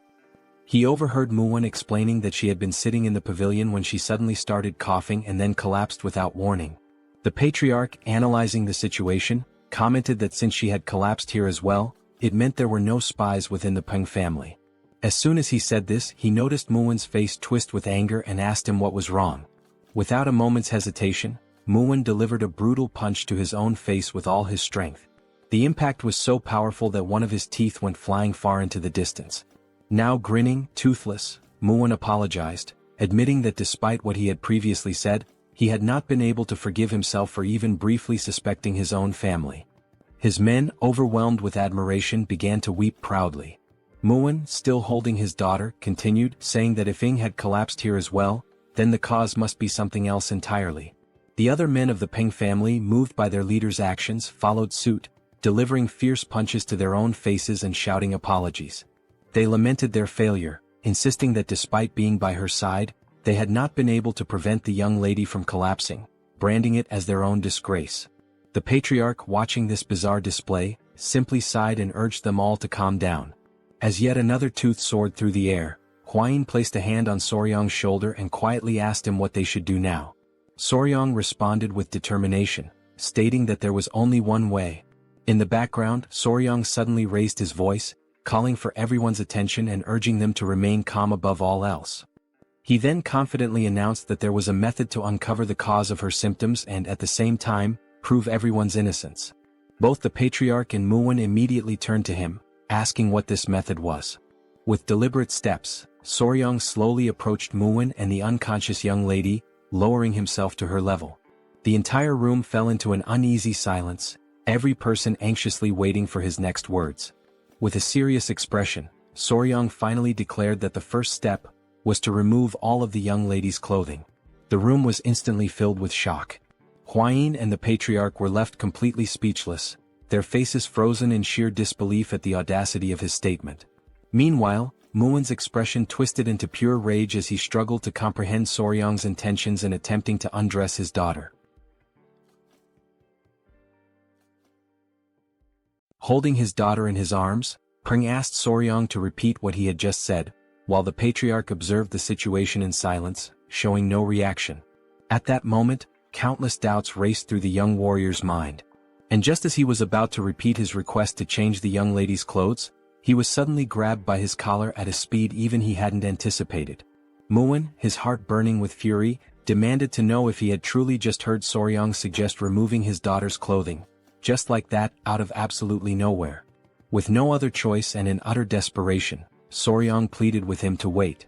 Sensing the imminent danger, a baby centipede emerged from within Soryong's clothing, crawling out to assess the situation, but he quickly ordered it to go back inside.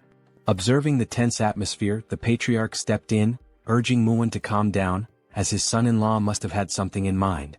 Huayin, noticing that Soryong was struggling to endure the pressure, also intervened, asking Muwen to at least listen to him first. Reluctantly, Muwen released Soryong's collar, but his anger had not yet subsided. His voice remained sharp, his words laced with irritation as he pointed out that Soryong had dared to suggest removing his daughter's clothing, who had not even reached adulthood yet. He demanded a proper explanation for such an outrageous statement. Now that the tempers had cooled slightly, Soryong took a deep breath and asked Lord Peng to remain calm and listen to him until the end. He then clarified that what he truly meant was that her clothes should be removed and replaced with different ones, as there was a strong possibility that something within her garments or personal belongings had caused her to faint. It was only then that Muwen finally grasped the boy's true intentions. Realizing his mistake and deeply irritated with himself, he clenched his fists, fully expecting to lose yet another tooth, as he begrudgingly admitted that he had doubted the young warrior's words. Soryong urged him to stay calm, pointing out that his daughter's sudden collapse must have left him shaken. Muwen, now grinning despite his missing tooth, expressed his sincere gratitude for Soryong's patience and understanding toward another person's mistake. Taking on a more serious tone, Soryong then firmly declared that, from this moment onward, the young lady would remain under the care of the Tang clan. Until further notice, all contact with the Peng clan would be strictly restricted. Muwen, visibly unsettled by this decision, immediately asked if that meant even he would be prohibited from seeing her. Soryong confirmed it without hesitation, stating that not even Muwen himself would be allowed. He then explained that if she exhibited the same symptoms while under his care, it would prove that the cause had nothing to do with the Tang clan. He elaborated further, explaining that this technique was known as controlled environmental adjustment, a method commonly used by breeders of insects, reptiles, and amphibians. Since animals cannot verbally express what is wrong, humans cannot immediately determine the exact cause of their ailments. Therefore, breeders systematically alter aspects of the animal's environment, such as their food, feeding bowls, and even their habitat, to pinpoint the specific factor causing their illness. Soryong stated that he would apply this method to diagnose the young lady, completely resetting her environment and gradually reintroducing elements to identify the trigger. All of this was to ensure that she would no longer faint without understanding the reason behind it. The patriarch noted that this process might take some time, but he was confident that they would be able to uncover the root of her condition. He then praised his son-in-law for coming up with such a thoughtful solution. Hearing this, Soryong became visibly flustered, while Muin simply nodded in understanding. Then, with tears welling up in his eyes, Muin, his voice heavy with emotion, begged them to take good care of his daughter. Soryong smiled, pounded his chest confidently, and assured him that he could leave it to him.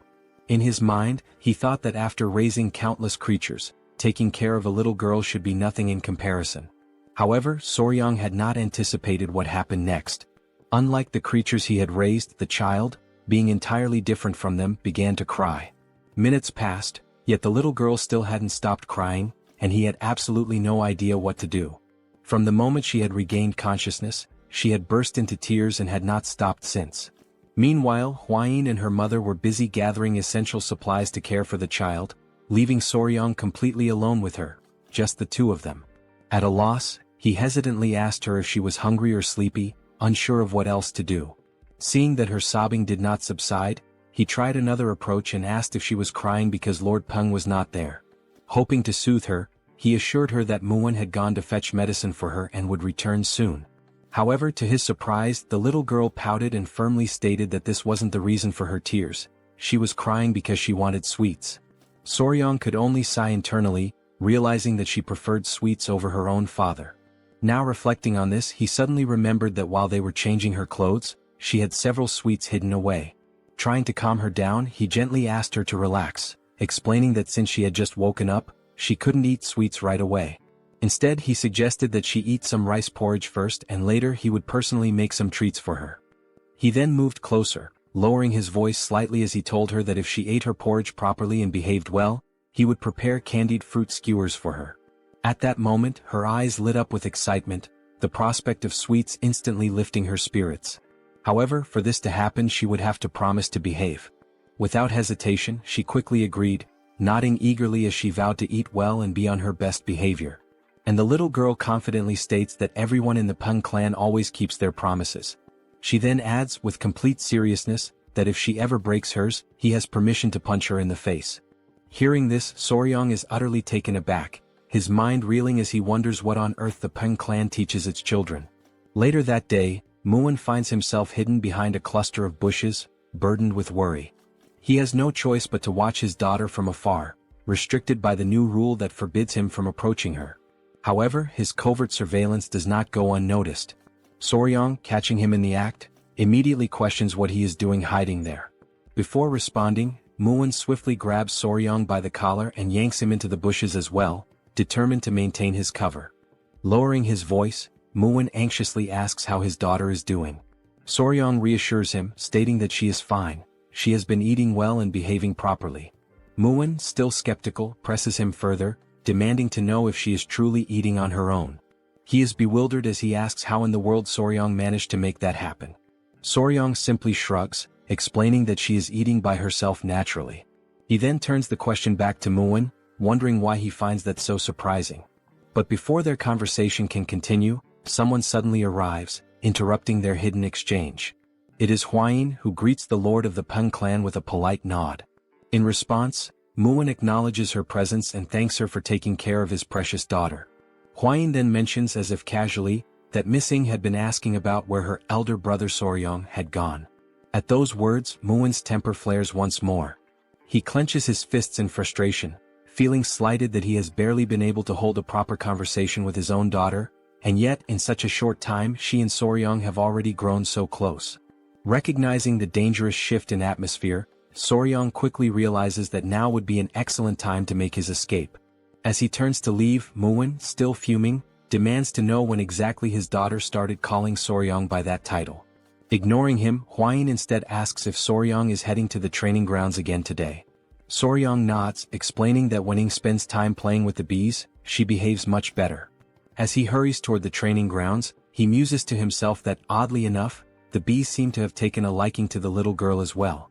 Upon his arrival, he sees Ying happily holding one of the golden royal bees in her small hands. The moment she spots him, her face lights up with a genuine radiant smile, and she excitedly urges him to come over quickly. After watching her interact with the bees for a while, Soryong gradually realizes something. Thanks to these bees, he was able to form a bond with Ying in record time. The adorable golden royal bees were absolutely enamored with her. Most likely because while eating sweets she had managed to spill syrup all over herself and the surrounding area. At that moment, Ying points ahead, calling out to Soryong with excitement, saying that the queen bee is over there.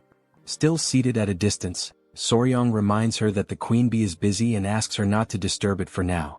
As he observes her, he thinks to himself that if he had a younger sister she would probably be just like this. Maybe, just maybe, taking care of children isn't as bad as he originally thought. However, Ying refuses to give up.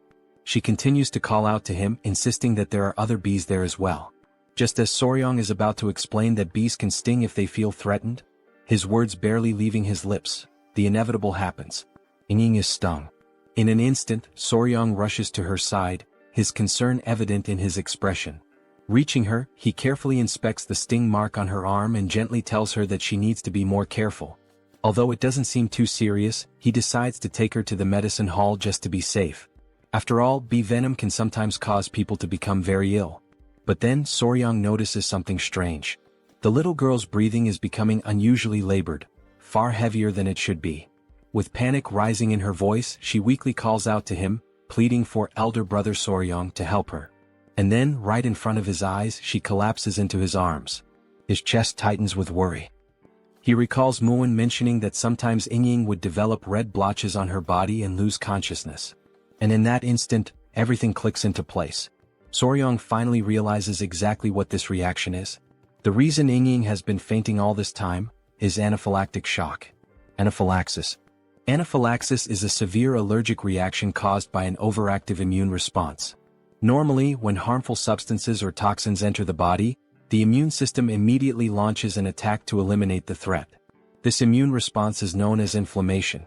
During this process, the body releases histamine, which dilates blood vessels, allowing white blood cells and antibodies to enter and neutralize the invader. However, problems arise when the body overreacts to certain harmless substances. When histamine is released in excessive amounts, the immune response malfunctions due to its hyperactivity. Blood vessels dilate too rapidly, leading to a dangerous drop in blood pressure. As the vessels expand, symptoms such as difficulty breathing and severe itching begin to appear. In extreme cases, anaphylaxis can be fatal. Realizing the severity of the situation, Soryong quickly lifts the little girl onto his back and starts running at full speed, aware that time is slipping away. As he sprints forward, he pleads with Miss Ying to hold on just a little longer. Reaching the palace entrance, he stops abruptly, his voice ringing out as he yells for help, urgently announcing that Miss Peng has lost consciousness. Hearing this, both the patriarch and Muin rush outside in a panic, their expressions filled with worry as they demand to know what has happened this time. Muin wastes no time. He takes his daughter into his arms, immediately sensing her struggle to breathe. Without hesitation, he pours his internal energy into her body, trying to help stabilize her condition. At that moment, a faint murmur escapes her lips. Soryong feels a wave of relief wash over him and silently thanks the heavens, realizing once again how truly remarkable internal energy is. Meanwhile, his mind quickly shifts to what he knows about anaphylaxis treatment. The primary goal is to stabilize blood pressure and keep the airway open. In modern medicine, various methods are used to achieve this, but in this world, qi-based techniques serve the same purpose. The patriarch, assessing the situation, notes that her symptoms appear to be the same as before and asks if Soryong saw what triggered it this time. Muin, equally curious, turns to him for an answer. Soryong states that young Ying collapsed after being stung by a bee. Both the patriarch and Muin react with immediate disbelief, asking if that is truly the case. The patriarch acknowledges that some people do faint from bee stings but argues that this does not explain the previous instances where she lost consciousness. Muin nods in agreement, pointing out that she had never been stung before. Already certain of his conclusion, Soryang takes a step forward, drawing their attention as he confidently states that he has already identified the true cause. His words leave his father-in-law visibly stunned, to the point where he asks if Soryang is being serious.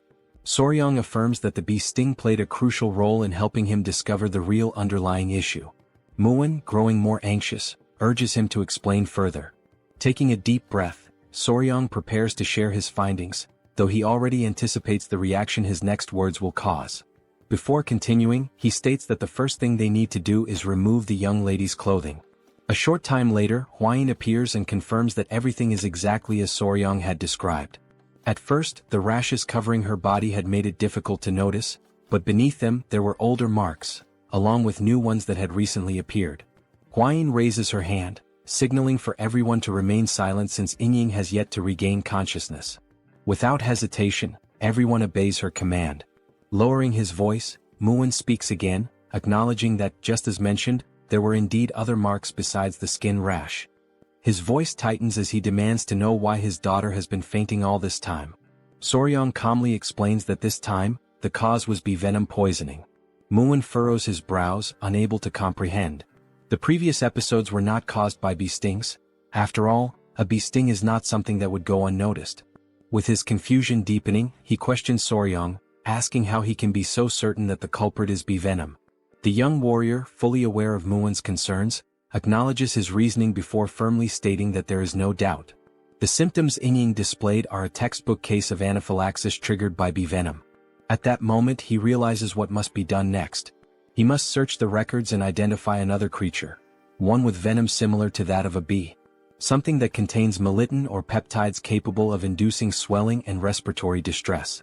Recalling that Hebei, China has a temperate continental climate, the venomous creatures in such a region would likely include certain snakes, scorpions and ants. Still lost in thought, Soryang quickly rules out snakes and scorpions. Instead, he tries to determine where she could have been repeatedly stung by a particular creature. Somewhere she frequents and something she does often.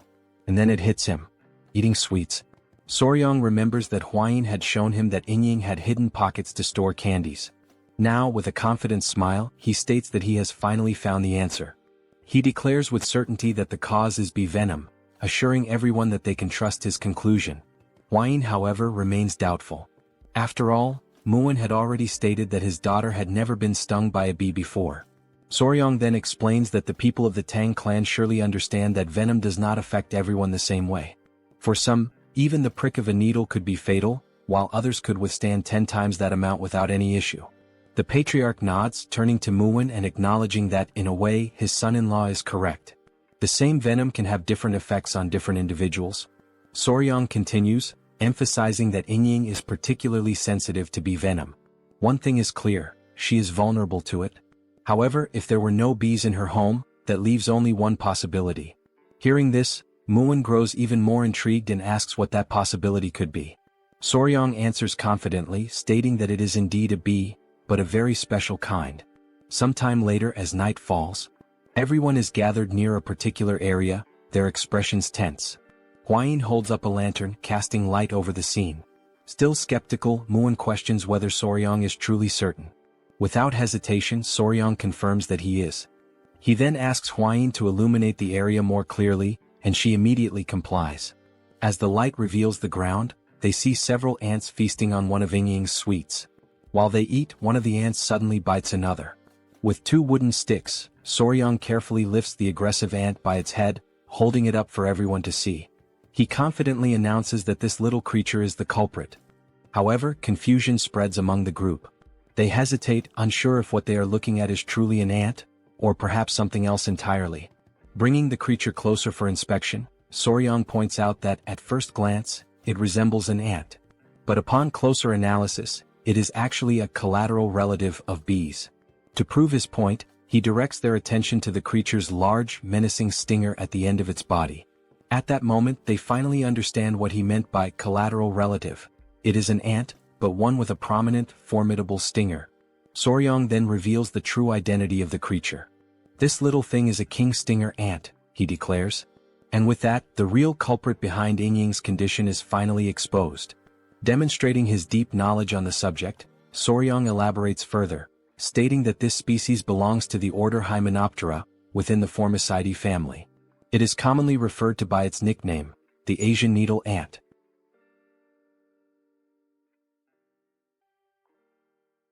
A detailed description of the giant stinger ant appears, outlining its classification within the insect order, its family, and its genus within the category of ants. Then, the central question that has been lingering all this time finally arises: can an ant really have a stinger similar to that of a bee? The answer lies in evolution. These stinger-bearing ants evolved from the same ancestors as wasps. Thus, even after countless generations, they have retained many characteristics of their wasp lineage. For this very reason, scientific studies on the venom of ants and wasps have shown that patients who experience anaphylaxis from stinger-bearing ants also tend to exhibit the same severe reaction to wasp venom. The research supports this connection. In any case, Soryong suspects that he came to hunt down demonic insects that had entangled themselves with the Tang family and in doing so, ended up stinging Yingying. After all, the giant stinger ant preys on demonic insects. Furthermore, the marks left by the ant's sting resemble mere blemishes, making it nearly impossible to identify whether the young lady had been stung before. It is now clear that, whenever Yingying woke up and noticed the marks, she and her family likely assumed they were nothing more than common skin spots. Upon hearing this explanation, Murim is stunned. He can hardly believe that his precious daughter had been fainting all this time because of such a tiny creature. Now convinced, Murim turns toward the patriarch and asks if he can develop an antidote. The patriarch nods and confirms that he can. He then adds that an antidote for bee venom already exists, but for someone as sensitive as Lady Yingying, it may not be entirely effective. Murim, momentarily uneasy, questions what might happen to his daughter. The patriarch reassures him, telling him to stay calm. Now that the cause has been identified, they can exercise greater caution to prevent future episodes before she faints again. Though still apprehensive, Murim takes a deep breath and agrees. Now, turning his attention to Soryong, he acknowledges that he has not yet properly thanked him. He expresses his deep gratitude to the young warrior for everything he has done. Soryong offers a modest smile and returns the gratitude. Then, in an attempt to reassure Murim, he tells him not to worry. Though the process will be slow, there is indeed a way to treat Yingying's condition. Murim, once again surprised, asks if there is truly a way to resolve this. Soryong confidently explains that the method is known as desensitization. Hwayin, standing quietly in the background, watches him intently, thinking to herself just how brilliant her companion is. Then, Soryong begins to explain the process in highly technical terms, leaving everyone completely lost in confusion. Realizing their bewilderment, he simplifies his explanation. In more straightforward words, he explains that small doses of bee venom must be administered to Yingying over time, gradually reducing her sensitivity to it. The process will require patience, but it is effective. At this, Hwayin suddenly frowns, visibly unsettled by the mere thought of deliberately poisoning the young lady, even if for treatment. Soryong reassures her, stating that while it will take time, once the process is complete, Yingying will no longer suffer allergic reactions to bee venom. Hearing this, the patriarch nods in agreement, saying that the approach makes sense. Even within the Tang family, certain training methods involve injecting small doses of poison to build resistance. Now filled with newfound hope, Murim eagerly asks again if this means that, once the treatment is complete, his daughter will no longer suffer from this condition. The patriarch, maintaining his composure, tells him that it will take time, but yes, it is very likely. At this, Murim breaks into the most genuine toothy smile he has shown thus far. Still grinning, he slaps Soryong on the back in a gesture of deep appreciation for saving his daughter's life. With gratitude shining in his eyes, Murim declares that he cannot possibly let such a massive favor go unrewarded. He then asks Soryong if there is anything he desires, saying that he can grant him whatever he wishes. As Murim continues shaking him enthusiastically, Soryong can only wonder why the people of this world always throw around blank checks after receiving help. After composing himself, he clasps his hands together in a polite gesture of refusal. He tells Murim that Lady Yingying is like a younger sister to him now, and he cannot ask for any reward. Murim, however, laughs heartily and increases the force of his backslaps, declaring that within the Ping family, there is no need for modesty. Soryong can ask for anything. Realizing that if he doesn't request something soon, he might end up being crushed to death, Soryang thinks quickly and comes up with an idea. Excitedly, with eyes practically sparkling, he asks if the Peng clan, having traveled from afar, would be willing to accompany him on a journey to visit some famous mountains. A few days later, they now stand before the Gunga Mountains of Sichuan, the very place that Jaegal had mentioned before. Gazing at the majestic peaks, Muin, smiling in admiration, comments that it is indeed a famous mountain range. Soryang, standing beside him, agrees. He remarks that he has heard of the beautiful rock formations that can be found here. Hwayin approaches, adding that, according to the second military officer, this seems to be the right place. Soryang also nods in agreement but then poses an important question. How will they reach the cave behind the waterfall? Upon hearing this, Muin recalls something. He mentions that he has heard that Soryang recently learned the technique of light footwork. However, given that it is still new to him, he is likely unfamiliar with the technique known as flying swallow steps. However, Soryang questions what Muin is talking about, leaving Muin momentarily speechless. Instead of explaining, Muin grabs the young warrior by his clothing, declaring that he is far too lazy to put it into words, so he will demonstrate instead. Already anticipating what is about to happen, Hwayin's jaw drops in shock. With little effort, Muin hurls Soryang through the air as if he were making a perfect NBA three-pointer. Thanks to this unexpected maneuver, they reach the entrance of the cave much faster than expected. Muin bursts into laughter and, with a playful hint of irony, remarks that Soryang is quite fast. Hwayin quickly approaches, concern in her voice as she asks if her companion is all right. She then shifts her attention to their surroundings and acknowledges that, in any case, this really does seem to be the entrance to the cave, the hidden passage behind the waterfall. Still grinning, Muin declares that it is time to go inside, as there is sure to be something interesting within. As they cautiously step deeper into the cave, a strange sensation washes over them, prompting them to halt momentarily. Before them, numerous ice crystals glisten, their presence reinforcing the idea that Jaegal could not have been lying about this place. The interior of the cave is nothing like what they had expected. Drawing closer to examine the area, they recall Jaegal's description. He had spoken of a light descending upon the center of the cave, illuminating a floor blooming with unfamiliar flowers. The way he had described it, it had seemed like something from another world, breathtaking and surreal. Yet, as they venture even deeper, they come to realize that the cave does not feel as otherworldly as Jaegal had made it sound. Though there is indeed a light in the center, there are far fewer flowers than anticipated. Taking in the sight, Muin wonders aloud whether the divine creature they are seeking is altering the surrounding environment. As he continues observing, he senses cold air flowing from a specific rock. Soryang immediately agrees, certain that this must be the case. He tightens his grip on his sword and warns the others to stay behind him and remain on guard. Muin, now holding the hilt of his own sword, realizes that whatever they are about to face is likely a powerful foe. At that very moment, a piercing cry echoes through the cave, sending a jolt of fear through Hwayin and Muin. Realizing the source of the sound is up ahead, Muin stiffens and once again commands them to stay close to him. Then, from behind the large rock, a pair of glowing eyes emerges, slowly making their way into view. Once more, the creature lets out the same eerie cry, leaving Soryang visibly startled. And then, when the mysterious being finally reveals its full form, Soryang's eyes widen in recognition. That's a fat-tailed gecko. The creature stands at around 30 centimeters in length, with large, round, golden-yellow eyes and a slightly plump tail. The young warrior's eyes sparkle, and he practically drools with excitement. This creature is both unbelievably fierce and ridiculously adorable at the same time. Hwayin, observing it closely, comments on how beautiful its shimmering blue scales are. Soryang, impressed, praises her for recognizing it instantly. Meanwhile, Muin is left in utter disbelief. How can the two of them be so calm when there is such a powerful enemy right in front of them? Still gripping his sword tightly, Muin urges them to stay on high alert, stating that there is another gecko deeper inside the cave. Given the circumstances, it is likely that this pair is a mated couple. Soryang, now more intrigued than ever, tries to get a better look further inside. Amazed, he remarks that this is incredible. If there are two of them here, they might be able to breed offspring. He then turns to Muin and pleads with him to capture them both alive, without harming them. As they remain fixated on the agitated blue gecko before them, a thought crosses their minds. Where is the other one? Peering deeper into the cave, they finally spot it. At that moment, Lady Hwayin voices her concern, asking if something is wrong. Soryong, his expression growing serious, responds that the gecko inside looks weak, possibly sick. This does not bode well. In fact, the more he looks at it, the more he realizes that the creature inside does not even seem to be breathing. But before they can fully assess the situation, the blue gecko outside suddenly lunges at them.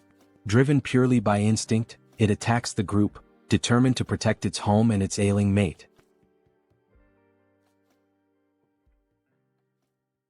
Upon observing the dangerous instinct displayed by the creature, Soryong quickly turns around and says that he'll leave this matter in the hands of Commander Gu Pei, asking him to notify him immediately if anything happens. As he watches the furious lizard in the background, Gu nods and replies that Soryong can count on him. If that little creature shows any unusual behavior, he will be informed right away. With that decision made, the group agrees to withdraw for the time being. Once outside, it finally dawns on them that, first and foremost, they don't actually know much about the creature's habits, and trying anything now would be reckless and could potentially harm the already injured creature. While Soryong stands atop a rock, lost in thought and clearly worried, Hwayin sweetly calls out to him, inviting him to come eat as she tends to a few tiny centipedes in her hands. Watching her carefully handling the small insects, Soryong finds the scene incredibly gentle. It almost looks like she's caring for little children in her own home. They all gather as they wait for a stew to finish cooking. Muin then asks if there was any progress today, and Soryong replies that once again the injured creature didn't move at all. Muin adds that when he went to check on it earlier, it still didn't move, and wonders aloud whether a living being shouldn't at least eat or drink something. Soryong immediately agrees, but explains that geckos or lizards in general sometimes go without eating for days when they're under stress. In particular, fat-tailed geckos store energy in their thick tails, and if one isn't eating at all, it's likely surviving entirely off the stored energy. And given the current situation, they're reaching a point where a decision must be made, because they can no longer remain uncertain. The reason why the creature isn't moving needs to be investigated. Muin, somewhat energized by this, asks whether they'll be able to capture the geckos afterward, but Soryong clarifies that this isn't about capturing them for now, it's about figuring out where the injured one is hurt. He adds that it would be great if Muin could distract the standing gecko, allowing Soryong and Hwayin to approach the weakened one. This makes Muin slightly uneasy, but then the eyes of both Muin and the other Peng family men begin to gleam, and Muin suggests that it might be easier to just knock down the healthy one as well. That way they'd have both, the strong and the weak. But all Soryong can think is that if these men hit those little creatures with their muscles, they would surely die instantly. To lighten the mood, Soryong jokes that if Lord Peng hits them, even the rock dividing them from Jaegal would probably just drop dead on the spot. Muin bursts into laughter at the comment. As he gives a few overly strong pats on Soryong's back, Muin remarks that it's surprising Jaegal was pressured enough by such tiny creatures to retreat. He then agrees with Soryong, one hit from him would absolutely kill the geckos. Muin's expression grows serious once again, and he confirms whether they'll go with Soryong's gentle approach. The young warrior replies that it seems to be the best option. Using a small stick, Soryong begins drawing a rough map on the ground, explaining the plan step by step. First, Muin will lure the healthy gecko away, while Hwayin and Soryong will go examine the one that seems injured. Hwayin shifts a few small stones, explaining how the division of the venomous mist could help block the gecko's path, preventing it from getting to Soryong. Muin nods in agreement, saying this truly does sound like the most effective plan. Already clear on what needs to be done, Muin asks if there's anything else he should be cautious about, and Soryong simply tells him to be careful and keep the gecko far enough away so it doesn't get close to them. With a warrior's confidence, Muin pounds his chest and says they can leave it to him. He urges everyone to get moving, stating that his body is burning with anticipation and eager for action. He dashes off excitedly, while Soryong calls out for him to calm down and hold back some of that enthusiasm. As they watch him go, Soryong and Hwayin can't help but worry. If the gecko inside truly is sick, it may not have much time left. A few minutes later, they're already back inside the cave, standing in front of the gecko, who now sees them as a significant threat and is ready to strike. Soryong whispers that it's time to begin the plan, and Muin, both excited and lucky, responds that he understands.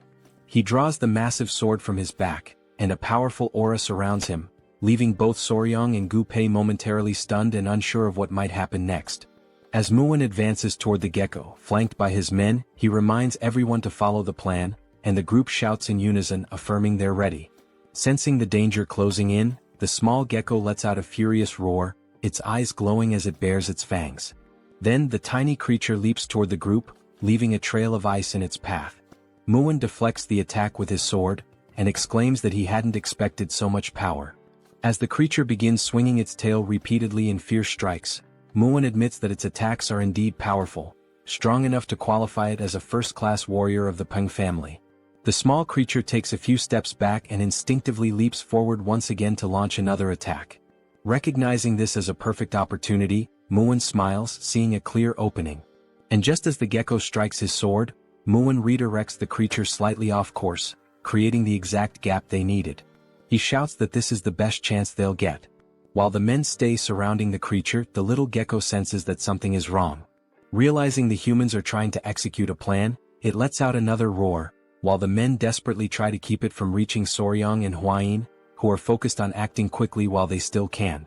They approach the spot where the injured gecko lies, and immediately notice that everything around it is frozen solid. As Soryang looks more closely at the stone the creature is lying on, something about it makes him feel uneasy. Huayin gently asks if the gecko is truly injured, and Soryang replies that it seems to be, yes. As they continue observing, they realize that the tip of its tail is necrotizing, due to an incomplete shedding process. The gecko was unable to finish shedding its skin, and now even its eyes are filled with pus. Soryang says they need to treat it immediately, and Huayin, a bit alarmed, asks how they're going to do that without any medicine available. Soryang smiles and calmly replies that it's alright, he'll remove everything himself, which leaves Lady Huayin slightly annoyed. She recalls that lately, Soryang really seems to want to remove everything, but in this situation, it actually is the correct method. Sensing movement nearby, the sick gecko stirs, trying to see what's going on around it. Soryang slowly brings his hand closer to the gecko's head, speaking softly and reassuringly, telling the creature that everything is fine, and that he's going to treat it, kindly asking it to stay still. Once he holds the gecko, Soryang notices that it begins to calm down, and just like the queen bee from earlier, it seems to understand his words to a certain extent. As he holds the creature, he gently tugs on a bit of its skin and explains that, just like snakes, geckos also shed their skin. He even gives an example. Wild fat-tailed geckos tend to eat their own shed skin, which is why it's rare to find remnants of it lying around. Impressed by his knowledge, Huayin says that it's truly fascinating. Soryang pulls out a small knife, stating that the gecko's skin appears to be incredibly tough, and trying to remove it with bare hands wouldn't be effective. Carefully, he brings the blade near the creature, beginning to remove the dead skin from its body. Watching closely, Huayin puts her hand to her mouth and says it looks just like a precious gemstone. As we observe, Soryang begins peeling away the skin from the creature's back, and the blue color underneath is strikingly beautiful. He proceeds with great care, removing the skin from each of the gecko's legs, one by one. Seeing the exposed skin on the legs, Huayin exclaims that they look like adorable little gloves. She's reminded of the time when she was a YouTuber, and even back then videos of peeling or removal like this were trending and popular. Looking at the creature again, Soryang says that the most important part is still left, the head and the tail. Once more, he gently holds the gecko and says he needs to be especially careful with the eyes. Just as he had predicted, pus had built up inside the creature's eyes, and because it hadn't been properly removed, the inflammation caused the eyes to swell badly. With deliberate, slow movements, he begins removing all of the dead skin, working patiently until he successfully peels the skin off the gecko's entire face. Once everything has been taken off, Soryang gently asks the creature how it feels now, wondering if there's any improvement. At that very moment, Huayin gets visibly excited, because it's the first time she's seen the gecko open its eyes, and it no longer looks sick. Still holding the small creature, Soryang appears serious, and Huayin asks if something is wrong. He answers that yes, there is. He points to the tail, saying that he's trying to figure out what to do about it. It's clearly necrotizing. He adds that perhaps the only way to stop the necrosis is to cut the tail off entirely, but in the gecko's current weakened state, amputating the tail could very well kill it. At that moment, as they silently consider their options, they suddenly hear the voices of the men nearby, shouting for them to be careful. The men yell that they've lost sight of the other gecko, and as the couple turns around, there it is, ready to attack. Seeing that the creature is even more furious than before, Soryang is startled and begs it to calm down. He shouts in desperation, explaining that he's trying to help and treat its injured friend, even going so far as to point the knife toward the oncoming gecko. But in that exact moment, Soryang realizes that pointing the knife may have been a critical mistake. The gecko is bound to interpret it as a threat. And that's exactly what happens. With a chilling roar, the blue fury of the lizard echoes through the cave. The small gecko let out such a powerful roar that bolts of lightning surged all around it, fueled by its overwhelming fury. The pressure in the air was so intense that it even caused Soryang to be pushed slightly backward. Only then did our young warrior realize that he was in serious trouble, because he was still holding the other gecko in his arms. The enraged gecko lunged in the couple's direction, and Hwayin quickly stepped forward, trying to shield her companion, urging him to be careful. At the very last second, to prevent them from being struck, she shoved him slightly to the side in an attempt to save him. The furious gecko then slammed into the ground with immense force, shattering a nearby rock on impact. Soryang was thrown to one side, while Hwayin was tossed in the opposite direction. After hitting the ground from the push, Soryang did his best to shield the weakened gecko in his arms from the impact, but the other gecko, still enraged, refocused its attention on them. Soryang tried to gather himself and asked the furious gecko to wait just a moment, but it began to roar once more, sending more lightning crackling through the air. Still holding the debilitated gecko, and remembering that they seemed to understand human speech to some extent, Soryang tried to explain that things were not what they looked like, pleading for a moment to speak with the furious little one. Right after saying that, he heard a strange sound, one he hadn't noticed before. The gecko in his arms began to emit a soft noise, and Soryang was completely stunned by what was happening right before his eyes. The furious gecko paused for a brief moment upon hearing the sound. Then, seemingly calmed, the anger began to fade from its expression, and it responded by making the same sound back to the other gecko. Both of the geckos began to exchange the sounds and even smiled, and in that exact moment Soryang realized that they were actually communicating with one another. Right then Muin and his men came rushing over in a panic, trying to check whether Soryang was okay. Holding his sword, Muin commented that the slimy little bastard was fast, way faster than he expected, and that he hadn't anticipated it slipping through his legs like that. But when the small gecko saw the men again, it immediately began to growl, and its expression once again twisted into one of irritation. Soryang stepped between the gecko and the men while still holding the injured one, asking them to wait a moment, saying that there was no need to keep fighting. He assured them that he was fine and asked them to step back a bit, as he was going to try speaking with the geckos for a moment. Muin briefly wondered if Soryang had lost his mind trying to talk to that thing, asking if he really believed the creature could understand human words. Still observing the gecko, Soryang responded that yes, it seemed like the creature could understand human speech to some extent, and if so, it probably wouldn't attack again. He turned to Hwayin and asked if she could grab some of the dried grass he had seen nearby, and she answered that she could. Then she went off in a cute moment, appearing almost chibi-like, collecting the dry grass alongside a little centipede. Soryang arranged the dried grass so that the weakened gecko could lie on it, judging that it would be more comfortable than resting directly on the cold ground. The couple knelt down beside the geckos, and Soryang gently told them not to worry, that he wasn't trying to hurt them. He had only removed the stuck skin that wouldn't shed on its own and cleaned what was covering the sick gecko's eyes. Then Soryang reminded the healthy gecko not to forget to lick the eyes of the sick one, and immediately the small gecko did just that. Afterward, the young warrior stood up, crossed his arms and stated that there was only one problem, drawing everyone's attention back to him. He explained that the sick gecko's eyes would likely heal just fine, but her tail was already necrotized, so licking wouldn't help at all in that situation. The sick gecko seemed to finally realize that her tail was indeed useless. She couldn't feel anything from it anymore.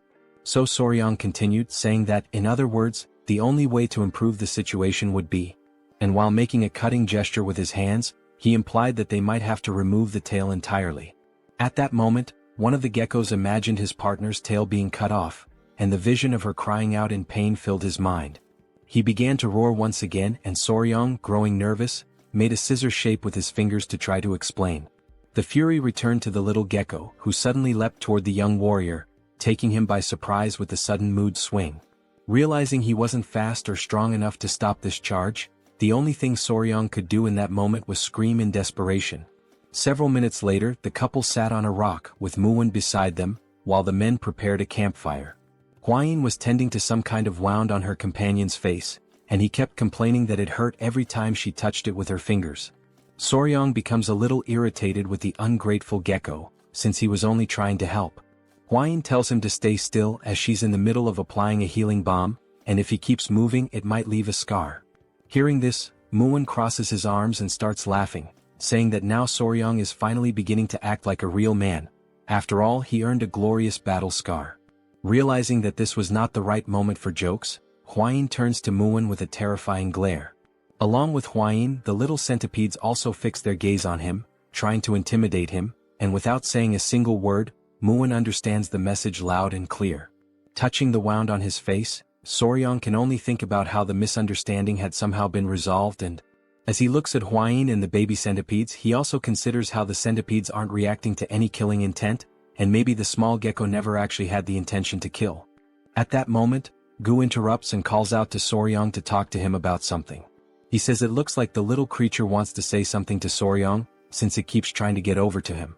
Soryong gives an awkward smile and asks if the gecko is finally ready. The gecko responds by making the same sound as before and nodding its head. Tilting his own head slightly, Soryong says he'll do his best. But first, there's something he needs to ask, which makes the little gecko curious. So he asks what geckos usually eat, explaining that if they really do need to cut off her tail, she'll need to eat something nutritious to recover properly. Before Soryong can even finish speaking, the small gecko quickly leaps away to show what they usually feed on. Soryong follows him, asking him to wait up since he's way too fast. The gecko stops in front of a small plant and begins making some sounds. Soryong realizes that with these sounds, the little one is definitely trying to communicate something. The gecko then picks the plant up with its mouth and lifts it, clearly wanting Soryong to see it. Soryong takes the plant from the gecko, and Hwain arrives shortly after, asking if she can take a quick look at it. She takes the plant and carefully examines it. Then she says it's weak, but she can still feel a bit of chi coming from it, so this little plant is definitely a seed of a spiritual herb that used to grow there. Soryong takes the plant back and is left stunned when he realizes it's that seed. This spiritual herb that everyone had talked about so much. Muin comments that he's heard of it before a long time ago. And it's said that spiritual herbs always grow in places where spiritual beasts live. Looking at the sleeping baby centipedes, Hwain says that maybe, just like the baby centipedes, the little geckos also survive by feeding on the chi from the spiritual herbs. Soryong looks a little alarmed and asks if now that the spiritual herb has been dug up, it means this is a big problem. He then tries to dig the ground with his hands, saying they should replant it quickly, but Muin tells him that won't help. Muin approaches, places a hand on Soryong's shoulder, and explains that once a spiritual herb has been touched by human hands, it won't grow again. He adds that the little gecko surely already knew this, and that's probably why he dug it up and showed it to them. So even if they plant it again, it won't grow any further from this point on. Then he remembers Jagal, who had come there earlier and dug up the plant, which led to the small, defenseless geckos being harmed. Soryong begins to cry and says that he's sorry for that humans are truly sorry little geckos. Muin then turns to Gu Pei and asks what the name of the spiritual herb that used to grow there was. Gu Pei answers that he remembers it was called frost ginseng, while Soryong continues mourning in the background and Hwain tries to comfort him. Muin then says that what they need to do is find something that emits the same type of chi as frost ginseng. Hearing that instantly lifts Soryong's spirits, and he asks if such a thing really exists. Muin grins with his toothless smile and says yes, of course it does. This thing is called ice jade, and just like frost ginseng, it carries the essence of cold chi. But then Muin says that the problem is how to get ice jade, as it's incredibly rare. Even with money, it's not something easily obtained. Hwain interrupts their moment of uncertainty and asks if they're talking about ice jade. She says she knows someone who has it. Hearing that, Soryong and Muin both light up with excitement, asking if she's serious and saying that's wonderful news. Barely able to contain his excitement, Soryong steps closer and asks who it is. Hwain is startled and tells him to calm down. While both of them are watching her, she says she doesn't really know how to say this. Then she takes a deep breath and says, "There's some other weed, or whatever." The two of them are left in shock by all the buildup, and Muin asks if she means it's just a weed. Hwain seems disappointed, thinking they would have taken it more seriously. Then Soryong shouts, completely confused, "What?"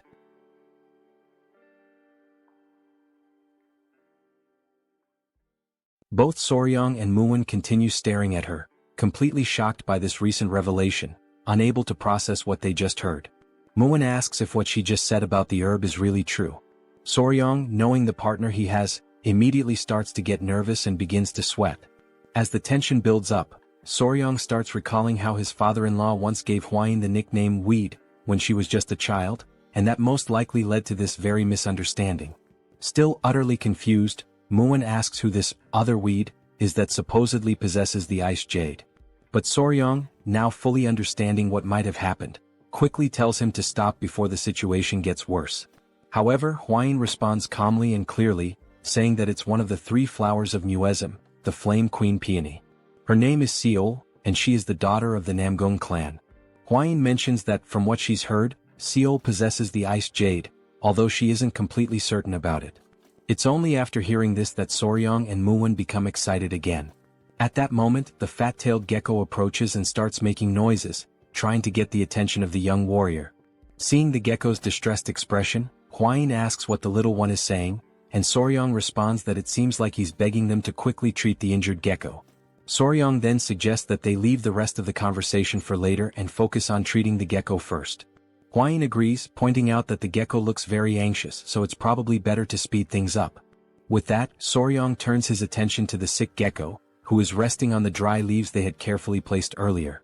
He picks the little one up to examine it more closely and assess its condition, while the gecko's companion watches intently. Hwain moves closer and says she heard that geckos can cut off their own tails.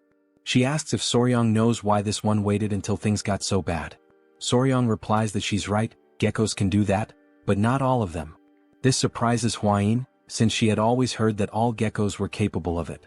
So Soryong begins to explain. When a gecko detaches its own tail, the process is called autotomy. But depending on the species, the characteristics can vary. Some are able to perform autotomy but can't regenerate afterward, while others can lose their tails and still grow them back. And then there are those that can do neither, they can't detach and they can't regenerate. That's why you can't make assumptions. You have to examine them properly. Bringing his hand close to the tail, Soryong says that once it's confirmed, they'll find the detachment segment, the specific area that needs to be pressed with a finger to trigger separation. Hwain asks what the detachment segment means, clearly confused by the term. So Soryong explains again, saying that while it might seem like a gecko's tail can be cut off anywhere, in reality, the spot where it actually breaks is predetermined. And that particular point is called the detachment segment. Once again amazed, Hwain admits that she doesn't know much about geckos since they're not venomous, and then she asks how Soryong knows so much about them. Holding the sick gecko gently in his hands, Soryong realizes that he sounded quite confident when he explained all of that, but the truth is, because the tail is already in such a deteriorated state, he's not sure if the procedure will go well. But regardless of the uncertainty, he knows he has to try. With determination in his voice, Soryong says that he will succeed. Otherwise, he doesn't deserve to be called Spicy Fabre, his former YouTuber name. Sometime later, Muwon is left alone with the little gecko while the couple is working in the background, focused on the procedure. The small gecko starts making some sounds, and Muwon realizes that it wants to say something, so he turns around. Watching the cheerful couple in action, Muwon asks what happened to the injured gecko. Soryong replies that fortunately, everything went well. Now, as long as they take good care of her, she'll be just fine. Hearing that makes the other gecko extremely happy, so much so that he starts crying tears of joy. Soryong crouches down, still holding the injured gecko in his hands, and asks the other one if he's happy now. Muwon observes it all quietly, not saying a word, but thinking to himself that the more he looks at that boy, the more incredible he seems. And so, after finishing the surgery, the group decides to stay close by and monitor the gecko's condition for a few days. A few days later, the couple approaches with excitement as they run toward the stone where the geckos usually stay. Soryong calls out to them, and right away the geckos respond to him with the familiar sounds they make. Soryong's eyes sparkle with joy, thinking to himself that they're not even cats, they're baby geckos. But if this had happened in his past life, it definitely would have gone viral on YouTube. Looking at the injured gecko, Soryong sees that she has regained some of her strength thanks to proper rest. He leans down a bit and says that it looks like everything's okay now, adding, "We'll get going for now." This makes the gecko a little sad, and it tries to communicate even more before they leave. So, Soryong takes a moment to explain that they're not leaving forever, they're just going to gather some food for the geckos and then come right back to that place. Upon hearing this, both geckos become visibly happy, making cheerful little sounds. Soryong can't help but think to himself just how incredibly adorable these little geckos are. The young warrior then turns to Hwain and says that for now that's all they needed to do here, so it's time for them to return to the Tang clan. With determination, he clenches his fist and, full of energy, declares that they are going to recover the ice jade. Sometime later they arrive back at the Tang clan, having left the little lizards behind in good care. As the couple reunites with the patriarch, they notice that many updates have come in while they were away. The father-in-law begins speaking and says that among all the news, by far the most significant incident is undoubtedly the one involving the blood cult. He starts explaining that after the identity of a spy embedded within the Murim alliance was exposed, their warriors decided to follow an owl that had been created by one of their assistants.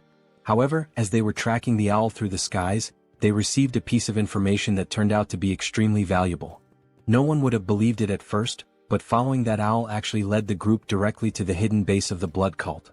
Coincidentally, a squad had just returned to the Murim alliance, and they brought with them a batch of poison extracted from the striped tiger water leavings. The patriarch adds that he heard the poison played a crucial role during the raid on the cult's hideout. Then he presents something to Soryong, a handwritten letter of gratitude from the leader of the alliance. Holding it up, he expresses how proud he is of his son-in-law. Returning to the subject of the geckos, the patriarch then asks Soryong if he managed to capture the mysterious geckos, saying that at any moment now he plans to walk through the garden of creatures to take a look at them himself. Looking a bit embarrassed, Soryong scratches his face and says that he could say they half captured the geckos. Hwain steps in at that moment to clarify everything, and so, Lady Hwain proceeds to explain everything that had happened up until now in full detail. After listening to the whole story, the patriarch falls into thought the moment he hears about the ice jade. Hwain continues, saying that in order to retrieve the ice jade, they are planning to travel together to Anhui province to visit the Namgung clan. She turns to her father and asks if that's all right. The patriarch tells them to go ahead, mentioning that there's something that needs to be delivered along the way anyway, so it all works out conveniently. He adds that the current times are unstable due to the ongoing threat of the blood cult, but since Soryong will be with her, he feels reassured and can allow it without worry. Seeing his father-in-law smile as he says this, Soryong quietly wonders to himself if that kind of statement really deserves to be said with a smile on one's face. Then the patriarch pauses, telling them to wait for a moment, because now that he thinks about it, since they're heading to the Namgung clan, there have been some rather disturbing rumors going around lately. The couple exchange glances, already expecting that it must be something strange, and they ask what kind of rumors these are this time. The patriarch begins to recount what he's heard. Near the Namgung clan, around Yellow Mountain, there are whispers that some men have been walking through the forest late at night. One man supposedly asks if the other is serious about what he's saying. The second man insists that he's telling the truth and goes on to say that the young woman from the Namgung clan, she really... But then the first man cuts him off, saying that it's nonsense, that it's nothing more than a filthy and scandalous rumor. Even if it were true, one of them says, still. But before he can finish, something suddenly grabs their attention.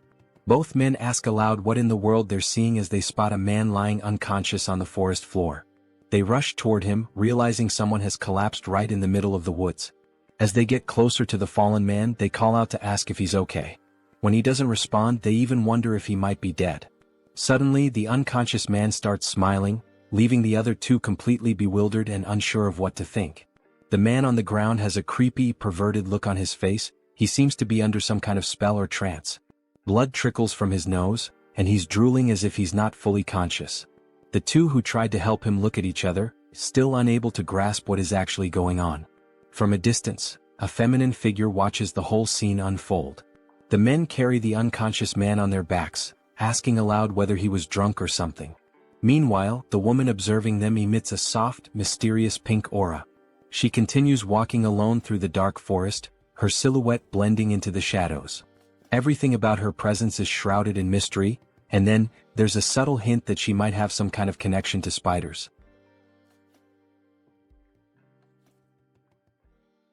Still during that same night, a woman dressed entirely in flowing white garments remains intensely focused, emanating a concentrated chi as she firmly grips her sword, holding it poised and ready to strike at any moment. She senses deep within that this is the perfect moment she had been waiting for. Without hesitation, she unleashes a series of swift and precise strikes with her sword, so quick and forceful that they seem to slice through the very air itself, producing sharp, cutting sounds. After executing the flurry of attacks, her hand begins to tremble uncontrollably, as though she has already reached the limits of her physical endurance. Moreover, her face has grown pale, and sweat is pouring down from her forehead, clear signs that she has completely exhausted herself. At that moment, she quietly mutters that once again she failed to cut through all the falling leaves, admitting to herself that perhaps she still requires even more training. Just then, another young woman approaches, calling out urgently to her as she prepares to make another round of attacks. The younger girl tells her that they must return now without delay, warning that if they linger any longer they will be caught. It becomes apparent from their conversation that the two are sisters, as the younger girl mentions that their father will scold her as well if they get caught this time. She continues, saying that although she knows her elder sister is an excellent swordswoman, she should also take better care of her own health. The older sister removes the traditional Hanfu hat from her head and in a gentle voice, responds that she understands, calling the younger girl Un. At that moment we are formally introduced to the elder sister, whose name is Seol, and it is revealed that both of them are daughters of the prestigious Namgung clan. Suddenly, Seol begins coughing harshly, causing Un to grow visibly concerned. Seol's cheeks flush red, and weakened by her earlier exertions, she appears clearly unwell. It is explained that this condition is known as an overflow of qi deviation. In the beginning, everyone in the family believed it to be a blessing. This condition occurs because her qi channels are extraordinarily open, allowing for the extremely rapid accumulation of internal energy, with no obstructions blocking the flow of pure qi. An elderly man who had been monitoring the sickly girl from her bedside explains that many of her vital blood points are wide open, causing her innate qi to be consumed at an alarming rate. Another man, almost desperate, asks anxiously if there is any solution to her condition. The elderly man contemplates deeply before speaking again, stating that what the girl truly needs is yin energy, a strong, pure form of yin energy that must be supplied before her innate qi is completely depleted. If not, he warns gravely, her life will be tragically short-lived. Returning to the present moment, Seol is still coughing heavily, and her younger sister anxiously asks if she is truly all right. Seol, trying to smile reassuringly, insists that she is fine and suggests they head back immediately. Un, not fully convinced, hesitantly asks if she is sure about that. As they walk together under the night sky, making their way back home, Seol's gaze falls upon the lantern that Un is carrying in her small hands. Seol makes a quiet analogy in her heart. She likens herself to the flickering oil flame inside the lantern, a fragile existence destined to vanish the moment the oil is exhausted. In that bittersweet realization, Seol understands that she must hurry and master at least the basics of the Emperor's sword style as quickly as possible.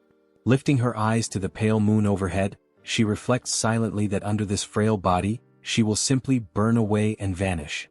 The scene shifts to the Yangtze River, where a small boat is calmly gliding across the wide, shimmering waters. Aboard this modest vessel are Soryong, Huayin, Gu Pei, and the commander in charge of steering the boat. Gu, knowing well that Soryong has a deep love for animals, excitedly calls him over to witness something incredible, the sighting of a baiji dolphin. Soryong immediately thinks to himself that he has read about this creature somewhere before, in an old book perhaps. As they watch the rare dolphin swim gracefully through the river, a wave of excitement spreads among them. Soryong exclaims that he can hardly believe he is seeing with his own eyes a species that had once been declared extinct. Although he usually prefers insects and reptiles over mammals, even he has to admit that dolphins are truly magnificent beings. Huayin, smiling, points out that if they continue following the flow of the Yangtze River, they will soon reach Wuhan, where the headquarters of the Murim alliance is located. Soryong recalls aloud that his father-in-law's orders were to make a stop in Wuhan to deliver the keelback red-necked snake venom. After completing that task, they will then be free to sail downstream toward Angyang, which has been designated as a safe zone. As they navigate the waters, they realize with growing excitement that at this speed, they might arrive much earlier than they had originally anticipated. The couple then sits down together, seeking a moment of calm, and Soryong calls Huayin over, telling her that there is something weighing heavily on his mind. Curious, she immediately asks what it is. He then poses a question that has been bothering him. If the ice jade is truly so valuable, would the Namgung clan really be willing to hand it over as easily as she had claimed earlier? He admits that he has thought long and hard about this issue, and no matter how he reasons through it, it continues to trouble him. In response, Huayin simply smiles warmly and urges him to trust her. She reminds him that the ice jade was intended for a very special use, to help Namgung Seol, and apparently Seol needs something she can actually consume, but the ice jade itself cannot be eaten. Pointing directly at Soryong, she explains that since they possess this, implying whatever they are carrying, then they will be able to negotiate. Surely in exchange the Namgung clan will be willing to give up the ice jade.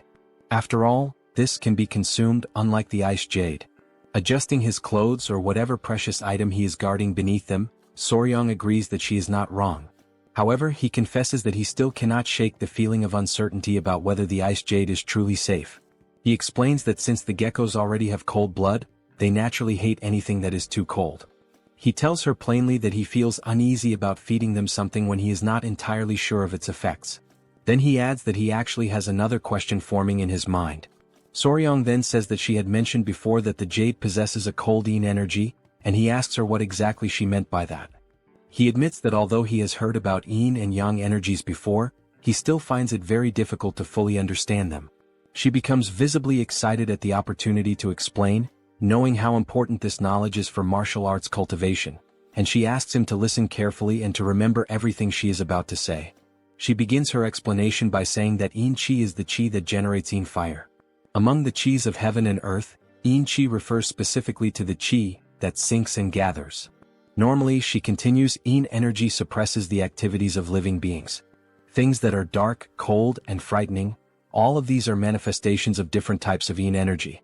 She goes on to clarify that the expression cold yin energy simply refers to a specific variety of yin energy, emphasizing that it is still a part of the broader concept. Soryong is completely captivated by her explanation, but more questions start to arise in his mind. The first question he asks is whether yin energy, then, should be considered a bad or negative energy.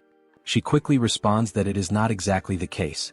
In contrast to yin energy, yang energy creates yang fire, but too much of it can accelerate the activities of living beings, leading to faster aging and rapid depletion of energy. She explains that the reason why the two geckos need cold energy is because their bodies are inherently composed of cold energy themselves. Therefore, they grow stronger by absorbing yin energy, almost as if they were recharging their inner reserves. Scratching his head in confusion due to the increasing number of questions piling up in his mind, Soryong asks whether yin and yang are not supposed to be in balance. He then wonders out loud how they can achieve that balance when they are dealing with pure yin energy. Knowing that he is intelligent and endlessly curious, she begins to blush, her cheeks turning a soft pink. Then, awkwardly and still blushing, she starts to stammer and admits that she actually does not know how to explain it properly. A little flustered but gathering her courage, she raises her voice slightly and says that they will figure it out together later, how to find that balance between yin and yang. Soryong also blushes slightly upon seeing her so shy, but deep down he knows that he himself has absolutely no idea how they are supposed to discover that balance either. He tries to comfort her, but just at that moment, Gu suddenly shouts loudly that they have arrived and that everyone should prepare to disembark. They have just reached Wuhan. The boat is anchored there at the bustling port. As the couple steps off the boat, Huayin immediately introduces herself as Huayin of the Tang Clan from Sichuan, and she announces that she has brought what was requested. The man who came to greet them informs them that the general is already waiting for them. As they follow the man through the streets, Soryong carefully observes everything around him, taking in the atmosphere. This is the famous Murim alliance, and it is even larger and more imposing than he had imagined. Glancing backward, he notices three figures, a group composed of 2 men and 1 woman.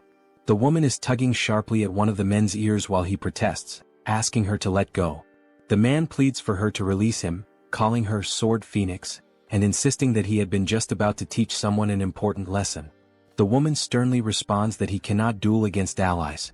The other man watching the scene, comments that indeed, their companion acted too rashly without verifying the facts first. The man whose ear is being pulled argues that he was simply trying to defend the honor of the young lady. At that moment he suddenly notices something, or someone, that captures his full attention. He immediately calls out to Huayin, using her well-known nickname, the Poisonous Flower. Huayin instantly recognizes the 3 individuals. The first is the Slaying Dragon, the woman is the Sword Phoenix, and the third is the Spear Dragon. Huayin remarks that it has been a long time since they last met, not since the Dragon Phoenix gathering, and she asks how they have been doing. The man, visibly excited, responds enthusiastically that it is a great occasion to see her again, the Poisonous Flower herself. Watching them interact, Soryong realizes that only those with truly exceptional skills are allowed into the Murim Alliance, and that many of them earn prestigious titles like Dragon or Phoenix. All those gathered here are elite martial artists. The woman then says that there is something she would like to ask Huayin and mentions that a strange rumor has been circulating about her lately. Huayin asks if the rumor is truly about her, and the woman confirms it with a nod. The rumor, she says, is absurd, a ridiculous claim that Huayin has a lover. Hearing this, Huayin is left momentarily speechless, caught completely off guard. Soryang, overhearing the entire conversation, simply listens in silence, not uttering a single word. Lady Huayin then asks, seeking confirmation, if the rumor really is about her having a lover. The man immediately steps forward and, with visible agitation, says that all the warriors had been gossiping about it, and that he had been just about to challenge them to a duel to defend her honor. Soryang, silently observing the situation, begins to realize that this man is clearly in love with Huayin. Huayin withdraws slightly, and with a somewhat shy and embarrassed expression, she softly says that indeed, the rumor is incorrect. The man responds energetically, saying that he already knew it was false, and declares that he will now return and teach a lesson to the warrior who dared to spread such false gossip. At that moment, Huayin decides to settle the situation once and for all. She suddenly grabs Soryang firmly by the arm and pulls him close to her, taking everyone around by surprise with the suddenness of her action. She then corrects the rumor with clear and determined words, announcing that she does not have a mere lover, what she has now is a fiancé. She officially introduces Soryang as her fiancé. I personally found her action extremely cute and endearing, but judging by the expressions of the three onlookers, they certainly did not share the same opinion. All three of them stood frozen in complete shock upon hearing this unexpected revelation. The girl, wide-eyed, immediately asks if he truly is her fiancé, commenting on how young he looks. Huayin simply apologizes, saying that she should have introduced Soryang to them much earlier. Out of respect and politeness, Soryang clasps his fists together in the traditional martial salute and says that it is a pleasure to meet them, formally introducing himself as Wei Soryang. Two of the three individuals respond to the greeting, acknowledging him. Soryang begins to say that he looks forward to getting to know them better, but before he can finish his sentence, he is abruptly interrupted. When he looks forward to see what is happening, he sees the man who is clearly in love with Huayin practically engulfed in the flames of rage, glaring at him with burning eyes and demanding to know if he is truly Huayin's fiancé. The man demands confirmation of his name, asking directly if he is indeed Wei Soryang, to which Soryang calmly responds that yes, he is. Without hesitation, the man drops to one knee, but not in a friendly or honorable gesture. His aggressive and unfriendly posture causes his two companions in the background to become visibly alarmed. With a fierce expression, the man introduces himself as Yang Xianggu, the spear dragon from the Yang family of Sichuan. Still burning with fury, he calls out to the young Soryang and challenges him directly to a duel. The sudden and unexpected challenge to a duel left the couple completely stunned, as neither of them had anticipated such an impulsive and bold action. The man's companions, however, reacted with visible disappointment, as it appeared that this type of behavior was far more common for him than one might expect. Soryang, now sweating coldly with nervousness, asks for confirmation, questioning if the man truly intends to challenge him to a duel. The man, unwavering and intense, replies with a firm yes, he wants a one-on-one duel.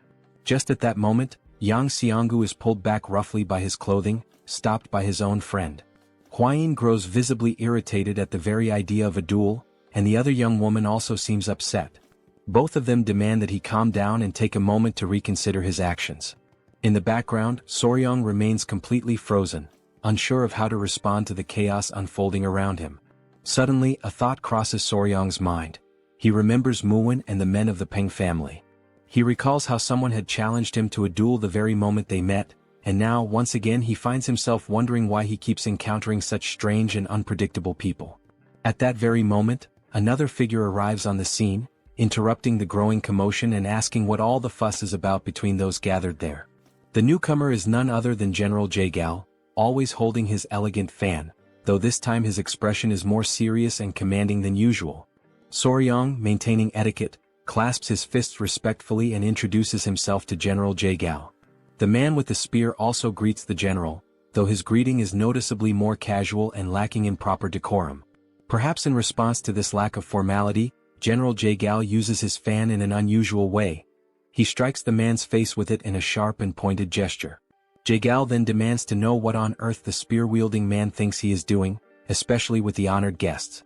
The man offers nothing but a quick apology in response. Opening his fan once again with a calm but knowing smile, Jaegao remarks that he had been growing old while waiting for Soryang's arrival. He then formally invites Soryang to accompany him to the Celestial Martial Pavilion, where the leader of the Murim alliance is currently waiting for them. With that, the group begins to move, the couple following General Jaegal and leaving Yang Xianggu behind, his conflict unresolved. This unfinished business only serves to stoke the fire of Xianggu's rage even further. Meanwhile, his friends watching quietly seem unsurprised, as if they knew something like this would happen all along.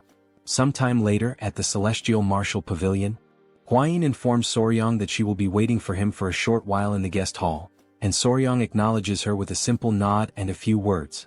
A young girl who had been standing there ready to receive them, begins giving them instructions, including the directive that the first person they must greet is the leader of the alliance. Soryang, silently and inwardly, thinks that she must be some clueless novice. Jaegal seems to share a similar impression. He immediately comments that this is the girl who was brought in to replace the previous servant, who had turned out to be a spy. The girl appears visibly nervous, likely because of this high-stakes situation. Raising her voice, the young girl shouts toward the inner chamber, announcing that the general and the young warrior from the Tang clan have arrived. They soon hear a voice from within instructing them to come inside. They proceed forward slowly and carefully, and upon entering the chamber, they see the silhouette of the Murim alliance leader standing with his back to them. Once again demonstrating respect, Soryang clasps his hands and introduces himself, offering a formal greeting to the leader of the Murim alliance. The leader turns slightly, visibly impressed upon learning that this is the same Soryang he had heard so much about. He tells him to come in and says that he must be tired after such a long journey. However, as the leader looks at him more closely, something catches his attention almost instantly. The leader immediately asks about the tiny creatures on Soryang's wrist and waist, questioning whether those little beings have bitten anyone yet. Soryang, a bit startled by how quickly the leader noticed them, replies honestly that no, they have not bitten anyone. At that moment, all Soryang can think about is how they had said the alliance leader was one of the top 3 martial masters in all of Murim, and now he has no doubt. The man immediately recognized the venomous creatures hidden beneath his clothing. The leader gestures for them to sit, and once they are settled, he proposes they move straight to the most important matter. He then asks Soryang whether he brought the venom from the tiger-striped water snakes. Soryang replies that yes, he did bring it. He adds that he prepared as much as he could before leaving, managing to fill 3 full bottles.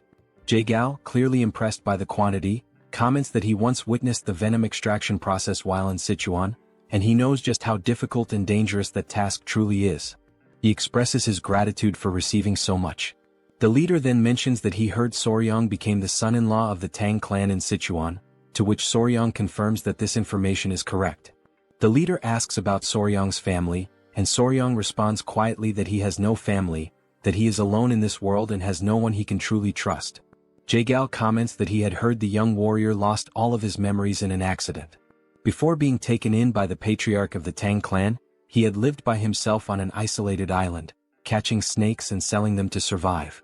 The leader expresses sympathy, saying that Soryang must have lived a difficult and lonely life. Soryang scratches the back of his head and offers a slight smile, saying that perhaps he wasn't as alone as everyone thinks. The leader, seeing no reason to dwell further on the topic, shifts the conversation back to business. He says that the main reason he summoned Soryang was because the young warrior played an important role in the recent incident involving the blood cult.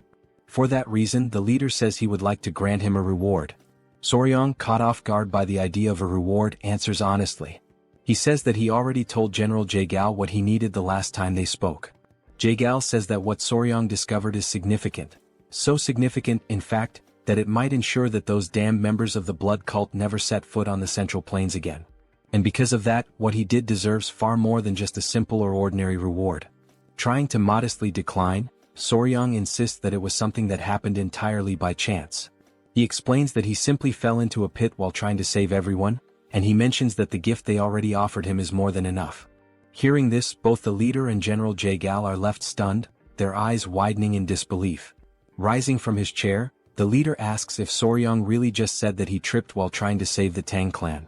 As the leader pieces everything together, he crosses his arms thoughtfully and says that he's beginning to understand why he has felt such a strange sense of familiarity with Soryang.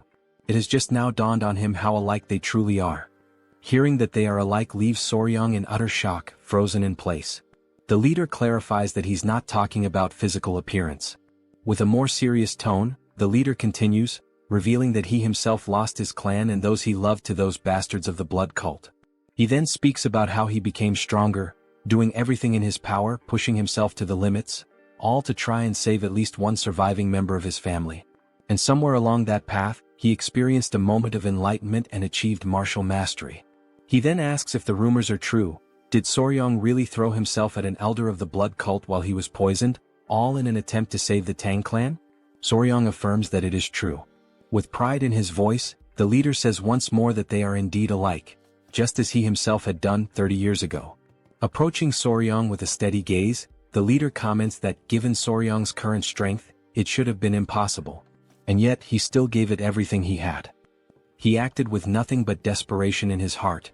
He places a hand on Soryong's shoulder, an intimate and symbolic gesture, as if the two now share a bond that goes beyond words.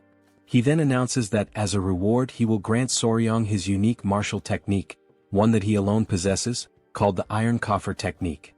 Both Soryong and Jaegal are left dumbfounded by what they just heard, unable to immediately process the gravity of such a gift. The leader explains that he has never accepted a disciple before. When he dies, this technique would have disappeared along with him. But now it won't. He adds that he has no intention of taking on the role of a formal master, so the Tang clan need not worry about any kind of mentorship arrangement. Soryong still finds it difficult to believe the words he's hearing. It almost doesn't feel real. A bit overwhelmed but also clearly excited, Soryong expresses his gratitude and promises that he will make sure never to bring shame to the leader's great name. Smiling with his arms now crossed, the leader replies that it's good to hear and that he'll count on the young warrior. Later, as night falls, Soryong is seen walking while carrying a very heavy book in his arms. He can only think about how unbelievable it is that the leader of the alliance actually granted him his personal martial technique. He remembers how Jaegal instructed him to keep this a secret from everyone, except for the elders of the Tang clan, because if this information spreads, it could easily make Soryong a target of the blood cult. While walking and thinking about returning to the guest hall, because if he tells Hwayin what he received, she'll likely be overjoyed, someone suddenly calls out to him from behind. As Soryong turns around, he sees the spear-wielding man from earlier, still burning with the fury left over from the events of that afternoon. The man declares that they have met again due to fate, which only makes Soryong feel even more unsettled and anxious. He explains that he heard Soryong had left the Celestial Martial Pavilion, so he came looking for him.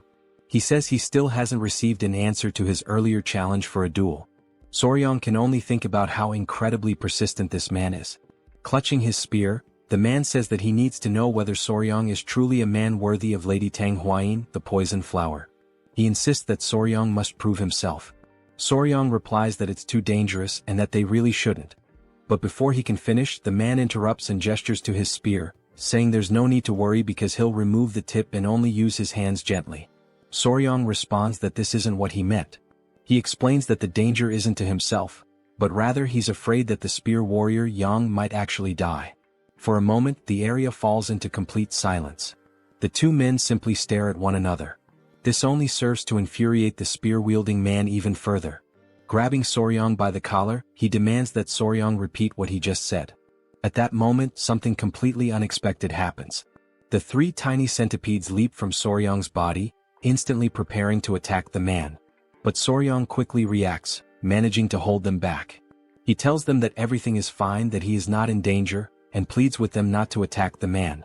The man, now breathless and clearly terrified, is left wondering what the hell those creatures even are. After partially calming the tiny centipedes, Soryong apologizes to the warrior Yang. While the man remains on the ground, still shaken with fear, Soryong states that this is exactly what he meant. It really is too dangerous. Soryong steps closer to him and kneels down. The man's breathing grows heavier with each passing second. Then, with a devilish expression on his face, and the centipede still wriggling ominously, Soryong places a hand on the man's shoulder and says that he has just spared his life, for now. After that bold declaration, the man is left completely speechless, unable to process what just happened. Only then does he truly realize that this is no joke. If Soryong had not intervened in time, he would genuinely be dead. It finally dawns on him that Soryong is, in fact, a terrifying man. In his mind, Soryong appears more like a monstrous figure than a mere human. As Soryong checks if the man is okay, someone else arrives at that very moment. It is Hwayin calling out to both of them, her voice carrying an intimidating aura that sends shivers down Soryong's spine. With a murderous intent evident in her tone, Huayin demands to know if the dragon spear wasn't once again trying to cause trouble for Soryang. Realizing the dangerous path this could take, Soryang quickly makes up a story, saying it was just a misunderstanding. He lies, claiming that he got lost and that the dragon spear showed up to guide him back. Huayin, still suspicious, asks if that's really the truth, and then questions why the tiny centipede seems so lively and animated. Trying to reinforce his story, Soryang places one of the centipedes on the dragon spear's head and explains that they were simply talking about the centipedes. He goes on to say that he jokingly asked the dragon spear to release a bit of killing intent as part of their playful conversation, and things ended up like this. Continuing his improvisation, Soryang insists that it was just a harmless prank, but it seems like the dragon spear genuinely got scared. The man, still visibly shaken, gets up and awkwardly agrees with Soryang's fabricated version of events. Although Huayin doesn't seem entirely convinced, she remains silent, merely observing them. Then she thanks the dragon spear for guiding Soryang and calls the young warrior to return to the guest hall. Soryang quickly dashes to follow Huayin, leaving the man behind, still in shock and disbelief. With a long, deep sigh, the man can only think about how that situation almost escalated into a far greater disaster. While running, Soryang calls out to the dragon spear and reminds him that he has saved his life twice now. This comment leaves the spear-wielding man even more bewildered, struggling to process the events. The next morning arrives. The couple, along with Gu Pei, are already prepared to set out on their journey. Huayin bids farewell to the group, saying that she has matters to attend to and they must leave now. She adds that it was a pleasure to see them again. The young woman also expresses her gratitude and tells them to be careful on their travels. As the couple turns to leave, the girl calls out to Soryang, asking him to wait for a moment. She then pushes the dragon spear forward, clearly forcing him to say a proper goodbye, as if trying to make him apologize sincerely. The girl explains that she heard everything from that idiot the night before and thanks Soryang for his generosity as a young warrior. The dragon spear, feeling awkward and slightly embarrassed, mutters an apology and also expresses his gratitude for what Soryang did the previous day. He then adds that after talking with the Sword Phoenix, he finally realized just how foolish he had been. Clenching his fists and almost on the verge of tears, he admits that, judging by Soryang's actions, he truly seems to be a suitable match to be the fiancé of the poison flower. The man then bows respectfully, thanking Soryang earnestly and asking him to please take good care of Huayin from now on. The young warrior nods, saying he understands and tells them to take care as well. Soryang also mentions that he has heard they will likely meet again soon at some upcoming ceremony, so there's no reason for any animosity between them. They board the boat, bid farewell to their new friends, and set off toward their next destination. Late at night, they find themselves staying at an inn located in a small lower village on the slopes of Huangshan Mountain. Soryang recalls Gu mentioning that they would rest there for the night since the mountain is treacherous, and it would take at least half a day to reach the Namgung clan's estate. That was the reason they decided to spend the night at this inn. After Soryang shares the details of his encounter with the leader, Huayin is left utterly shocked. She has just learned that Soryang received the secret manual of the Iron Coffer technique, the unique martial art of the first emperor himself. Soryang casually remarks that the emperor said they seemed alike. However, he also mentions that he heard the training required to master this technique is painful. Yet, once fully mastered, it can even block blades and withstand chi-based attacks. Huayin explains that the emperor's exclusive technique rivals the legendary indestructible diamond technique of the Shaolin. Since it is an external martial art, it does not require internal cultivation, which means Soryang shouldn't have much difficulty learning it. Realizing this, Soryang understands that, essentially, mastering it would be like gaining bulletproof protection. He truly inherited an incredible technique. Then Huayin offers to help him train in the new technique. She mentions having heard that the emperor used to whip his own body every morning as part of his rigorous practice, and she enthusiastically volunteers to assist him with that. Soryang is left utterly speechless, his jaw dropping as he processes what Huayin just said. He then asks in disbelief if it's really true that the emperor used whips as part of his training. Huayin, still excited, firmly confirms it, explaining that hardening one's skin through repeated whipping is an essential part of mastering the technique. Soryang, who has a vivid imagination, suddenly envisions Huayin wielding a whip while wearing a more daring outfit. This mental image makes him hesitate for a moment, but then he rationalizes that if it's for the sake of cultivation and becoming stronger, he would be willing to accept it. Just then, an elderly man who works at the inn interrupts their conversation. Apologizing for the intrusion, he asks if they are planning to climb Mount Huangshan. Huayin responds affirmatively and inquires why he's asking such a question. The old man explains that he is the owner of the inn, and judging by their appearance and equipment, it seems that they are heading towards the Namgung clan. Rising from his seat, Soryong cautiously asks if there is any problem they should know about. Before the old man can respond, Huayin recalls that her father had mentioned some unsettling rumors circulating lately. Curious, she asks if those rumors are related to what he's about to say. The elderly man then reveals that, in truth, over the past few months, people who have ventured up the mountain have mysteriously disappeared. Fortunately, those who went missing were later found safe, but something disturbing had happened to them. They had their yang energy completely drained. Both Soryong and Huayin feel a slight chill at this revelation. Huayin, clearly puzzled, remarks that it sounds rather strange and questions what this has to do with the Namgung clan. Blushing slightly and appearing somewhat embarrassed, the old man hesitates before confessing that all those who regained consciousness after the incident said the same thing. The person they spent the night with was none other than Lady Namgung Seol. This shocking statement leaves both Soryong and Huayin completely stunned. Huayin immediately questions whether this could possibly be true. Outraged, she continues, asserting that this is clearly a malicious trap, a vile and baseless accusation. Seeing that she is becoming increasingly agitated, Soryong gently urges her to calm down.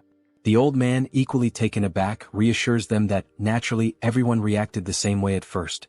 However, before he can finish his sentence, the scene transitions to the Namgung clan. Inside the clan's estate, Lady Seol is meticulously practicing her manual skills when she hears approaching footsteps. A young girl pushes the door open and calls for Lady Seol's attention.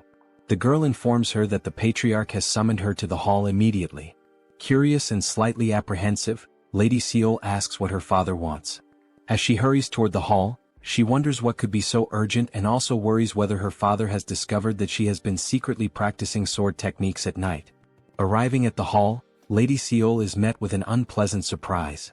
Her father is there, surrounded by several men kneeling on the ground, while another man holds a spiked mace. The patriarch gestures for her to come closer, and Lady Seol hesitantly steps forward, questioning the meaning of this gathering. The patriarch commands the kneeling men to lift their heads and look at her, instructing them to say whether the woman they saw was indeed his daughter. The trembling men, filled with fear, profusely apologize to the elder, some even breaking into tears. Annoyed by their hesitation, the patriarch firmly demands that they speak the truth at once. Turning his attention to Lady Seol, the patriarch pointedly asks if she has been sneaking out to the mountain at night. Stunned, she remains silent, unsure of how to respond. He presses on, stating that these men claim she drained their yang energy. Lady Seol, completely taken aback, repeats the accusation, trying to comprehend how such a rumor even started. Frustrated by her silence, the elder insists that she speak up and give a clear answer immediately. Finally gathering her thoughts, Lady Seol admits that it is true she has been training with the sword on the mountain recently, but she swears that aside from her training sessions, she has done nothing else. The patriarch shifts his gaze back to the men, stating that his daughter has declared her innocence, and therefore they must present concrete evidence to support their accusations. One of the men, clearly fearful for his life, insists that they only reported what they saw with their own eyes and had no intention of disrespecting the young lady. Another man, his voice quivering, suggests that maybe they all went mad or were possessed by spirits, as nothing else could explain their experience. Realizing the dangerous implications of their statements, one of the men nervously backtracks, admitting that it might indeed have been some sort of hallucination. Then, one of the men hesitantly mentions something peculiar, a distinguishing mark. The patriarch, curious, demands more details, asking what kind of mark he is referring to. With great reluctance, the man explains that the woman they saw had a mole on her chest, pointing to the approximate location. The patriarch, increasingly skeptical, calls the claim absurd and immediately questions Lady Seol to see if there's any truth to it. This unexpected accusation leaves Lady Seol in utter shock, her mind racing with confusion and disbelief. For a few moments she is completely paralyzed by the implication. Her father, growing increasingly irritated, raises his voice, demanding to know whether she truly dared to do something so reckless and dishonorable. In her mind, Lady Seol desperately searches for an explanation, bewildered by how such a situation could have come to pass. The next morning the couple is walking together, and Huayin seems to be in a somewhat gloomy mood. It's quite evident from her expression that something has deeply bothered her. Soryong, noticing her demeanor, moves closer and gently asks if she is still upset about the story the innkeeper told them. She quickly denies it, but Soryong knows she is not good at lying, and her reaction only confirms his suspicions. Suddenly Hwain stops walking, her frustration finally breaking through. She vents her anger, firmly stating that the idea of Lady Namgung draining the yang qi from men in the middle of the night is an absolutely absurd and ridiculous rumor. Soryong can clearly see that she is deeply irritated and tries to think of a way to calm her down. Realizing that her anger is getting the better of her, Hwain takes a deep breath, visibly trying to regain her composure. After a moment of silence, she seems more relaxed and even apologizes to Soryong, admitting that she didn't want to get so angry. However, she can't help but express how incredibly unbelievable the rumor is, and she feels the need to explain herself. Hwain then elaborates, revealing that Lady Namgung Seol is actually unable to come into contact with men. Soryong, taken aback by this unexpected revelation, listens attentively as Hwain continues. She explains that Seol suffers from a condition where, without sufficient yin energy, her life would be significantly shortened. Consequently, yang energy acts almost like a poison to her, making it unimaginable that Seol would be involved in any nightly escapades with men. Being so careful around men, the thought of her doing such things night after night is simply inconceivable. Soryong, after hearing this, can't help but associate the whole story with tales of fantasy heroines. The entire situation seems too bizarre to be true. As they finish discussing, they finally arrive at the Namgung family palace after climbing the mountain together with Gu. One of the guards stationed at the entrance stops them, asking why they have come to the Namgung family estate. Hwain subtly leans towards Soryong and whispers that the atmosphere within the Namgung family seems tense. She warns that if they mention they are there to see Lady Seol, they might be turned away. Understanding the delicate situation, Soryong quickly thinks of something plausible to say. Raising a finger for emphasis, he confidently states that they are there on business and have come to make a deal. The guard, somewhat puzzled, doesn't quite grasp what Soryong means. Hwain, equally confused, asks Soryong what he is talking about. Just then, someone from inside the estate opens the gate and demands to know what all the noise and confusion are about. The couple realizes that they might be in a bit of trouble. Looking carefully, they notice that the person who opened the gate is none other than Lady Namgung Eun, Seol's sister, who immediately recognizes Hwain. Now inside, Hwain and Eun share a joyful moment, clearly delighted to see each other after so long. Eun remarks that it truly has been a while, and Hwain asks if she has been doing well, noting that it has been 2 years since the meeting of the 7 clans. Before answering, Eun curiously inquires what kind of deal they have come to make. Hwain responds that something happened at the Tang clan, and they desperately need the Ice Jade. She mentions that she heard Lady Seol possesses the Ice Jade, and that they came specifically for this reason. Hwain then asks if there's any way they can obtain it. Eun, still cheerful and happy to see Hwain, suggests that they go to the Patriarch's hall to discuss the matter. She explains that it would be better to speak with her father, as he would surely be pleased to see Hwain again. As they head that way, Hwain nudges Soryong and mentions that they also brought something to offer in exchange for the Ice Jade. Curious, Eun asks what exactly they intend to trade. Sometime later, now in the Patriarch's hall, the atmosphere turns more serious. After explaining their purpose, the Patriarch raises his voice in disbelief, asking if it is true that they brought an elixir containing cold qi. The couple nods in agreement, and Hwain prompts Soryong to take out the elixir from his clothes. Placing it on the table, the Patriarch examines it with growing astonishment. Holding the cold qi elixir close, he asks if he can inspect it more thoroughly. Soryong agrees, explaining that he kept it carefully protected inside his clothing during the journey, hoping it would be deemed valuable enough to secure the exchange. After a careful examination, the Patriarch marvels at the elixir's purity, remarking that it is remarkably high quality and that, with it, Seol could live at least 10 more years. Eun, equally intrigued, asks if it truly is that amazing. Feeling a sense of relief, the couple is overjoyed when the Patriarch agrees to trade the Ice Jade, recognizing the elixir's immense value. However, the Patriarch then notices something peculiar within the crystal of the elixir and questions what it might be. Soryong, caught off guard, apologizes and firmly states that he cannot disclose what it is. Understanding the need for secrecy, the Patriarch nods, acknowledging that revealing the nature of the object might inadvertently give away its origin. Soryong expresses his gratitude for the Patriarch's understanding. At that moment, Soryong recalls that, in reality, the reason for his secrecy isn't just about the origin. It takes him back to a time when he was walking with the Great Patriarch. Soryong was walking and every now and then he would complain about how cold it was. The great patriarch, noticing his discomfort, asked him what was wrong. In response, Soryong took out from within his clothes the object that was causing the cold, revealing it to be a tail. Showing it to the great patriarch, Soryong explained that there was something peculiar about it. It looked like ice crystal forming on the tail of the gecko he had kept as a keepsake. Intrigued, the great patriarch carefully examined it and remarked that it possessed an incredible cold chi energy. He acknowledged that it could indeed be a valuable material for practitioners who had mastered ice techniques or cold chi martial arts. Soryong could only think that perhaps geckos stored nutrients in their tails, and in this case it turned out to be cold chi. Realizing its potential worth, the great patriarch asked if Soryong wanted to try transforming it into an elixir. Returning to the present, Soryong decides that it is not worth mentioning the shriveled gecko tail. The patriarch, still enthusiastic, instructs Un to inform her sister to exchange the elixir for the ice jade. He then suggests that the guests should rest, as he intends to prepare a celebration to welcome the guests from the Tang clan.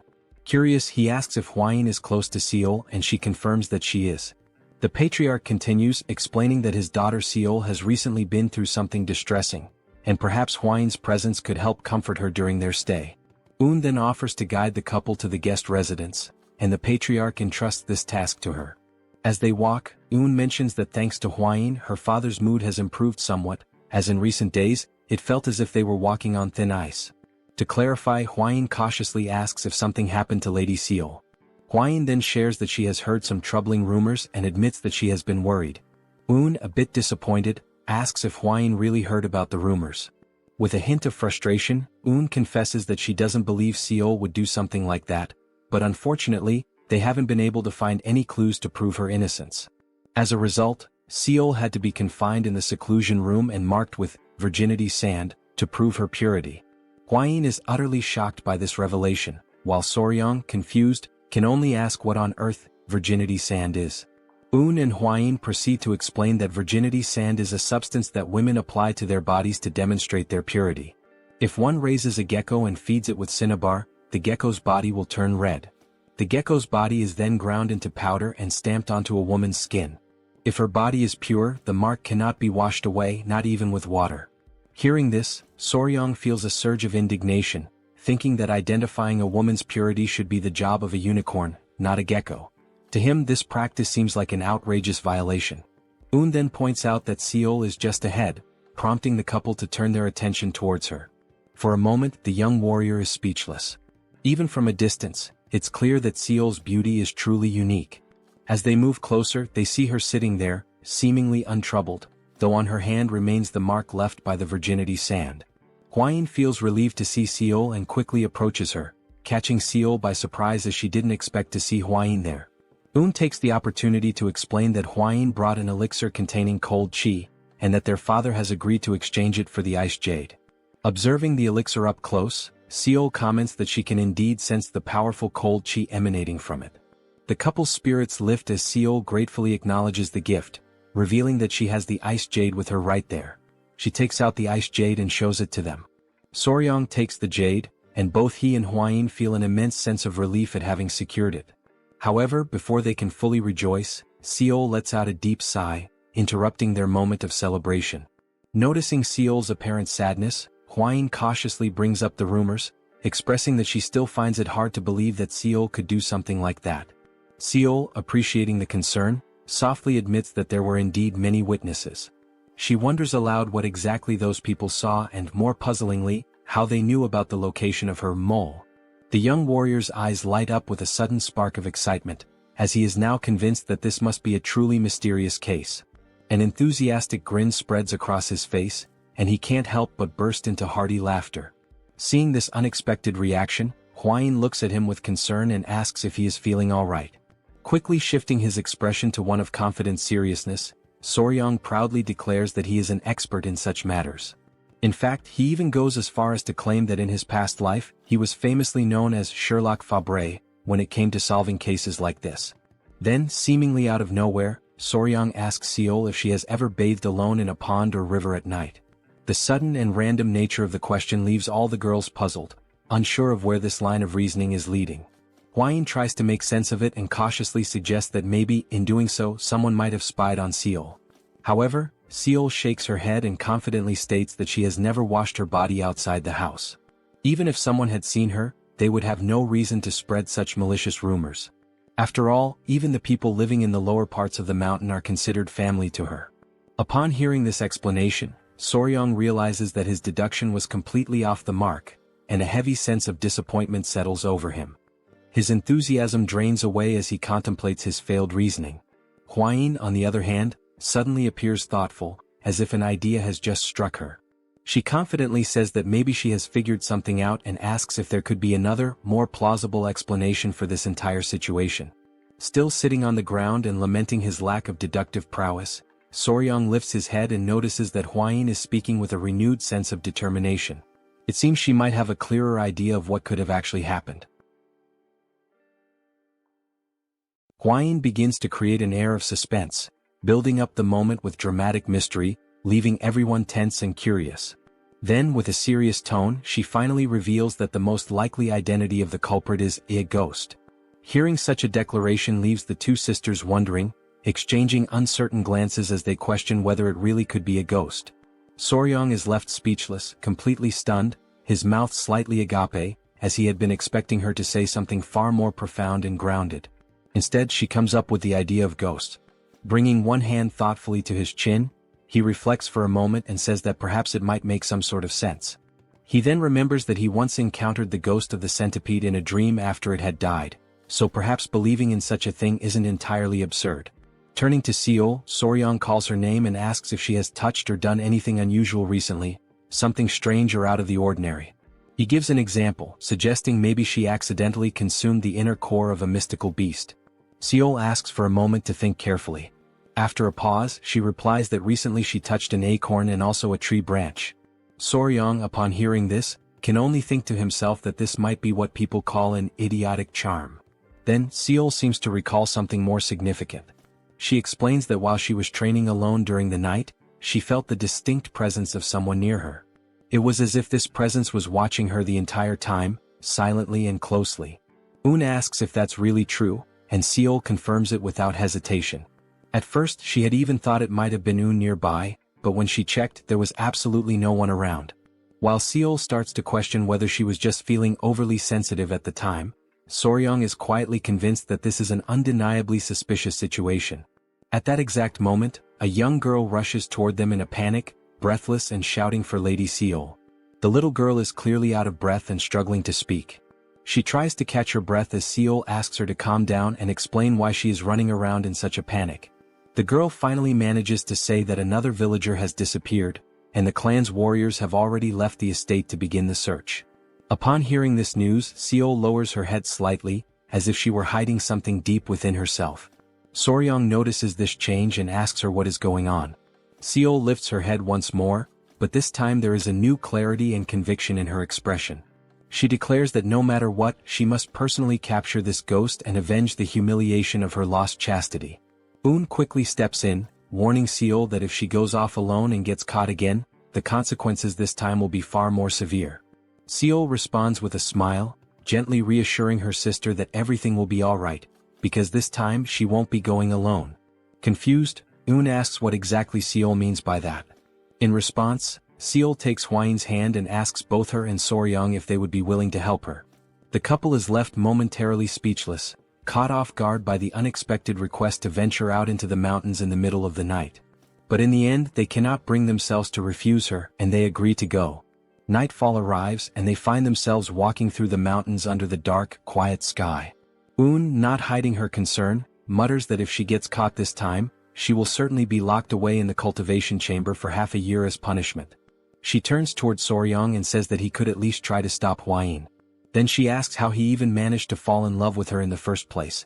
Soryong simply replies with a sarcastic smirk, saying nothing more. A little earlier that same evening, Seol had shown them a small golden ornament and explained that it was a naragi made of knots, a traditional charm where the ice jade could be safely stored. She had gone on to say that she wasn't entirely sure why they wanted the ice jade, but if they were planning to take it with them, this naragi would certainly help. Hwayin had been mesmerized by the delicate beauty of the item. She had opened the small golden charm down the middle and remarked that it could serve as a symbolic gift between the couple. She added that if they helped her she would give it to them as a reward. Enchanted by the elegance and meaning of the artifact, the couple had found themselves unable to say no. Back in the present moment, Soryang states that it's not even because of the artifact that he agreed to come, it's because he wants to defend Seol's honor. Eun scoffs and calls him a liar. Seol interjects, addressing Eun and telling her to be less impulsive in front of their guests. They arrive at a certain spot in the forest, and Seol suddenly stops walking. She looks around and says that this is the exact place where she had felt that strange presence. It had come from that direction, and she believes there might be some kind of trace or clue left behind, so it would be wise to examine the area carefully. The girls begin to whisper among themselves, wondering if it really could be a ghost after all. Seol firmly declares that her sword is infused with the energy to destroy evil and reveal justice.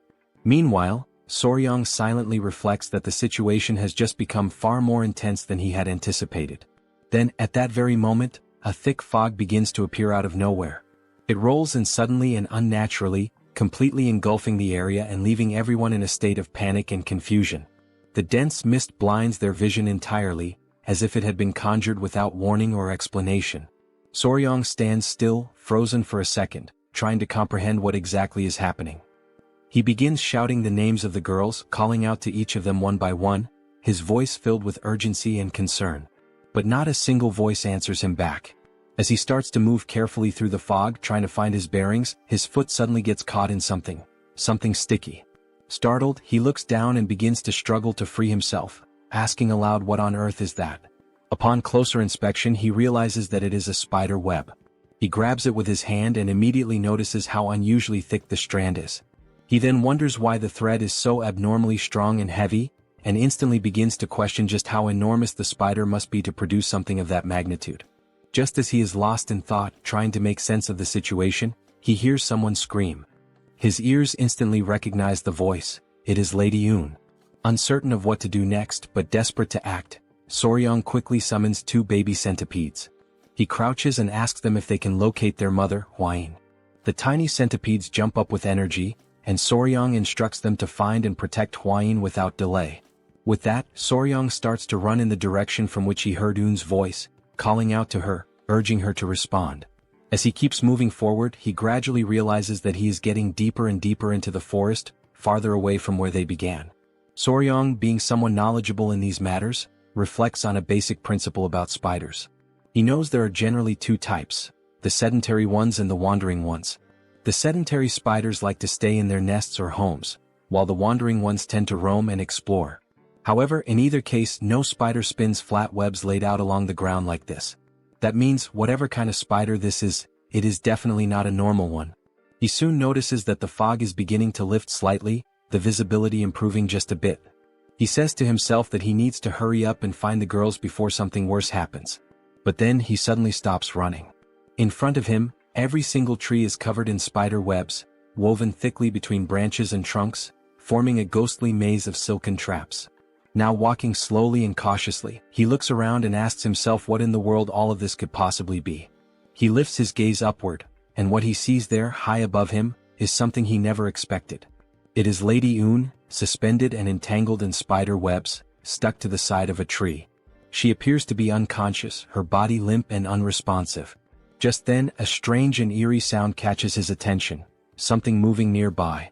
Emerging from the mist, he sees a woman sitting atop a gigantic spider, a creature so massive and unnatural that it radiates a terrifying aura. The woman lets out a chilling, almost gleeful laugh that echoes across the webbed forest. As he focuses his eyes more clearly, Soryang sees the woman's face, and he is taken aback. She looks strikingly similar to Seol. She is sitting proudly and ominously on the back of a ground spider, her entire presence sending a shiver down his spine. Soryang stands completely paralyzed, overtaken by sheer shock, unable to tear his eyes away from the bizarre and unsettling scene unfolding right in front of him. The woman sitting atop the massive spider grins with twisted delight, her smile dark and malicious. She calls him a bastard, making it clear that she recognizes exactly who he is. His eyes widen with unease, and sweat begins to drip down his face as tension rises within him. Despite the insult, he remains strangely unfazed, his attention drawn instead to something peculiar. He suddenly notices that the spider she is riding on is a type of terrestrial creature he has never encountered before in his life. As they continue to stare each other down, locked in this eerie confrontation, Soryang carefully observes that the spider is weaving its web on the ground rather than suspending it in the air, an unusual trait that confirms beyond any doubt that this is indeed a new species, unfamiliar and possibly undiscovered. Then, at last, with a steady and determined look crossing his face, he begins to put the puzzle pieces together.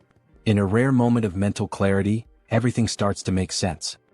He realizes, almost with a jolt, that the being before him, though it has the physical appearance and mannerisms of Seol, is not Seol at all.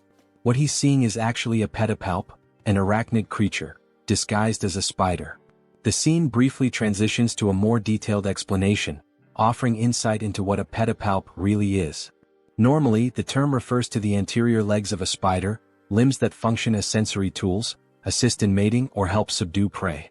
Despite being labeled as legs, pedipalps are far more than simple limbs. They are sophisticated appendages connected directly to the creature's head, serving unique and specialized purposes. For instance, even the sharp pincers of a scorpion are actually modified pedipalps, highlighting how diverse and functionally advanced these structures can be. Back in the present moment, Soryang becomes increasingly aware that this pedipalp disguised as a spider is attempting to seduce him. It subtly exposes its shoulders in a suggestive manner, likely a calculated move to attract male prey. Blushing slightly, with his cheeks now tinged red, Soryang declares aloud that such efforts are unnecessary, because he is already completely captivated. Suddenly, in that very instant, Lady Yun regains consciousness. Her eyes blink open in disbelief, and as she sees Soryang approaching the terrestrial spider, her expression quickly shifts to rage. She clenches her teeth furiously, consumed by frustration at the sight. Soryang moves closer, much closer, to the pedipalp now disguised as Seol. With his hands gently interlocked and a flushed face, he begins to sing praises of how astonishingly beautiful she is.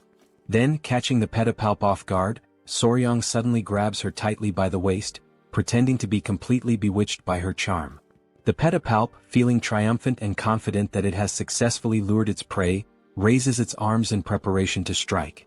The moment it prepares to launch its attack, Soryang sharply lifts his head and issues a clear and commanding order for his centipede to attack.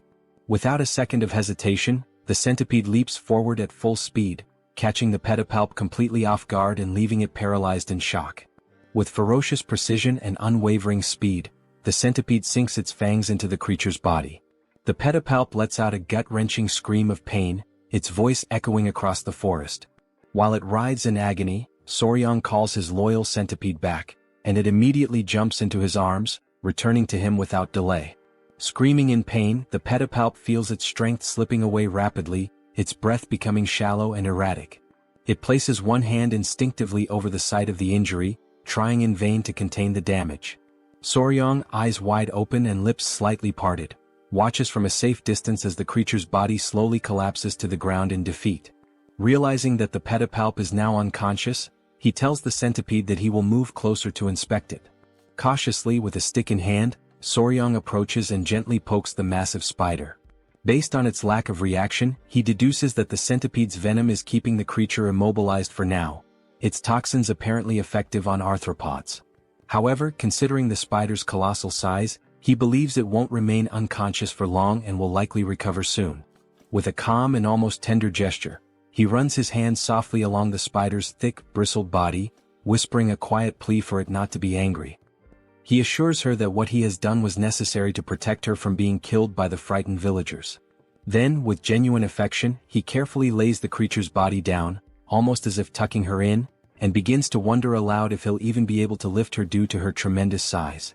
Feeling a sense of excitement bubbling inside him, he stands up with pride, marveling at her 4 large spots and her thick, soft fur, traits that make her look exactly like a true scarlet spider.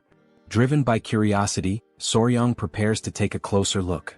With trembling anticipation, he reaches out, eager to uncover what the pedipalp's true face really looks like beneath the disguise. Without hesitation, he lifts the garment covering the creature's face, but his exploration is cut short in the most brutal and unexpected way. Hwayin appears out of nowhere and delivers a violent strike directly to his face. The force of the blow is devastating, knocking Soryang to the ground with intense impact. He crashes down as Hwayin screams in panic, yelling that the creature is a monster. Realizing that he is momentarily dazed and gasping from the shock, Huayin urgently tells him to regulate his breathing and try to steady his internal energy technique. But to her surprise and growing concern, she notices that he is completely incapable of doing so. He has entirely lost control of both his energy and his breathing. He is left utterly disoriented, mentally adrift and physically overwhelmed. After what feels like a long moment, he finally manages to recover his senses and slowly rise to his feet. Huayin, looking deeply worried, asks if he's all right. But Soryang seems confused, unsure of what exactly she means. Stunned by his response, Huayin suddenly realizes the grim truth. The thick fog that had enveloped them earlier was not natural, it was created by the spider. A fog deliberately meant to heighten and distort desires in a surreal, overwhelming way. She told Soryang that when she inhaled just a small amount of the mysterious fog, she immediately felt a strange and unfamiliar sensation creeping over her body. She had to summon her power and channel it with great focus in order to expel whatever it was that she had breathed in. Only after doing so was she finally able to escape from that place. On the other hand, Soryang stated, with a calm and almost puzzled demeanor, that he had not felt anything at all. With one hand resting under his chin and his lips slightly parted in contemplation, Soryang begins to reflect. It suddenly dawns on him that the villagers who had been pretending, or perhaps truly believing, they were possessed, were likely behaving that way because of the effects of the fog. Silently, within his own thoughts, he questions whether this strange mist might actually be some kind of pheromone emitted by the spider. Shortly afterward, Huayin becomes visibly upset as she watches Soryang gently stroke the spider, his hands running carefully across its body, all while speaking to it in a soft voice about the origin of the fog and its unusually large size. Time passes and the couple remains in the forest, lingering together in that strange and tense environment. Eventually Huayin, her cheeks tinged with embarrassment, gathers her courage and apologizes to Soryang. She admits that for a while she genuinely believed he had fallen under the spider's seductive spell. Embracing the spider with visible tenderness and affection, Soryang explains that all he was trying to do was uncover the creature's true form, to understand what lay beneath the disguise. Huayin nods, saying that she understands now, but her emotions quickly shift. With a burst of frustration, she yells at him to stop hugging the spider. Moments later, Huayin appears startled. Her eyes widen as she expresses an odd sensation. She feels as though there's something important she's supposed to remember, something lingering at the edge of her memory, but she just can't grasp it. She confesses that she still hasn't memorized all the known venomous creatures. Meanwhile, Soryang remains trapped in his own uncertainty, still trying to understand what exactly is causing such deep frustration and agitation within Huayin. Suddenly, something grabs both of their attention. A faint but unmistakable sound rises in the stillness of the forest. Soryang immediately turns toward the spider, wondering aloud whether it could be the source of the strange noise. With his mouth open and his expression full of suspicion, he finally realizes that the sound is not coming from the spider, it's coming from behind him. It is Un. Still tied to the tree, she is the one producing the sound. Without hesitation, Soryang calls out, admitting that in the midst of all the chaos and confusion, he had completely forgotten about her. Now, with Un lying on the ground, the couple stands over her, unsure of what to do to wake her. They soon notice that Un is still breathing, albeit with difficulty, which brings them a small measure of relief. It means that she is not dead but only temporarily paralyzed. Time continues to pass and the dense fog around them thickens, sinking even lower into the forest floor.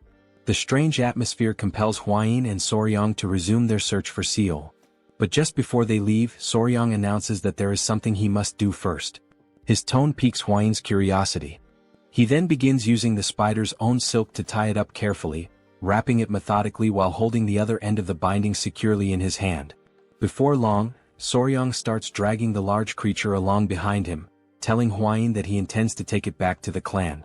He believes it is not just any ordinary venomous beast, and therefore should not be treated like one. Suddenly, a scream cuts through the air, and Huayin immediately spins around, alarmed and tense.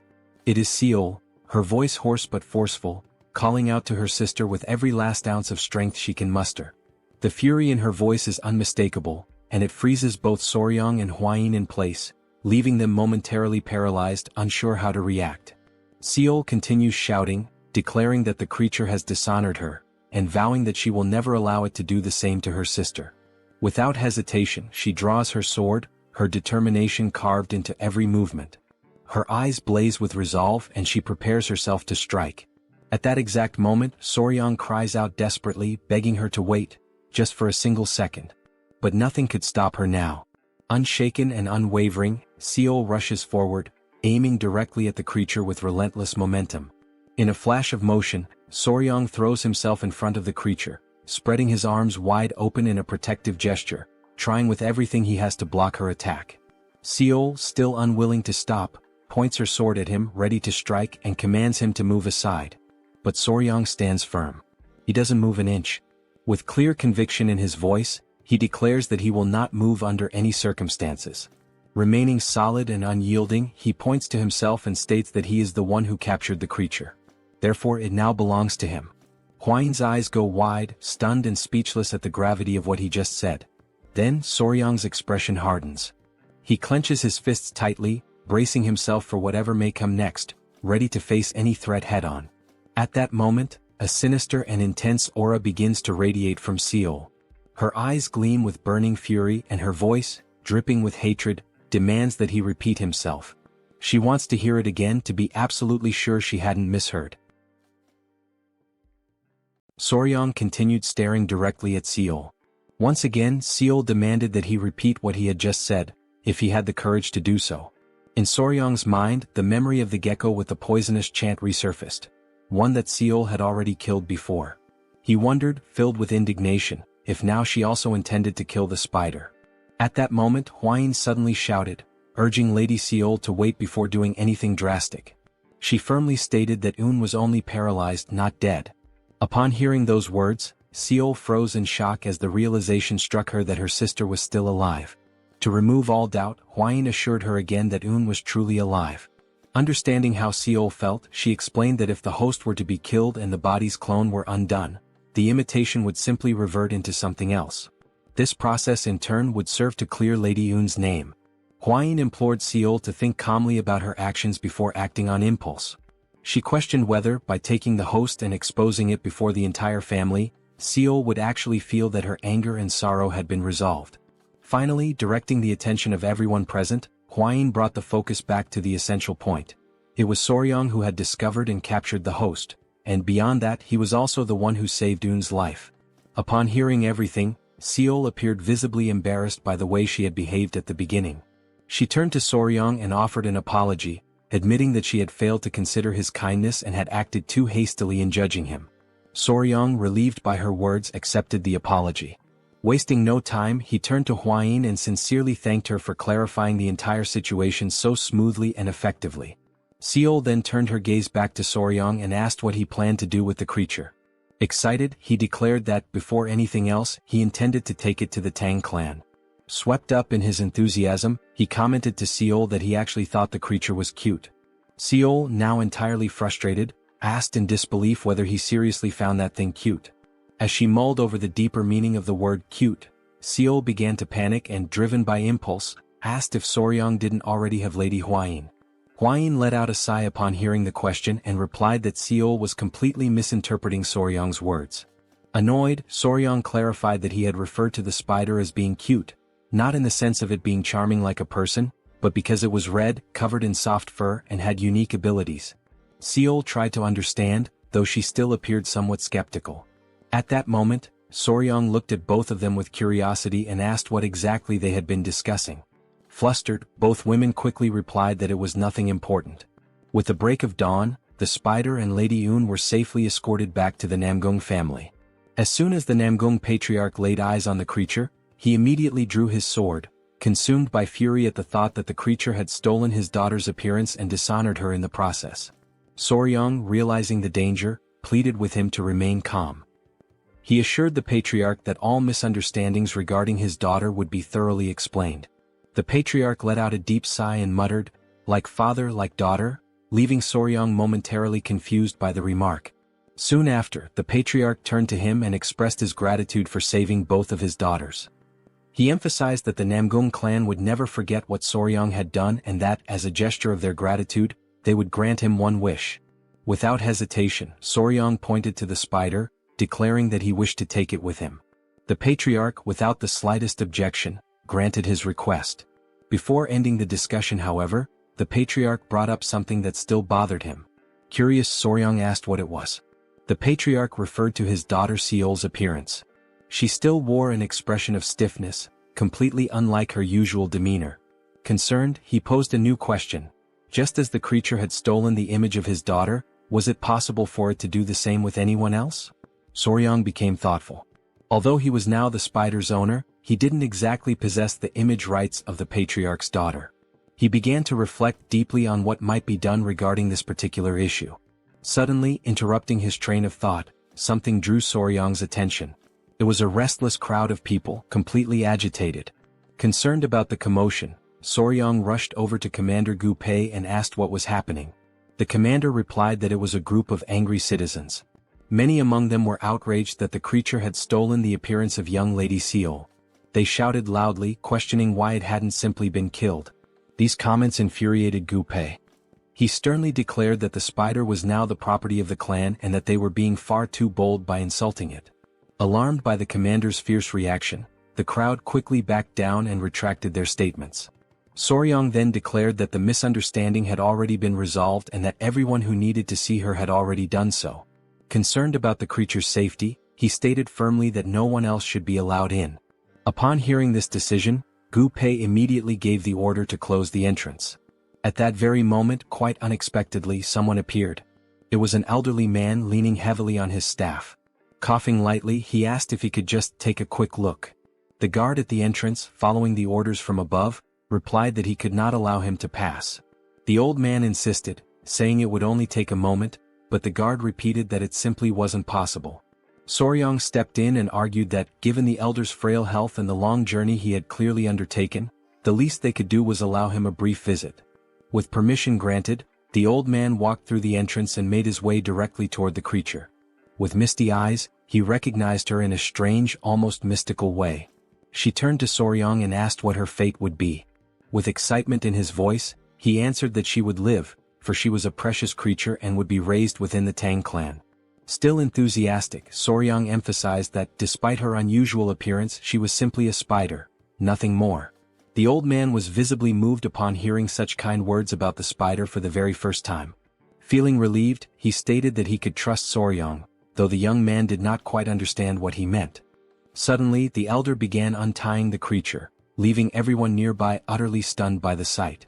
Soryang shouted, urging him to wait before doing anything further, warning that the situation could be dangerous. But the old man ignored the warnings, gently placing his hand on the spider's head. As he caressed her, the creature's eyes lit up, and her expression took on a newfound calmness. Soryang remarked that he had felt a familiar energy in the elder from the very beginning.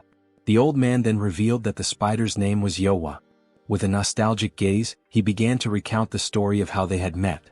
The encounter had taken place more than 20 years ago, just after he had lost his entire family to a devastating plague. It was during that period of despair that he found Yowa, still very young and small.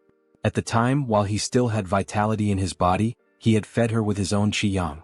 However, as the years passed, his strength waned and he could no longer sustain her. Back in the present, the old man admitted, filled with regret, that Yowa had done terrible things, and he blamed himself for them. Soryang tried to console him, speaking firmly that it had all simply been an accident. The elder then said that Soryang, as a kind-hearted knight, would now care for Yowa in his place, and that he could finally rest in peace, asking that he take good care of her. Without hesitation, Soryang responded immediately, promising that she would be in good hands. With a warm, loving look, the old man told Yowa that he was far too old to continue accompanying her, but he trusted that she would be well cared for. He advised her to follow the knight and live a long and happy life. The old man and the creature embraced in a heartfelt farewell. Soryang observed that, for a spider to understand a human so well, they must have spent a great deal of time together. He imagined that their journey had been one filled with affection and deep companionship. Moved by this sentiment, Soryang invited the old man to come with him to Sichuan, but the elder politely declined, explaining that he no longer had the strength for such a long journey. Understanding, Soryang shifted the topic and asked the elder to share his experience with Yowa, since it would be his first time caring for a creature like her. The old man agreed, assuring him that he would explain everything in detail. Somewhat embarrassed, Soryang posed his first question. How exactly does one feed a creature like Yowa with qiyang? The old man explained that one must place a finger into the creature's mouth to transfer the qi yang. He then added, with a curious note, that even by sleeping beside her, a transfer of energy could occur. He revealed that, upon receiving qi yang, the creature would begin to transform, shaping itself into whatever form it believed to be most beautiful in the eyes of the one feeding it. As the transformation unfolded, Soryang asked who the young woman before them was. The old man replied that it was his deceased wife and that he was grateful to see her one last time before his own death. Then, turning to Soryang, the old man invited him to try feeding Yowa himself. Soryang took a deep breath and agreed to give it a try. Without delay, he began transferring his qi yang. Almost immediately, the transformation began. Filled with anticipation, Soryang wondered what form Yowa would take. Deep down, he imagined that, naturally, she might transform into Lady Huayin. But when the final form was revealed, Soryang was utterly stunned. He couldn't hide the shock on his face. Those nearby, watching with curiosity, didn't let the moment pass. Without hesitation, they began asking aloud whether that was really his type. Then, the old man explains that he had only seen that particular form once before, long before the creature ever assumed a human shape for the first time. Completely stunned, Gu Pei questions what exactly is happening and why the creature doesn't look anything like Lady Huayin. However, Soryang, visibly confused, admits that he is not entirely sure what is going on. As he reflects, a thought resurfaces in Soryang's mind. Perhaps the creature had maintained Seol's appearance because, in the eyes of the villagers, she was considered the most beautiful woman in the region. But now they were speaking of Huayin, who was hailed as the most beautiful woman in all the Central Plains. Suddenly, overwhelmed by panic, Soryang dashes off, running in desperation, his mind clouded by the fear that the clan might see this as a sign of betrayal. As he races away, a wild thought crosses his mind. Could the creature have believed that he preferred poisons over Huayin? Is that why she had taken on such an unexpected form? Elsewhere, in a quiet room, rests peacefully with Soryang keeping her company in silence. But suddenly the door bursts open. Soryang enters abruptly, calling out Huayin's name, startling her completely. Frightened, Huayin immediately asks what happened and why he's so out of breath. Without wasting a second, Soryang blurts out that it's sudden, but he needs a favor. Soryang approaches Huayin and, his voice slightly hesitant, asks if he can hold her in his arms. The unexpected request catches her entirely off guard. Confused and scared, she doesn't understand what's going on. Seeing her reaction, Soryang quickly tries to reassure her, insisting that she shouldn't interpret it the wrong way.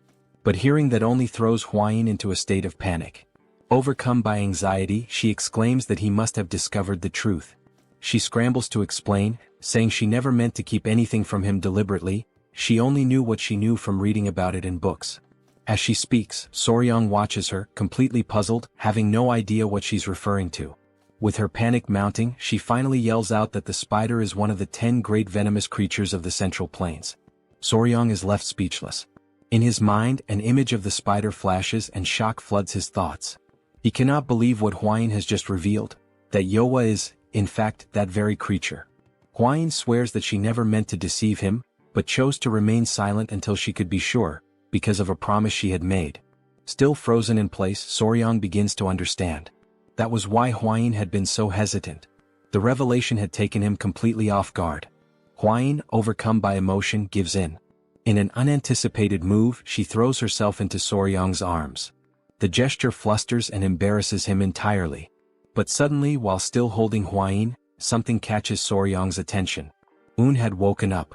Sitting upright in bed, she silently watches the scene, clearly uncomfortable and embarrassed.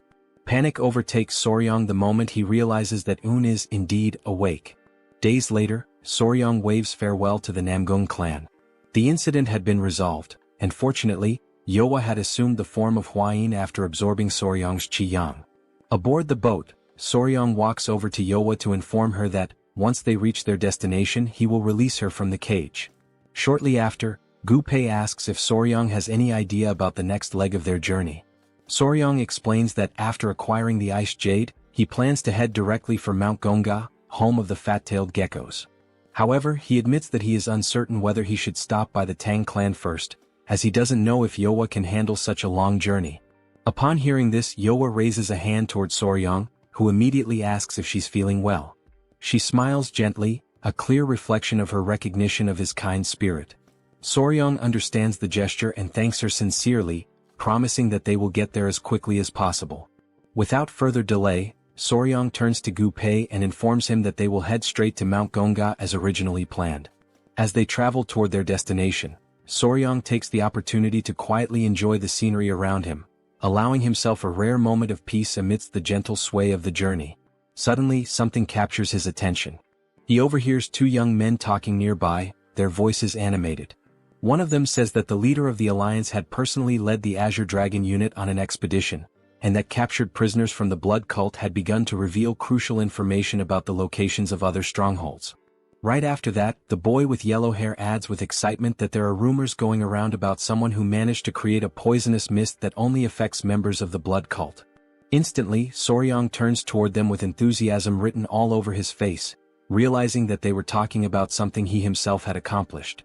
The scene shifts back to the boys and Soryang, now clearly intrigued, asks them who was responsible for creating such a thing. One of the boys replies that the alliance hadn't disclosed the identity of the person involved, but insists that whoever did it was truly a hero. Soryang is left stunned by the praise. As the words sink in, his mind drifts back to his days of uploading videos, and for a brief moment he relishes the feeling of having once again made an impact, albeit from the shadows. Eventually they arrive at Mount Gonga. Soryang admits, somewhat embarrassed, that since he's not particularly skilled in the art of lightness techniques, he won't be able to climb the mountain himself. Because of that, he suggests that Huayin and Gu Pei go instead to retrieve the fat-tailed geckos. However, Gu Pei raises a valid concern. Would the geckos even respond without Soryang present? Huayin agrees with the reasoning, suggesting that it would be best if Soryang could go himself. Then, out of nowhere, something draws their attention. It is Yowa, gracefully ascending the mountain on her own, while Soryang shouts desperately for her to come back down. One of the rocks on the mountain breaks apart, causing Yowa to descend rapidly, but she lands calmly and smoothly on the ground below. Everyone stands in awe at the sight, completely stunned by her ability to fly. Soryang suddenly remembers a phenomenon known as ballooning. He begins to explain with an air of fascination that although few people are aware of it, some spiders are capable of flying by releasing silk threads and surrendering themselves to the wind. He adds that sometimes when walking through the street and brushing against a random web in the air, it's likely the trace of such a flight. Now fully excited, Soryang gives Yowa permission to carry him through the air. As she takes off with him, Gu Pei and Huayin follow close behind. Upon reaching the top, Soryang embraces Yowa warmly and praises her for being such an incredible and versatile creature. Huayin, visibly irritated by the scene, immediately reproaches him, saying that hugging her like that is strange, especially since the form Yowa currently wears is her own. Hearing that, Soryang quickly apologizes, understanding the awkwardness of the situation. Without delay, he begins to explore the area in search of the geckos. After a little while, Soryang spots them in the distance. With joy and great enthusiasm he calls out to them. Instantly, the fat-tailed geckos leap toward him, full of energy and visibly thrilled to be reunited. Soryang is taken aback by how affectionate and healthy the geckos seem, much more so than before. Their condition fills him with a quiet sense of accomplishment. He then shows them the ice jade he brought and assures them that he will take good care of them. He calls them to follow him. As a personal touch, he decides to name them Snow and Ice. After naming them, he gently carries both in his arms. And just like that, they officially become part of the family. A while later, back at the Tang Clan during the late hours of the night, the guards are taken aback by what they see in front of them. Their eyes widen with surprise as they question why two young ladies are suddenly standing before them at such an unexpected time. They take a closer look and quickly realize that one of the young women isn't actually human. It's a spider that has taken on the form of Miss Huayin. Feeling quite pleased with himself, Soryang proudly tells the guards to go and spread the news. The honored and confident official son-in-law of the Tang Clan has returned with one of the 10 great venomous creatures. The guards are visibly stunned. None of them had imagined they would ever lay eyes on one of the 10 great venomous creatures in person, let alone see one that looked like this. Wasting no time, they send a signal high into the sky, accompanied by the urgent message that Soryang and Huayin have returned, and with them a shocking revelation. The elders immediately rush toward the courtyard, not wanting to miss the commotion and eager to understand what is truly going on. The Grand Patriarch arrives and, with both confusion and curiosity, asks how the young man managed to go out looking for food for the geckos and somehow returned with a spider that has a human face.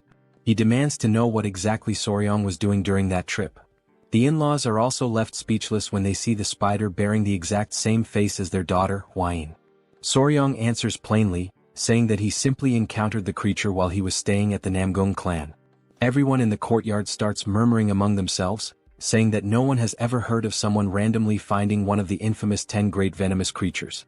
So they press him further, asking how in the world he managed to capture the notorious spider with a human face. The elders comment that Soryong never ceases to amaze and that at this point, they should expect nothing less from him. The in-laws beam with pride, stating that Soryong is now officially their son-in-law for having fulfilled his promise. Soryong, caught off guard, is surprised that his mother-in-law already knew about the arrangement, while Hwain stands beside him, flustered and unsure of how to react. The patriarch declares that what matters most now is that Soryong is, without question, an official member of the Tang clan. The Grand Patriarch then tells Soryong that the next day, he must go to the river and catch a live wild goose. Soryong, confused, asks why. The elder responds that it is the young man's responsibility to prepare the goose for the upcoming ceremony. He adds with a wise tone, that while Soryong is still too young for marriage, it is time for him to hold an engagement ceremony. His father-in-law, with a teasing grin, jokes that after this ceremony, if Hwain still doesn't want to marry him, she won't have any more chances to run away. At that, everyone present bursts into warm laughter and smiles, the mood light and cheerful. Soryong then steps forward, takes the initiative, and calls for everyone's attention. He clasps his fists together in a respectful gesture and in the name of the Tang clan of Sichuan, and now as an official son-in-law, he expresses heartfelt gratitude for all the support and kindness he has received. After the formalities and celebrations, the very first thing he does upon arriving home is to decide where the children will live. Yowa, the spider, chooses a tree near a well as her new residence.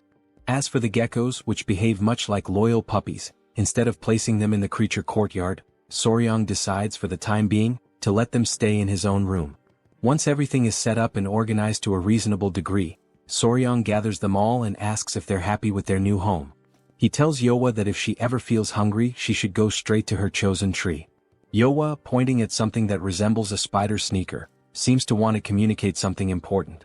No one quite understands, but what she is trying to say is that if bad people come to that place, she will personally teach them a lesson. Soryong and Hwain pretend to understand what she means. Then, to confirm, Soryong asks her if that's really what she's trying to say. Yowa lights up with joy, thrilled that he understood her message. The geckos also begin trying to express themselves, and Hwain smiles warmly, realizing that they too are attempting to say that they will help protect the place. The new little family begins to settle into their lives, bound by trust, loyalty, and a deepening sense of belonging. Soryong feels genuinely joyful and deeply moved, so without hesitation he runs forward to embrace his children with warmth and affection. With their new home now secured and their small family settled in, the engagement ceremony is held later on, attended by the elders of the Tang clan.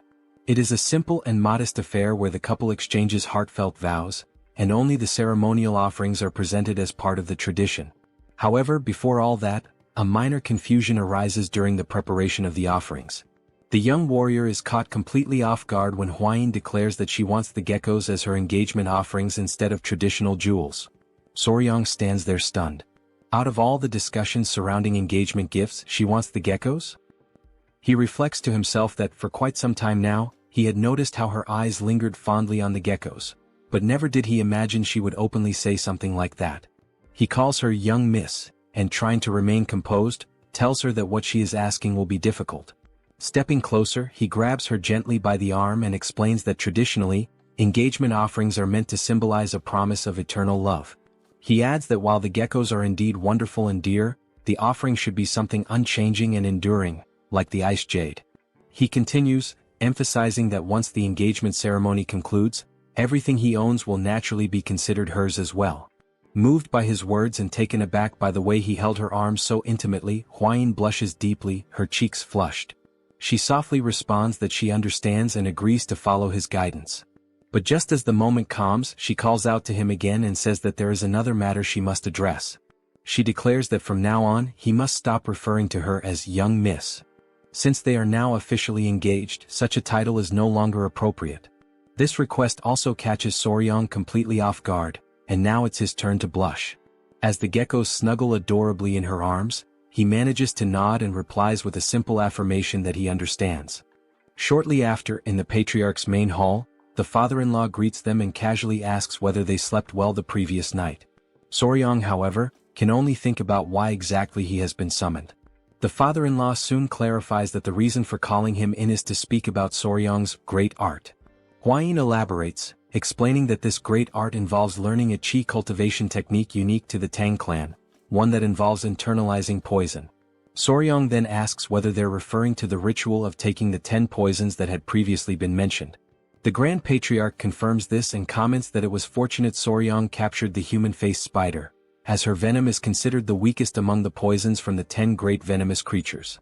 Soryong then asks whether he should begin immediately, but his father-in-law replies that the time hasn't come just yet. To his surprise, the elder reminds him that he had previously said he would prepare the 10 poisons on his own. However, the patriarch now presents him with a new proposal. He explains that when he observed the creatures Soryong has raised, and those he is still destined to raise, he remembered something long forgotten within the Tang clan's legacy. Then he asks whether Soryong has ever heard of the exact significance of the 5 poisons. Soryong, thinking carefully, asks if he is referring to the art of the returning 5 poisons. The elder confirms, saying yes, and then proceeds to list them: centipede, gecko, scorpion, snake, and toad. These 5 deadly creatures form the foundation of the ancient 5 poison technique. Finally, the patriarch looks directly at him and asks whether Soryong would be interested in attempting to cultivate the divine art known as the returning 5 poisons. He explains that, within the Tang clan, venomous creatures are divided into 2 distinct categories: common beasts and spiritual beasts. The common animals can be found almost anywhere in everyday places, but spiritual beasts are different. They possess mystical powers, higher levels of intelligence, or even internal cores. Soryong, curious and eager to learn more, asks whether the bee, the gecko, the centipede, and the human-faced spider are considered spiritual beasts. His father-in-law affirms that they are indeed spiritual beasts, and precisely because of that, he is going to propose something different. The Grand Patriarch begins to elaborate, explaining that the traditional 5 poisons technique is limited, as it only allows for the absorption of venom from common creatures. However, its true and complete form, the returning 5 poisons divine art, goes far beyond that, granting the ability to absorb venom from spiritual beasts.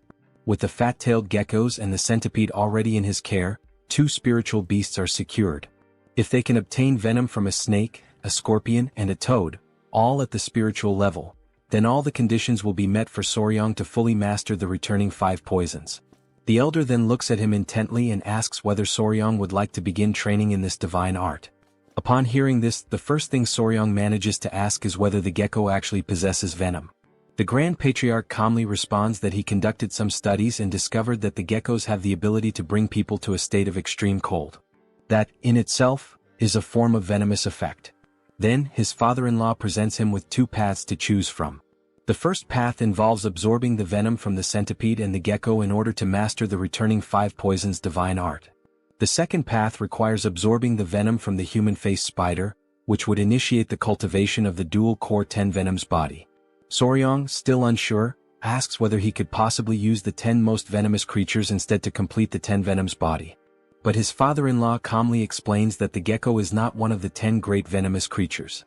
Internally, Soryong begins to realize that if he proceeds by absorbing the venom from lesser beings, such as the blue centipede and the gecko, he will no longer be able to walk the full path of the 10 venoms.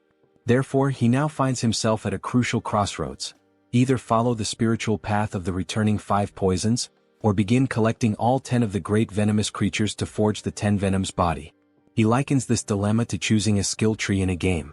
Soryong remembers that, in his past life playing RPGs, the skill tree was everything. One wrong choice meant a weak character, the right choice led to god-tier strength. His father-in-law advises him to think carefully, stressing that the returning 5 poisons divine art is already an extraordinary achievement. Without great fortune, one might never find all 10 great venomous creatures, much less manage to tame them. Soryong remains deep in thought, his mind spinning as he contemplates the path ahead. He questions himself inwardly: should he take the simpler, more attainable route with the 5 poisons? Or dare to pursue the punishing path of the 10 venoms, which could ultimately elevate him to unimaginable heights? Still lost in indecision, he walks beside his companion. She calls out to him gently and says that if he's hesitating just because of the promise he made, then there's no need to feel trapped by the 10 venoms body. After all, the returning 5 poisons divine art is already an extraordinary cultivation technique. Huayin offers him words of reassurance, telling him not to decide anything out of haste or pressure. No matter what path he chooses, she emphasizes, he will remain someone special in her eyes. Soryang responds that even the patriarch mentioned how the preparatory process would be exactly the same, and only the final venom to be absorbed would change. He says he'll take more time to reflect before making his final decision. Days pass and Soryang still hasn't reached a conclusion. Lying in bed, he turns toward the geckos and casually asks them what he should do. Suddenly, the door bursts open and Huayin calls out his name, shouting. Startled, Soryang jumps up and asks what's going on. She explains that the centipedes are about to molt again. He springs out of bed in a hurry, stunned by the news. The two of them rush together to the area where the centipedes are kept. Soryang gazes at them, his heart filled with awe and emotion. Huayin notes how quickly the centipedes are growing, and she's surprised. They weren't expecting a second molting to happen this soon. She wonders aloud whether their appearance will change again, and Soryang nods, confirming that this time, blue spots will start to appear on their bodies. He recalls their mother and, filled with excitement, wonders aloud whether they might begin to resemble her. Huayin says she's excited too, and Soryang confidently declares that they'll definitely become even cuter. But suddenly in that very moment his expression freezes. Soryang realizes he shouldn't be celebrating just yet. If the centipedes don't properly dry their bodies before the grand technique is performed, it could lead to serious problems. Desperate, he reflects that even ordinary centipedes take an entire day to dry after molting, and considering the timing of the previous molt, this current one is bound to take even longer. Deep down, he knows that the gecko's venom is something truly special. It requires a careful preparation process before it can be safely extracted. His dilemma has been whether to use the centipede's venom or the spider's venom for the first dosage. But now, with the molting in progress, he isn't even sure if the centipede's venom will still be viable once the process is complete. Soryang realizes that forcing the extraction of venom at this stage could bring about serious complications. Yet, at the same time, he is fully aware that he cannot afford to wait until their bodies have fully recovered and strengthened after the molt. After all this reflection, he silently wonders why on earth he's been torturing himself so much over this decision in the past few days. Several days later, Soryang stands firm in his decision. Inside the Hall of Grand Techniques, the complex and meticulous preparation of the great technique has finally been completed. Though Soryang had considered delaying the ritual for the sake of the centipedes, the intricate nature of the process made postponement virtually impossible. Divided into multiple stages, the preparation begins with hundreds of cauldrons boiling various herbs, each selected to extract a specific medicinal essence. After this, the extracts are cooled down and stored in large ceremonial jars. Inside these containers, various potent venoms and the blood of venomous beasts are combined. Maintaining the right balance among all these volatile substances is no easy task. One delay or a minor error could render the entire mixture useless. That is why Soryang understands he cannot afford to simply sit and wait. So, he makes his decision.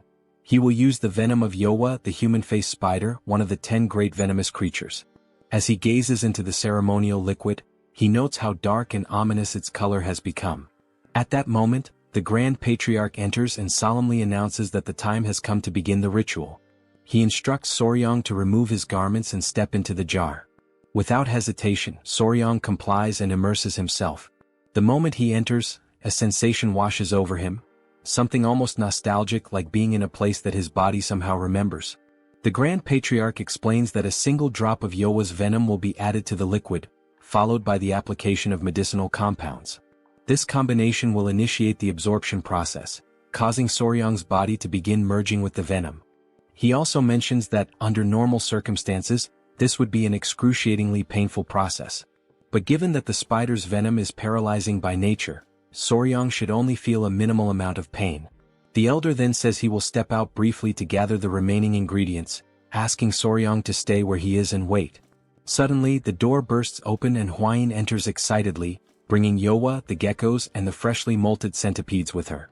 Soryang compliments how much more beautiful they look now, although he also notes with mild surprise that the changes were not as dramatic as he had anticipated. With a playful smile, he jokes with the centipedes, saying how odd it must be for them to see their father soaking in a giant jar. Soryang warns them that it's dangerous for them to be in the room at this moment, prompting Huayin to call the centipedes back toward her. Just then, something unexpected happens. The ceremonial liquid begins to bubble violently, and a small splash hits one of the centipedes, startling it. Panicked, Soryong shouts out that the centipede's antenna has come into contact with the potion, and it needs to be washed immediately with warm water. Hwain quickly grabs the centipede to move it away from the danger. But in that chaotic moment, a tiny amount of saliva escapes from the centipede's mouth and falls into the ceremonial jar. A reaction is triggered instantly. Upon seeing this, Hwain becomes frantic, screaming that venom has entered the potion. Suddenly, an intense wave of pain courses through Soryong's body. Every fiber of his being begins to absorb the venom, while the dark liquid surrounding him bubbles and churns with an almost violent intensity. The reaction is so intense that, while Soryong endures the unbearable pain, Hwain and the creatures around him struggle to cope with the violent aftermath. Hwain, overwhelmed and in a state of panic, shouts for Soryong to maintain control with every ounce of strength he has. Amid the agonizing sensations ripping through his body, Soryong says it feels as though his skin is being flayed and his insides are burning from within. In the midst of this chaos, he recalls the critical instruction: do not move during the great technique. But his instincts scream at him to flee to escape the torment. Clenching his teeth, he resists the overwhelming urge, anchoring himself in place, even as his mind insists that it is all too much to endure. Hwain, stunned by his condition, desperately wonders what she can possibly do to help him. Her heart pounds in helpless fear. Suddenly, his father-in-law and the Grand Patriarch return to the chamber. They both freeze, momentarily paralyzed by the scene before them. As they hurry closer, Hwain hurriedly explains that the centipede accidentally spilled a small amount of venom into the solution. Right then, Soryong collapses against the edge of the ceremonial jar, his strength failing. With a trembling voice, he pleads for someone to save him.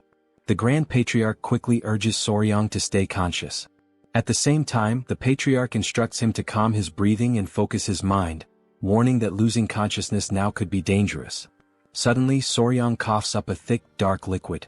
His body begins to convulse and he feels his control slipping away. Around him, familiar voices call out his name, desperately trying to pull him back, but everything becomes distorted. His vision blurs, the faces around him twist into indistinct shapes, and the words melt into unintelligible echoes. His awareness drifts into darkness, dragged deep into the recesses of his own subconscious. When he opens his eyes again, Soryong finds himself face to face with the centipede. Unexpectedly, an intense, radiant light bursts forth from the centipede's body, leaving him in a stunned trance. Back in the real world, Hwain cries out in relief the moment she notices Soryong regaining consciousness. Slowly, Soryong's eyes flutter open. His vision stabilizes, and he sees the Grand Patriarch and Hwain standing before him, watching intently, visibly filled with anticipation and hope. Without delay, Hwain asks if he's all right. The Grand Patriarch explains that fortunately he was able to guide Soryong's chi flow in time, and that the great technique appears to have completed successfully. He notes that Soryong's body has now accepted the centipede's venom. Then, with a soft chuckle, he remarks that perhaps the centipede wanted its father to understand the essence of the 5 poisons. Soryong quickly asks if the centipede is okay, visibly concerned that it came into contact with the volatile substance. Hwain reassures him gently, saying she washed the affected area as quickly as she could. But her expression shifts to a somber one, and she admits she had no idea whether he would survive or not. She turns her head away, unable to look him in the eye. At that moment, Soryong recalls how, after returning from the wedding ceremony, the very first thing he did was rush to check on the centipedes, before even turning to see his bride. He raises a hand to his forehead and lets out a groan. Hwain immediately asks if the pain is coming back, her worry returning. But with a resolute expression, Soryong looks up and asks again if the centipede is safe, taking both Hwain and the Grand Patriarch by surprise. Noticing this shift in his behavior, Hwain comments that it seems like he still hasn't fully recovered his senses. The Grand Patriarch quickly calls for the physicians. Meanwhile, Soryong realizes this moment of confusion was a perfect opportunity to play things to his advantage. Days pass, and only after every drop of medicine in the jar has dried does the great technique finally come to a proper end. The Grand Patriarch once again checks on Soryong, asking if he truly feels well, and suggesting they may still need to examine him in more detail. But Soryong assures them that he feels perfectly fine. The Grand Patriarch declares that Soryong has now officially set foot on the path of the 5 poisons and has begun to cultivate the divine art.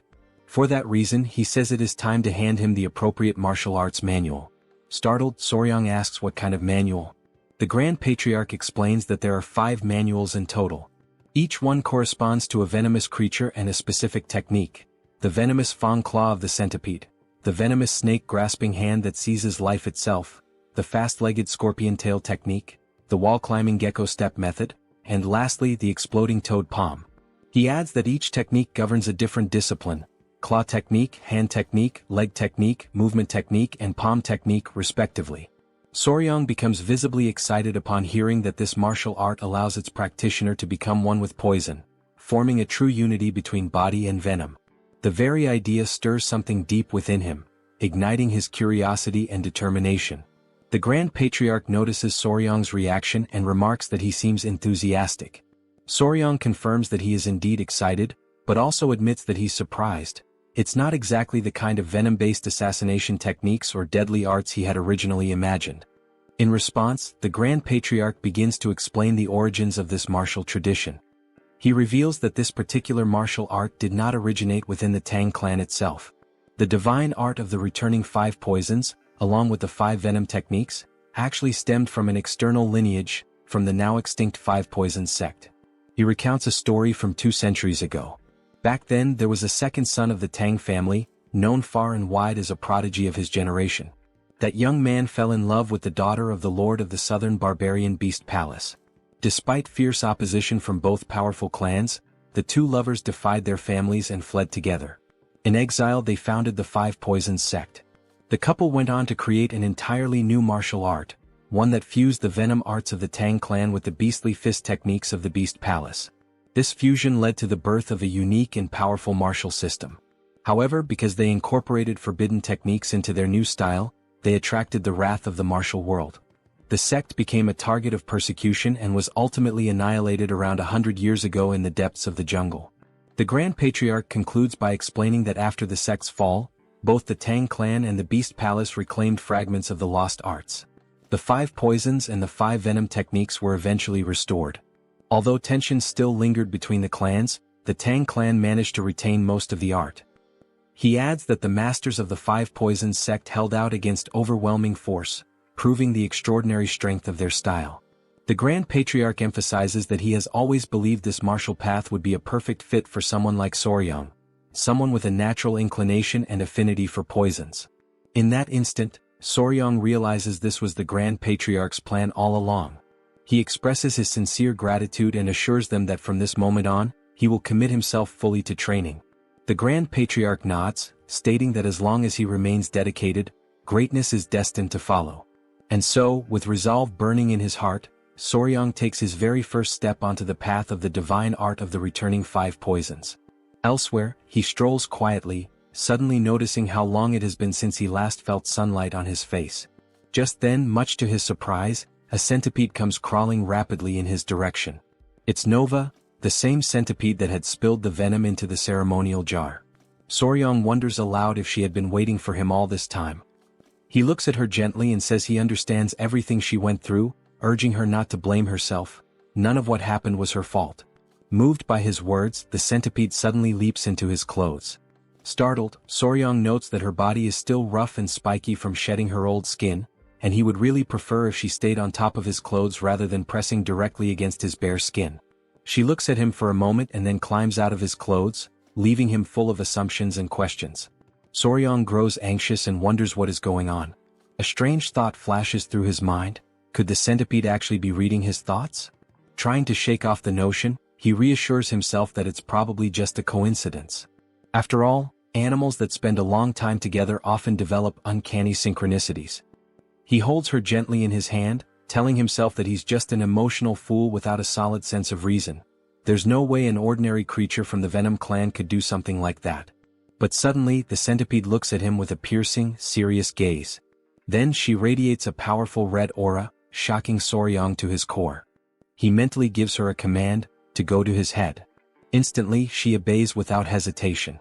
He then mentally commands her again, to find him. And again she follows the instruction precisely. Soryang stands frozen, stunned. 1 time might be coincidence. 2 could still be chance. But 3 times? That was beyond reason. Eyes wide, he stares at her, overwhelmed and confused, trying to make sense of the impossible. In that surreal moment, a mysterious light begins to form, connecting the two of them. Elsewhere, Huayin was calling out desperately for Nova, her voice filled with urgency as she asked where the centipede had gone. Coming across a few other centipedes, she asked if they had any idea about Nova's whereabouts, knowing that after recently shedding her skin, it would be more difficult to track her down. At that moment, Soryong suddenly appeared, emerging unexpectedly as he ran toward Huayin with Nova resting on his shoulders. Seeing how visibly exhausted he looked, Huayin immediately asked if he was alright, while simultaneously scolding Nova for wandering off so far, a behavior she had explicitly forbidden. Catching his breath, Soryong lifted Nova gently and pointed out something far more important at that moment. Nova now understood human language. Huayin, stunned and momentarily speechless, was taken aback by the statement. She then questioned what he meant, arguing that Nova had always been able to understand spoken words. Soryong explained in more detail, Nova was no longer limited to simply understanding spoken language. She now understood thoughts as well. The shock on Huayin's face was instant. Before she could respond, Soryong bolted off, heading straight for the Grand Patriarch, eager to obtain further answers. Sometime later, they arrived at the Grand Patriarch's hall. Inside, Soryong recounted everything that had happened. Huayin added that, among all the centipedes, only Nova was capable of understanding thoughts. She then asked whether this could be a result of the great art. The Grand Patriarch immediately dismissed the possibility. He stated that the ability had nothing to do with the great art, noting that among all those who had accepted the venom of spirit creatures, there had never been any reports of such a phenomenon. It was the first time he had heard of something like this. Huayin then asked what the cause could be. The Grand Patriarch firmly declared that it was undoubtedly the result of the divine art of the five poisons returning. He explained that the great art was designed for the absorption of venoms, and that only Soryong had successfully absorbed venom from a spirit creature. He continued by saying that what happened to Nova was clearly influenced by the southern barbaric beast palace. Soon after, the Grand Patriarch elaborated further. He explained that the palace treated beasts as part of themselves and that their secret might be connected to the five poisons returning art. He concluded that it was impossible to fully understand why this was happening. Soryong, puzzled by this, asked why it was considered impossible to comprehend. The Grand Patriarch emphasized that there was no reason for the palace to reveal its most guarded secret. He warned that once the palace discovered that the Tang clan had mastered a martial art shaped by their influence, there was no way to predict how they would react.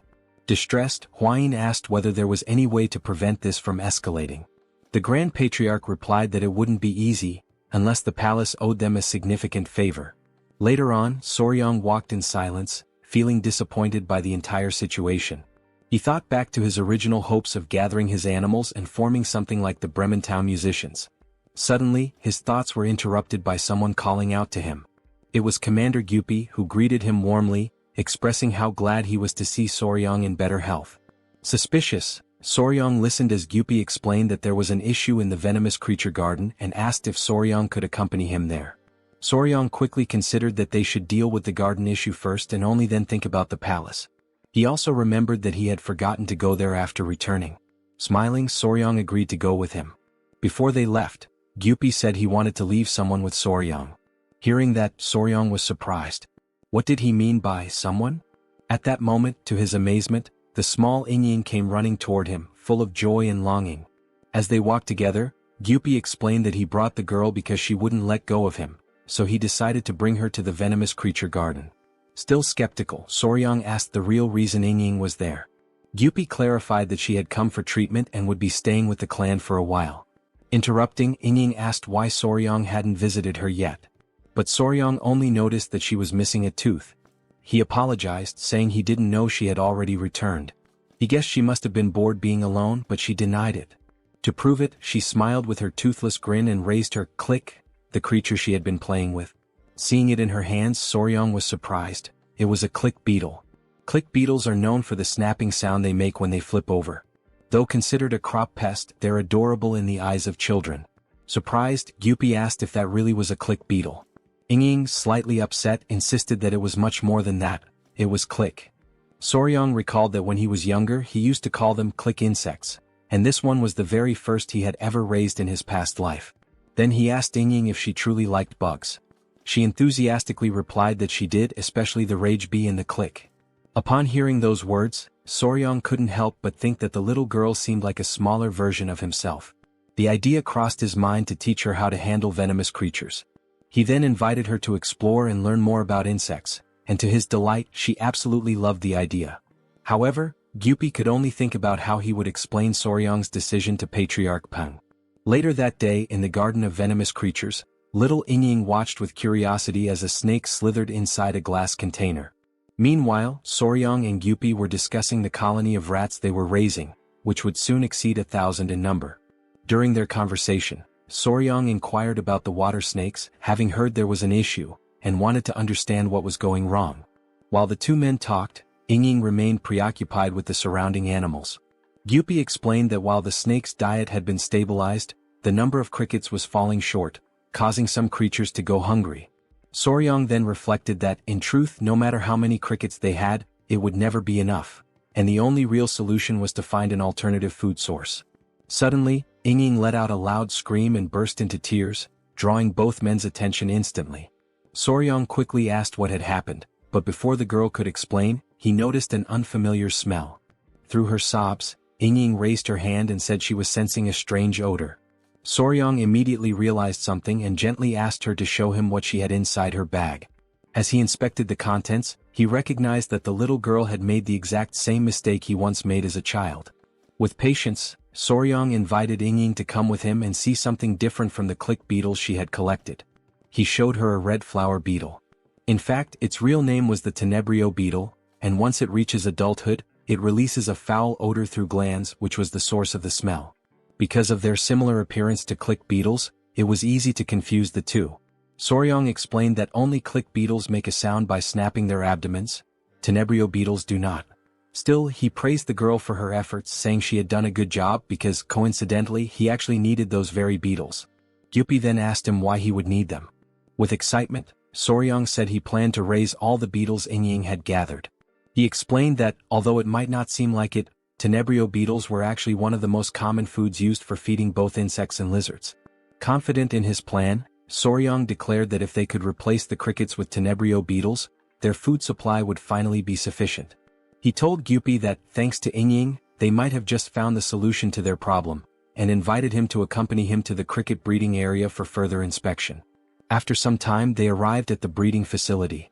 At first glance, Soryong didn't notice anything obviously wrong. He opened one of the containers to investigate more closely and immediately realized that the crickets' legs were falling off. Startled, Soryong concluded that the crickets were turning to cannibalism, which explained why their population wasn't increasing. Hearing this, Gyupi assured him that they had been fed adequately, but Soryong reassured him, mentioning that he had experienced the same issue back on Hainan Island. He added that, sometimes even when food is available, cannibalism among crickets still happens. He admitted that he didn't know much about crickets, and that ignorance was frustrating, especially since the problem was so serious and so far they hadn't been able to identify its cause. Just then someone arrived, politely asking for permission to speak. Awkwardly, the man said that if the issue was about crickets, he knew the right person to consult. Gyupi introduced the man to Soryong, explaining that, aside from him, this man was the only other volunteer in the poison division. Wanting to be honest, the man then admitted that he occasionally visited cricket fight rings for entertainment. Not knowing what a cricket fight ring was, Soryong asked for clarification. The man explained that they were gambling events where crickets fought one another, and bets were placed on the outcomes. He further added that the strongest and largest crickets were sold at high prices, usually raised in the very homes of those who ran the rings. The man then mentioned that there was a woman who raised crickets and lived nearby. He had heard rumors that she knew absolutely everything about them. After some time had passed, during the evening, a crowd of people had begun to gather in a bustling and lively area. Among them were Soryong, Hwayin, Gyupi, and Wangyan. They were heading to the betting house in order to meet the cricket breeder that the man had previously told them about. Soryong had assumed they would use their foot techniques to travel, since the place seemed to be far away. However, they were instructed to dress properly and ride in a carriage, given that the location was part of a gaming district. After a while on the road, Hwayin informed him that they had arrived at the well-known betting house. Gyupi approached a man and informed him that Hwayin, a direct descendant of the Tang clan, was present there with her fiancé. He then asked if the man could guide them to the gaming house. The man was startled upon hearing that members of the Tang clan were there. But he quickly composed himself, respectfully greeted them, and thanked them for visiting the establishment, of which he was the owner. Wangyan then asked if they could see the crickets. Excitedly, the owner confirmed and informed them that on that particular day, there would be a match between General Crickets. He promptly invited them to come inside.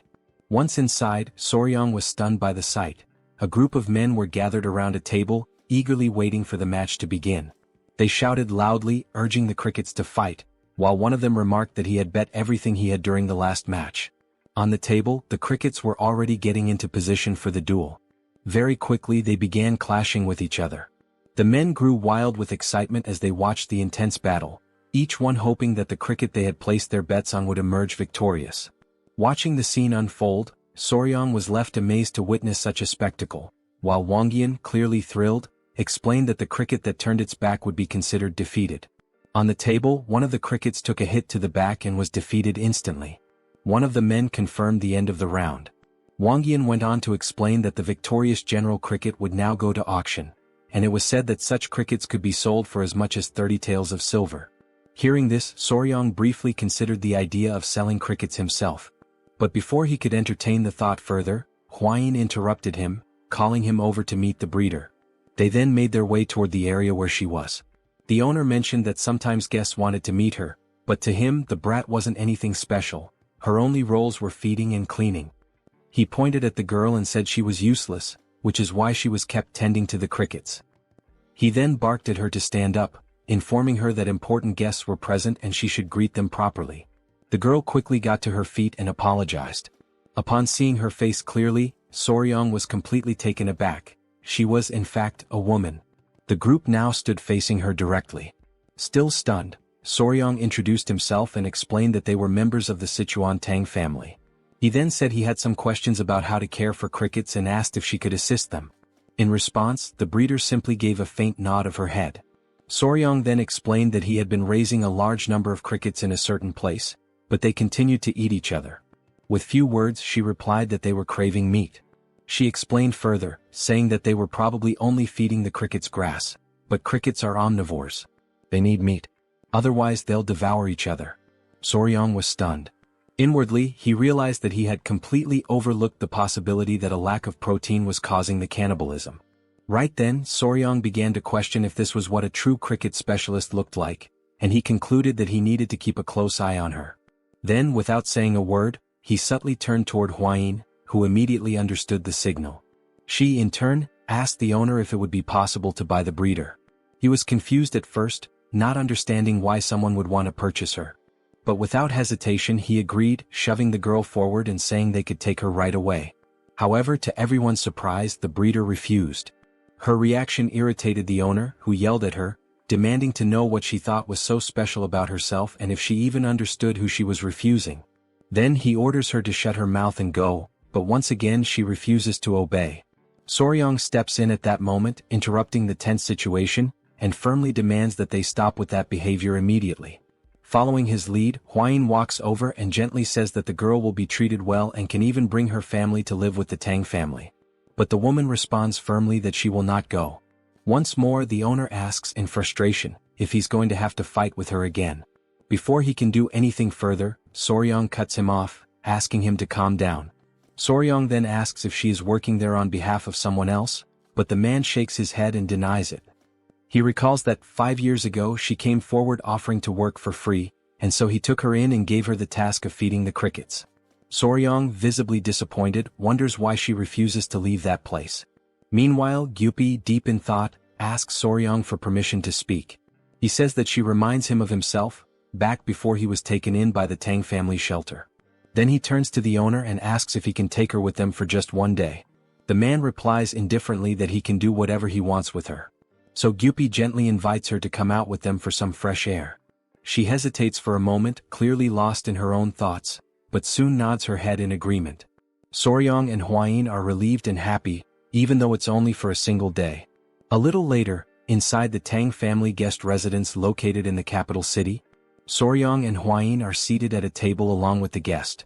Soryong comments to Gyupi that he had no idea the Tang family owned a building in the capital.